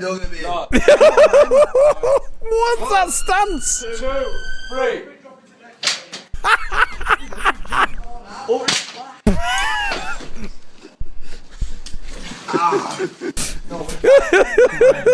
You have to do it on the back. On the back. I'm in fucking. That's just fucking insane, bro. Oh, the fucking legs come out. Why have I not seen that?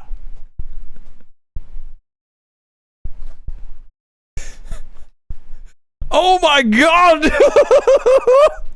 The legs pop out and they fucking just dig him in the back. That's mental.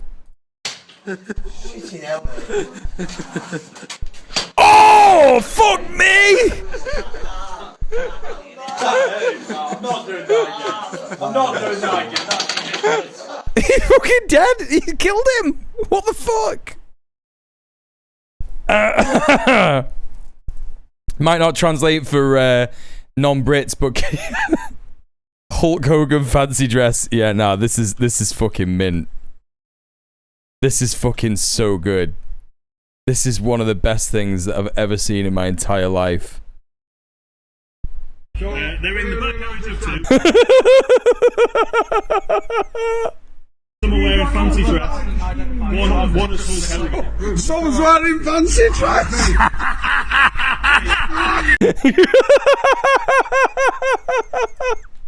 Listen, chat, listen.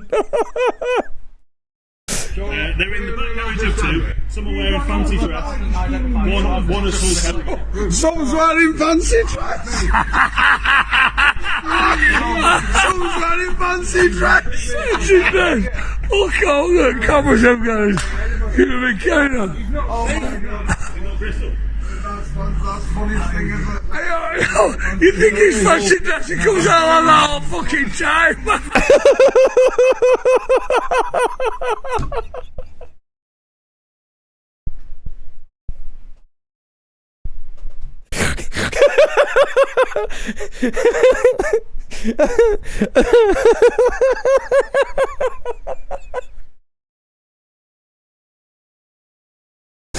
For the non-Brits in the chat who didn't understand what he just said.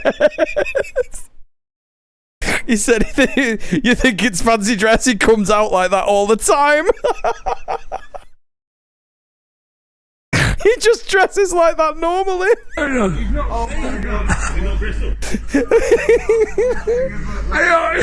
You think his fancy dress, he comes out like that all fucking time.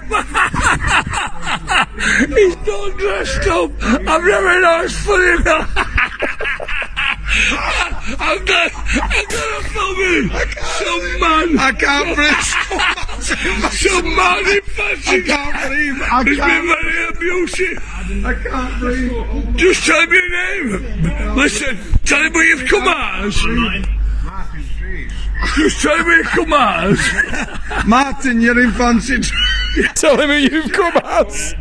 Tell him who you've come as. Oh, that's funny as fuck, man. Oh my god, that's one of the funniest things I've ever seen in my life.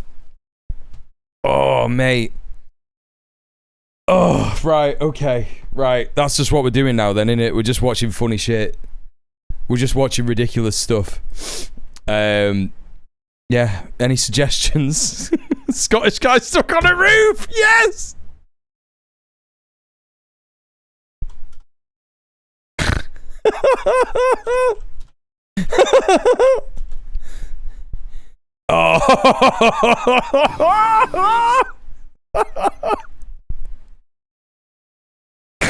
Oh, this is fucking brill. Hey, Robin Grayson, how you doing? I think you've got to put it all wrong. Because if you take a tumble, you're taking a heater, you're taking a heater doing it. Try and get both your feet into the flashing and tiptoe down the flashing. If you can stand up on the flashing and hold on to the gutter till you turn, and then as you turn, your foot will hit the metal pin. What? You what, Andrew?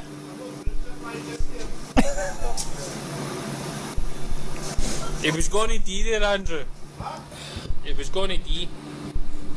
Right, don't put too much weight on it, right? Where the fuck am I meant to put my weight? Wait, I can't put my weight in the roof, it's dead fun. I can't hold on to the bed. What am I meant to do with it? Oh, you're not doing it for 5 minutes. You're fucking wank stain. Don't shift your weight up. Where the fuck are you talking about? I can't put my weight on the fucking roof. I can't put my weight in the bottom. Where's it meant to go? No, man, I can't just fucking move it. Oh. You fucking want. That's how agitated I'm getting now. You're really fucking agitated me. It was you who wanted to go up, Dick. I'm just going to let myself drop right. I'm going to hold on to this side bit. Hopefully I'm far enough down it. Fucking brilliant. Classic one this. Classic one this.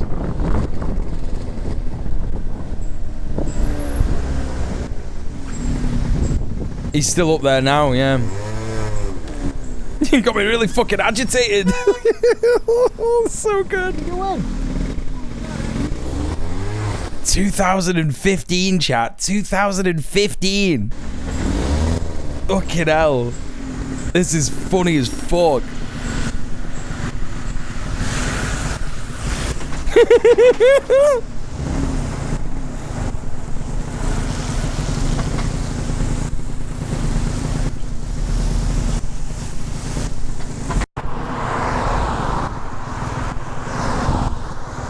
Here he comes.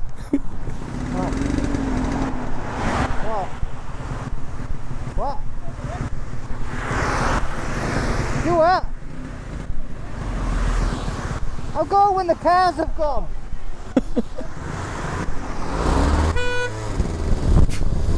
Fucking knobhead. Such a knobhead.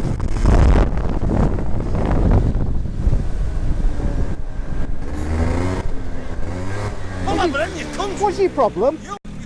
Why are you, mate? What? You got a problem? Do you know why I am? What are you on about problem? What do you mean what a problem? You fucking muppet, there's no need for that. What? You cunt. What? Fucking hanging about like that. Hanging about like what? Cars. I went round, yeah? And then you started fucking clapping your head. Yeah? What's the problem? You not good? You got a problem, haven't you? You, yeah. Yeah, you are. Get your fucking helmet off then. Oh, grow up, you fucking fool. You know who I am? You're a fool. Do you know who I am? You what? Do you know who I am? Do I care? Well, you won't know when you pull up. Come on, who are you then? Ronnie Pickering. Who? Ronnie Pickering. Who? Ronnie Pickering. Who the fuck's that? No, wow, wow, brilliant. Fucking.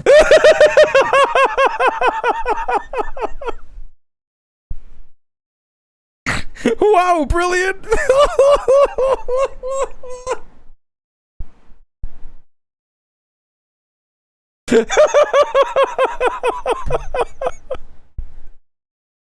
Do you know who I am?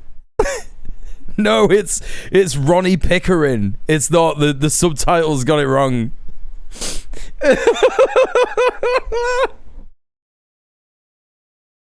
Oh man, fuck off then. You fuck off. Johnny Pickering, hey, someone famous I am. Yeah. Someone famous are you? And he's like, I am.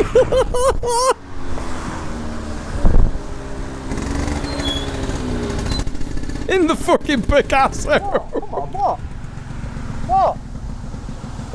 His fucking poor passenger, man. Fucking bare knuckle then. What's that gonna prove? You, I'm gonna knock you out. Why are you? Why are you? Let's have a bare knuckle fight then. What would a bare knuckle fight Show for? you then, won't I? Who I am? Who you are? Are you on about? Yeah, bare knuckle fight. Come What do you on. know who you are? Get on there. Oh, what do you mean who you are? You said who you are, you Ron fucking Pickering. Fucking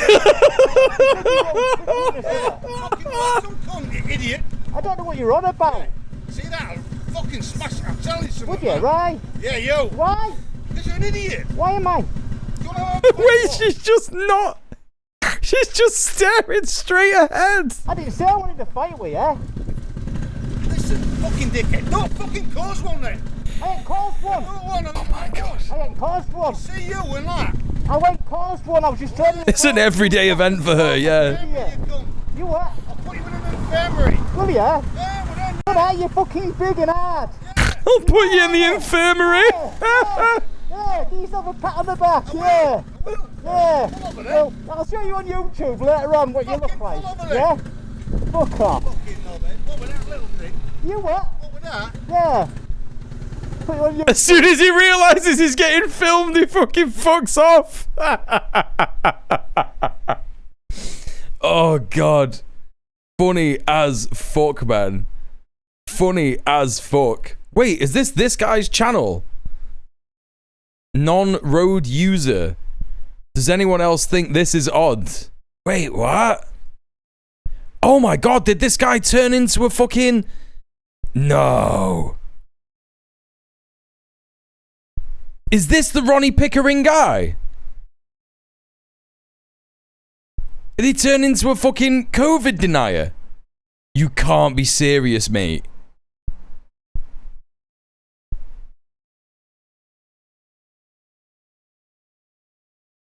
I'm just scrolling back to see. It would be like 11 years ago, wouldn't it, that video? I'm just scrolling back to see if it is him.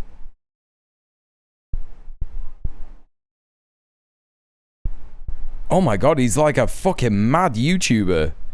Doing all kinds of fucking mad YouTube. Oh my God, it is. Oh my God, it is him. Oh my God.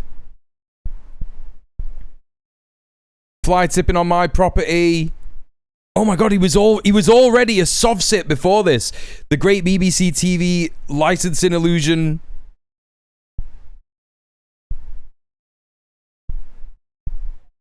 TV licensing letter from May 2007. Middlesbrough Council request info from me. Oh my God. Oh my God. Wait, what? New BBC TV licensing threatening letter, July 2016. He's a soft sit. He's an actual soft sit. This is fucking crazy, man. He keeps putting pictures of Jimmy Savile up there because I think he's anti-BBC. Be very afraid of G4S. Wait, what? Has he made a tune? Is this a tune?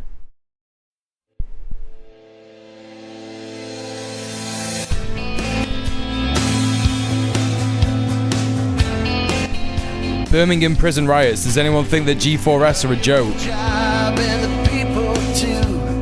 Making a difference is what you do. What? What? Consider all you have at stake.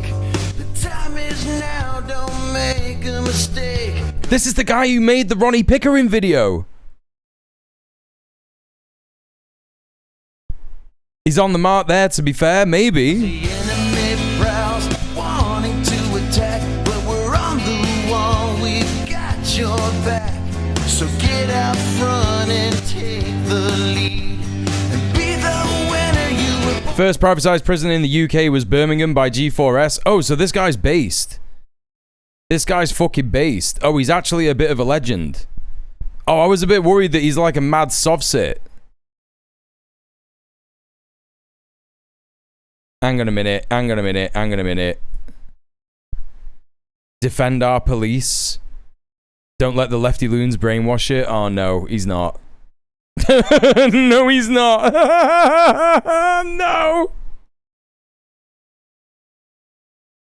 Oh, no. Some people seem to be concerned for my welfare. I can't believe Ronnie Pickering guy has gone insane. COVID denier. Wait, what? If I become a TV transvestite, the BBC want me to have a license for my choice. What are you talking about, bro?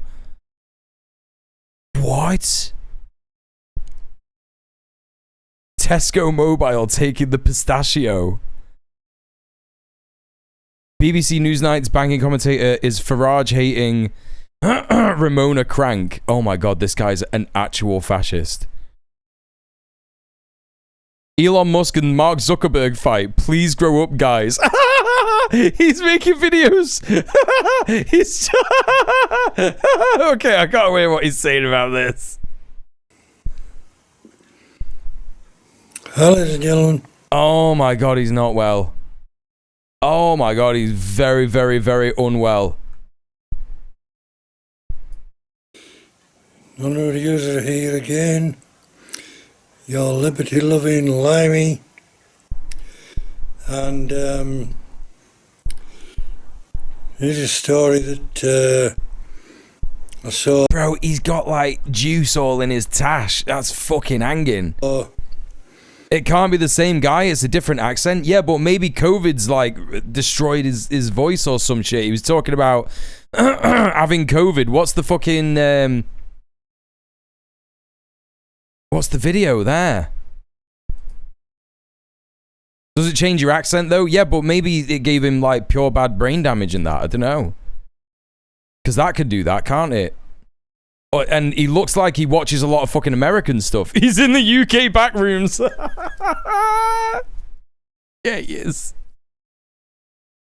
The guy also sounded much younger. Yeah, but that was 10 years ago, 11 years ago now, innit? Meds could do it as well. What's the thing about fucking COVID? I saw something. Why does Pride get a month to celebrate and our military vets only get 1 day?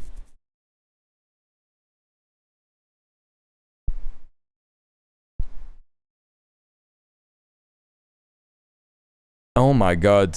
Yeah, he's got like an America fucking thing on.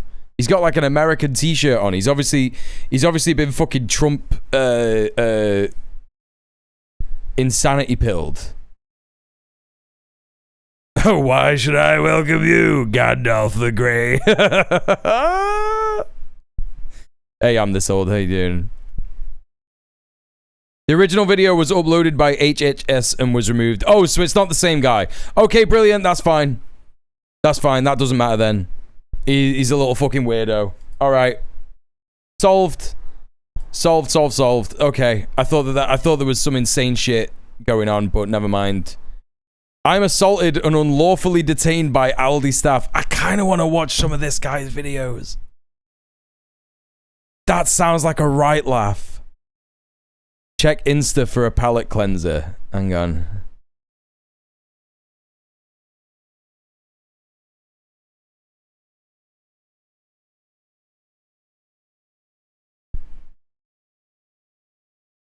Oh no. Wait, hang on.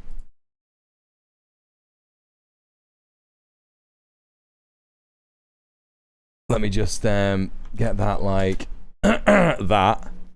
Yeah, Instagram's funny when I watch Instagram stuff on browser. All right, yeah, let's have a look at this. Kemi Badnot describes Andy Burnham as a pair of eyelashes and a black t-shirt. It's dark blue, actually.